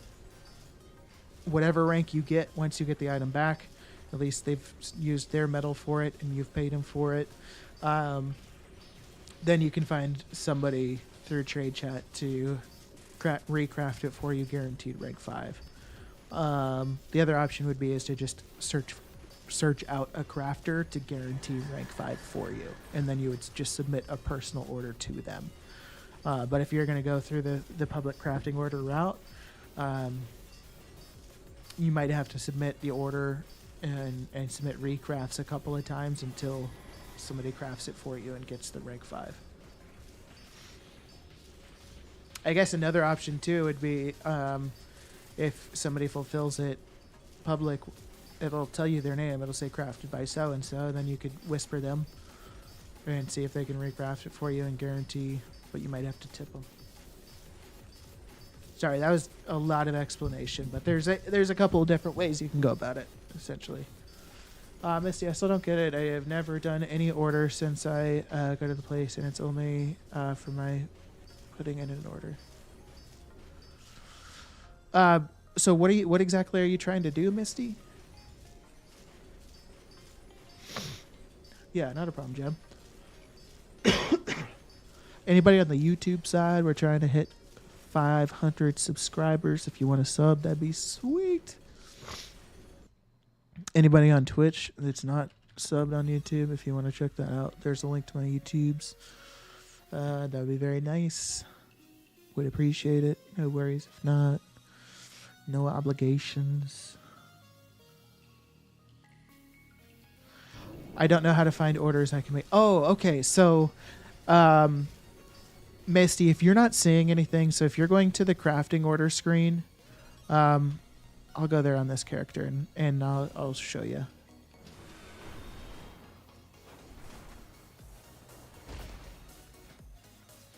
So if you're coming to the crafting order screen and you're selected on public and you're looking through the recipes and you're not seeing anything, then that's essentially, holy shit.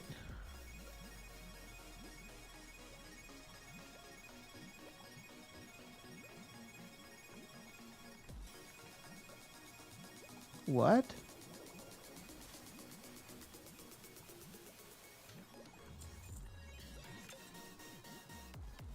What? Does anybody... Is this not something that can be bought and sold on the auction house? Is this why?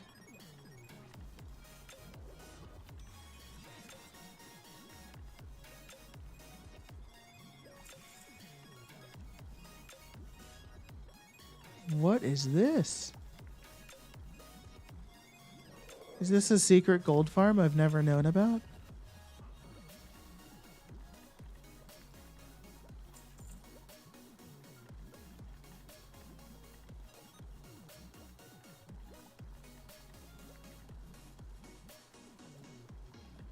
What the fuck? All right, any of you alchemists out there, go check out Crystalline File of Perception on the crafting orders. Holy crap.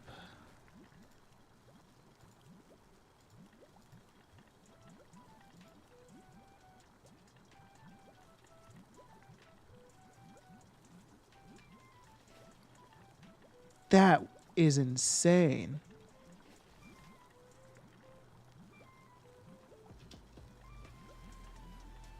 Wow. Yeah, I don't think this is something that can be bought and sold on the auction house. So these are people. These are These are farmers. People going out doing herbalism and mining, probably.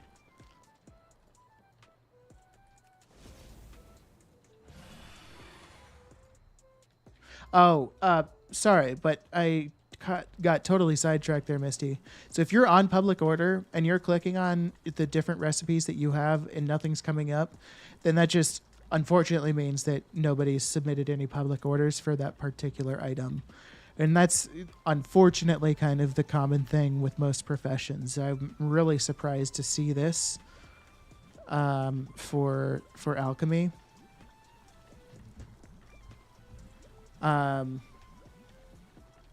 But yeah, that's how you would check for public, and then you can also click on the guild tab in the personal. So that's how you do your public orders or crafting orders.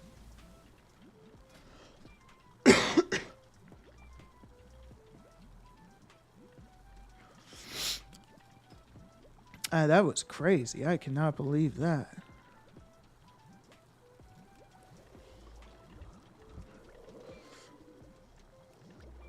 Yeah, easy money. Really one of those files. Yeah, I mean, I guess they're perception files, so I'm guessing it's botters. If I'm being completely honest, it's probably botters, and they're just submitting those crafting orders. They're gonna be salty that they didn't get rank 5 guaranteed items though. Or rank 3 files.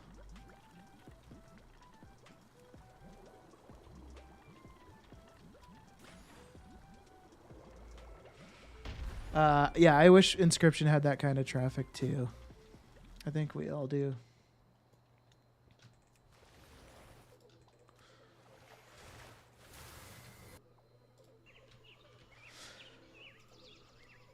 Yeah, for sure, Necro. I'm happy. I guess I hadn't considered that crafting orders would maybe be something that people weren't totally up to speed on. This really should not be posting in operation default. We don't like that. We're just gonna get rid of that. But I thought stacks of 1,000.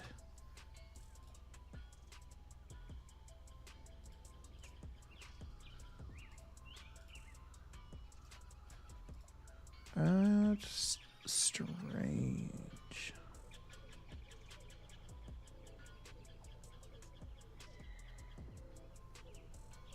Something happened to my group or my TSM. I don't know.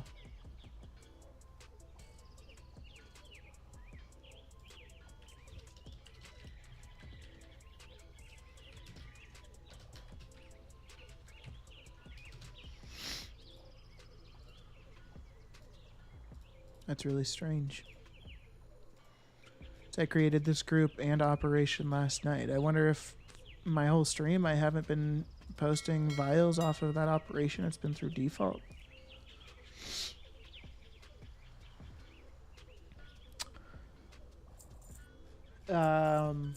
You've never seen a crafting order like that? Mine got like 5 at a time max. Oh, interesting. Yeah, maybe it's just because Area 52 is high pop. Maybe that's why I'm looking out with that.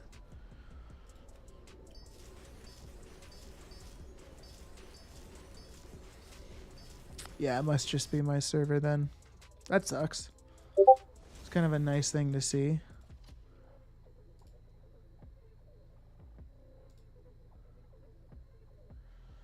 Oh shit, Royos, do you care? Hey, Royos, do you mind if I show that on stream?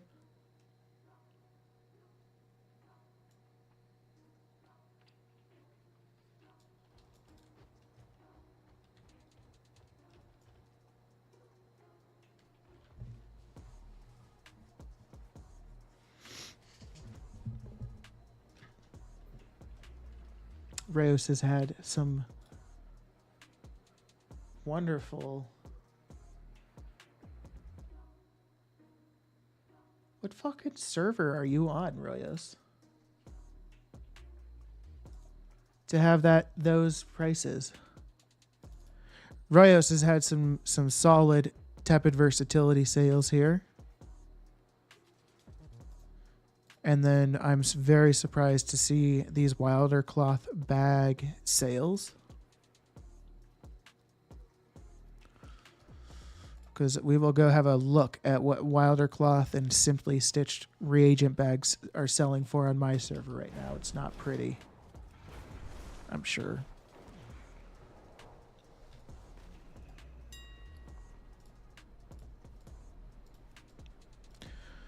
Oh, I guess they've gone up slightly.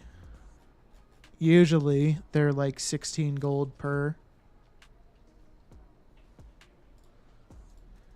And the Simply, okay, yeah, that's more like it for the Simply Stitched.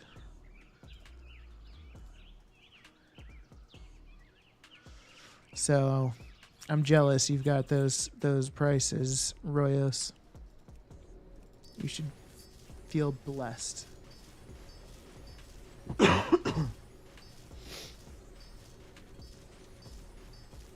What's interesting is with the rank 3 Silken Gem Dust price going up, you could maybe think that would cause Draconic Vial prices to rise, but it's unlikely.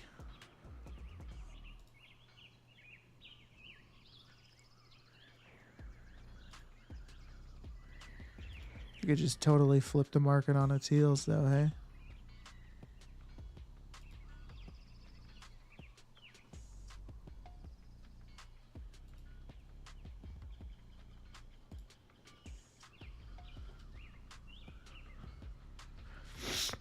That was across all server 60 days. Gotcha. Okay.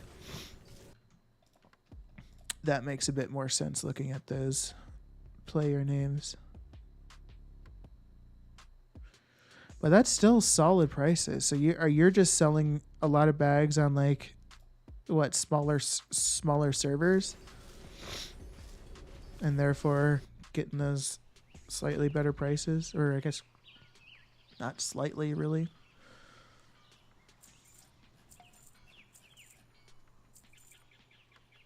Repost every 6 hours. Dang, Misty. Wilder cloth bags are 12 gold on your server.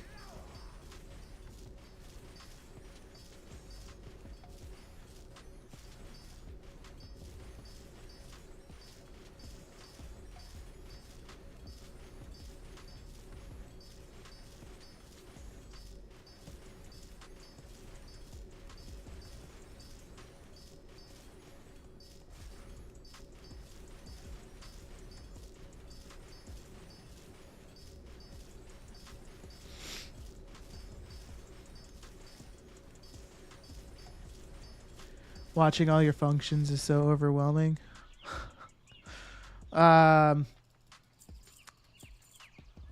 You mean like my TSM operations, or just like all the different stuff I'm doing? Damn, Jav, you should sell those like crazy. Just all the different stuff I'm doing. Yeah, I get it.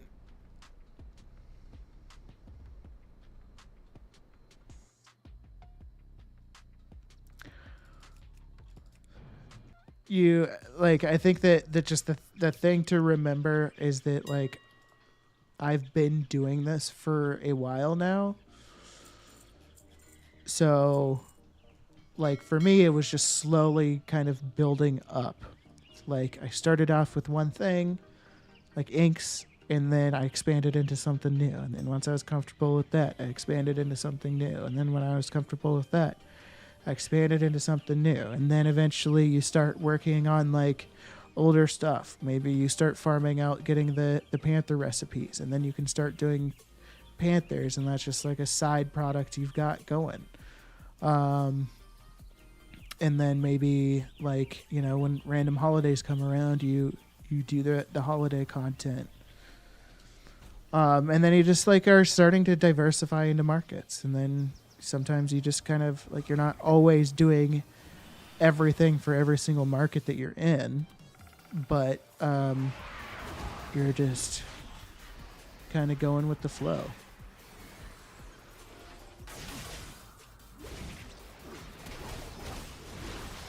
It's cool to see all y'all doing all the different stuff. Just figure out where to start. Got a few of those bang. Okay, right on. Yeah, I mean the biggest thing is just to start. It's my biggest piece of advice for gold making. Just start in something. Doesn't have to be the most profitable thing. It could be virtually not profitable, but you're gonna learn from it. You're gonna, as you start crafting, you're gonna learn how the crafting systems work.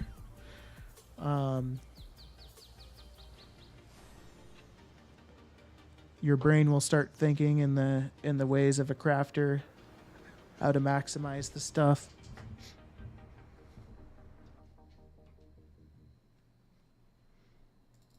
Lovebirds are an example. Gold farmers buy mounts and Sildator. Yeah, exactly. So these Swift Lovebirds, like recently was Valentine's Day, obviously, so there was a Valentine's event in game. So the Swift Lovebirds price was like at its lowest because that's the only time of year where you can like purchase these from a vendor or get them. So I bought 12 of them, and ideally, you know, in 6 months from now, the price will be like, I bought 12 of them for 49,999 gold each, and hopefully the price will be double or even more in like 6 months, and make a lot of money off of it. You got a few of the toys and pets saved up? Hell yeah, nice.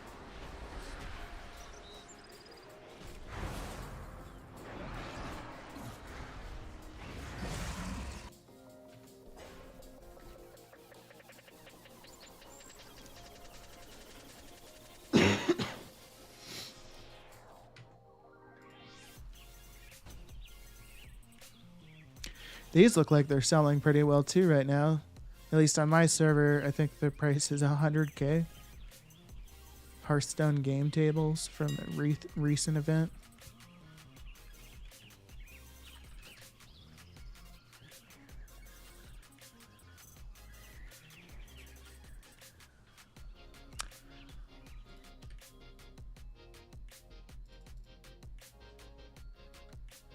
$400K on your server, Roy? Holy shit.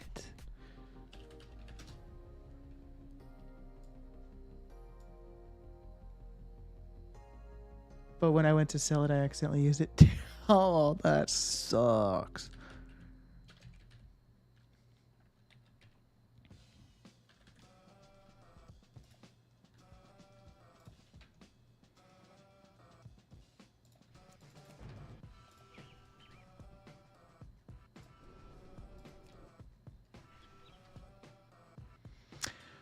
Where? There it is. Oh. What? Oh, that's the wrong graph. Here we go.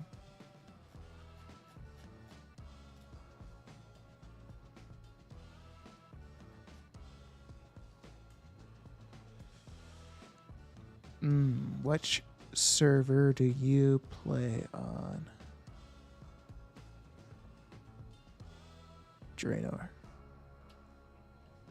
That's my guess. That's crazy. It's just gonna keep going up.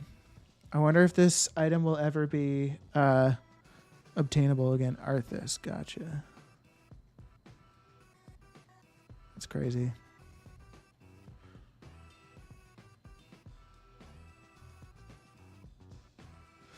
I'm just gonna hold on to those for a while. Hopefully it pays off.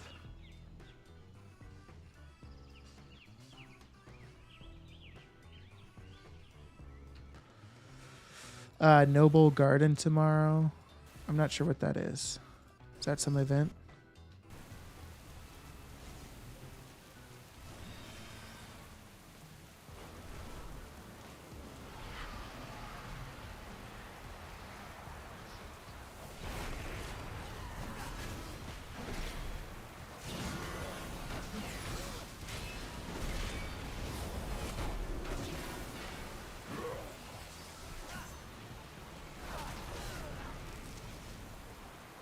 Jeez, the game table is 451K on my server. Wish I'd grab some. Damn. I mean, you could. Like, looking at this, you could make an account on, or you could make a character on Silver Moon and grab one for 50K. And then go to Bleeding Hollow, grab a couple. Like, you could stock up on a few. Take the gamble. The thing is like, you know, people on your server, if you're selling them for, if your server's 451K, people on your server probably, if they wanted to buy that for the time being, would likely look and see that the price is astronomical and search elsewhere, I would imagine. Maybe not.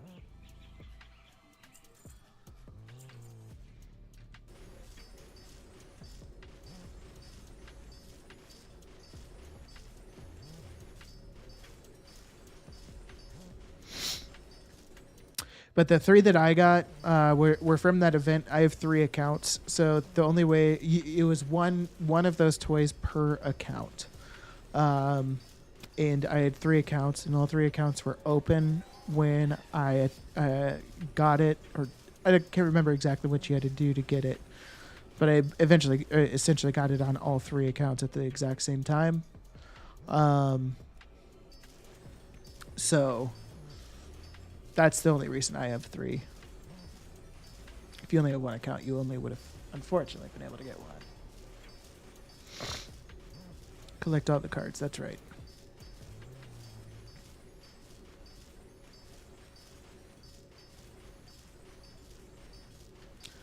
Can't believe I still have more frickin' orange gems to go through.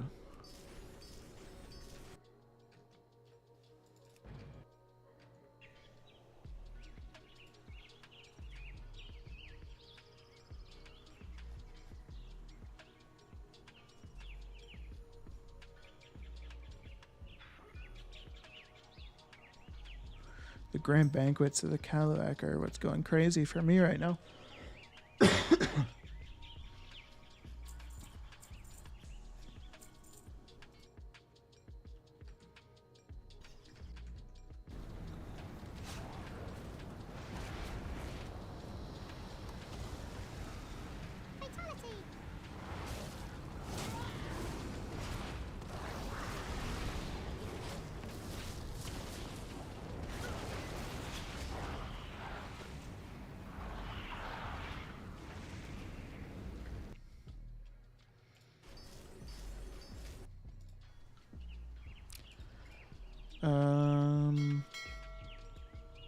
I'll probably just cancel scan because there's no way all the bags that I've posted have sold. Do those individual mobs you're killing drop something you want? Yes. So, this is actually something that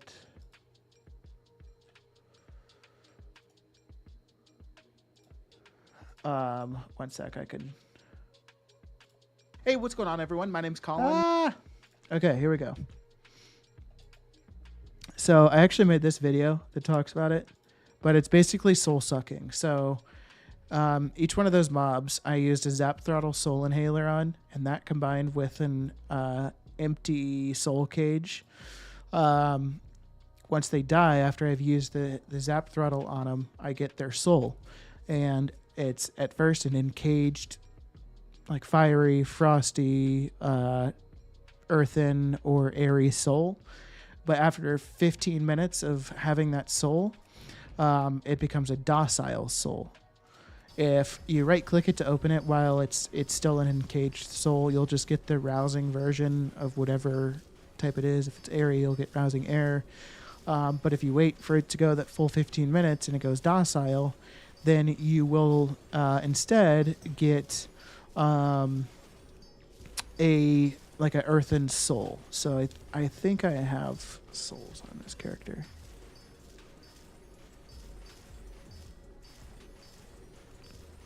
I guess not. So you would get in like an earthen soul, fiery soul, airy soul, or frosty soul. So those are used in conjunction with engineering.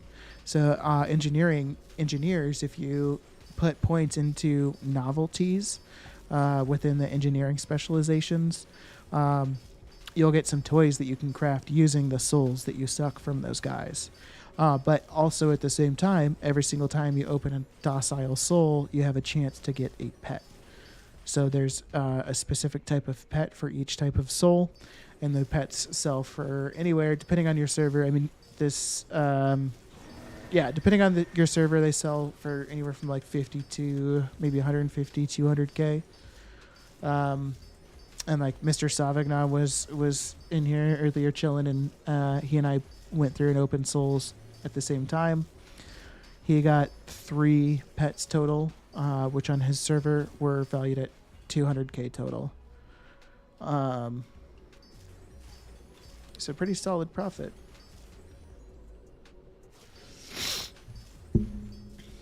Yeah, for sure. And you can check out the video just for like all the locations and everything if you're interested in doing that farm.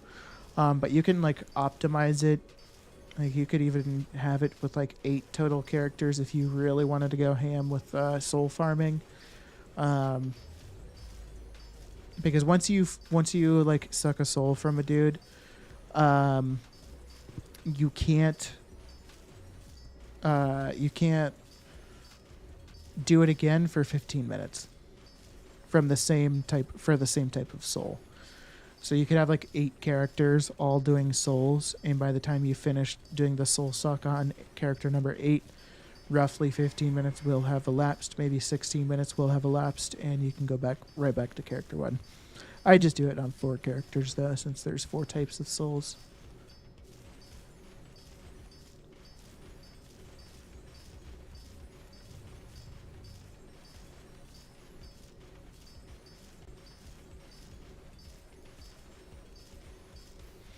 Damn, getting a lot of silicon gem dust.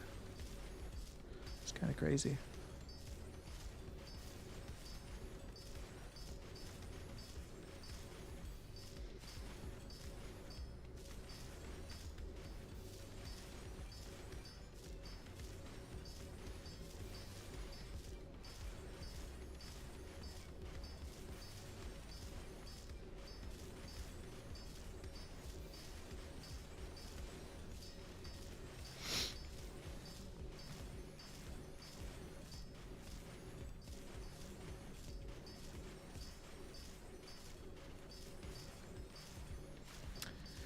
All right, so I'm gonna quickly organize that. Perfect.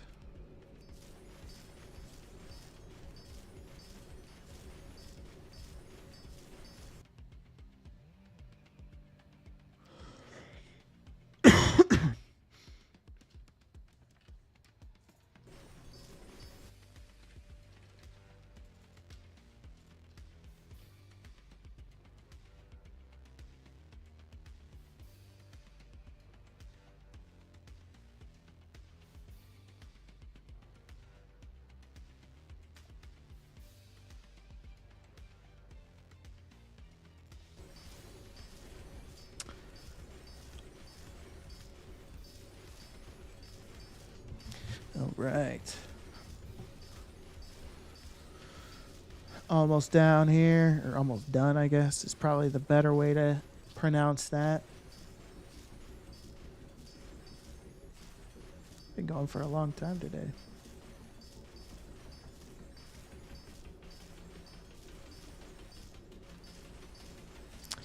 I do think I'm about to call it a night, my friends.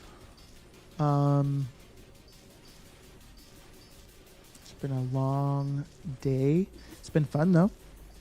It's been very fun. I have enjoyed chatting with all of you. So, Jab Cup, thank you for the sub. That was very kind of you. Katura33 as well. Thank you so much for the sub. McDool for the follow. Bugs for the follow. Katura for the follow. David Gervais. The Fire of Sands. Naomi. Noodle. Zerich.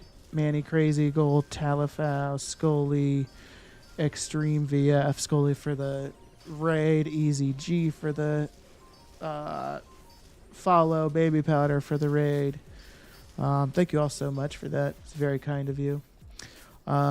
Before I officially end it, though, I do want to see what the final result is with the gym dust. But then everybody chatting today, thank you all for hanging out, keeping me company. I really appreciate it. So we bought, real quick, I just need to scroll up to find how much 30,407 gold, and all of the silicon gem dust turned into 58k. Pog.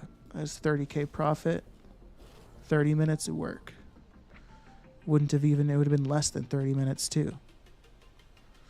Okay, so I am gonna raid a fellow creator here. Yes, thank you again all for hanging out with me tonight. We are going to raid Arnota. Yes, I hope you all have a great rest of your day. Stay happy, stay safe. We'll catch you next time. Definitely going to be live this week, couple of nights, hopefully. But we will see. Anyways, take care, guys. We'll see you next time again. Stay happy, stay safe. See ya.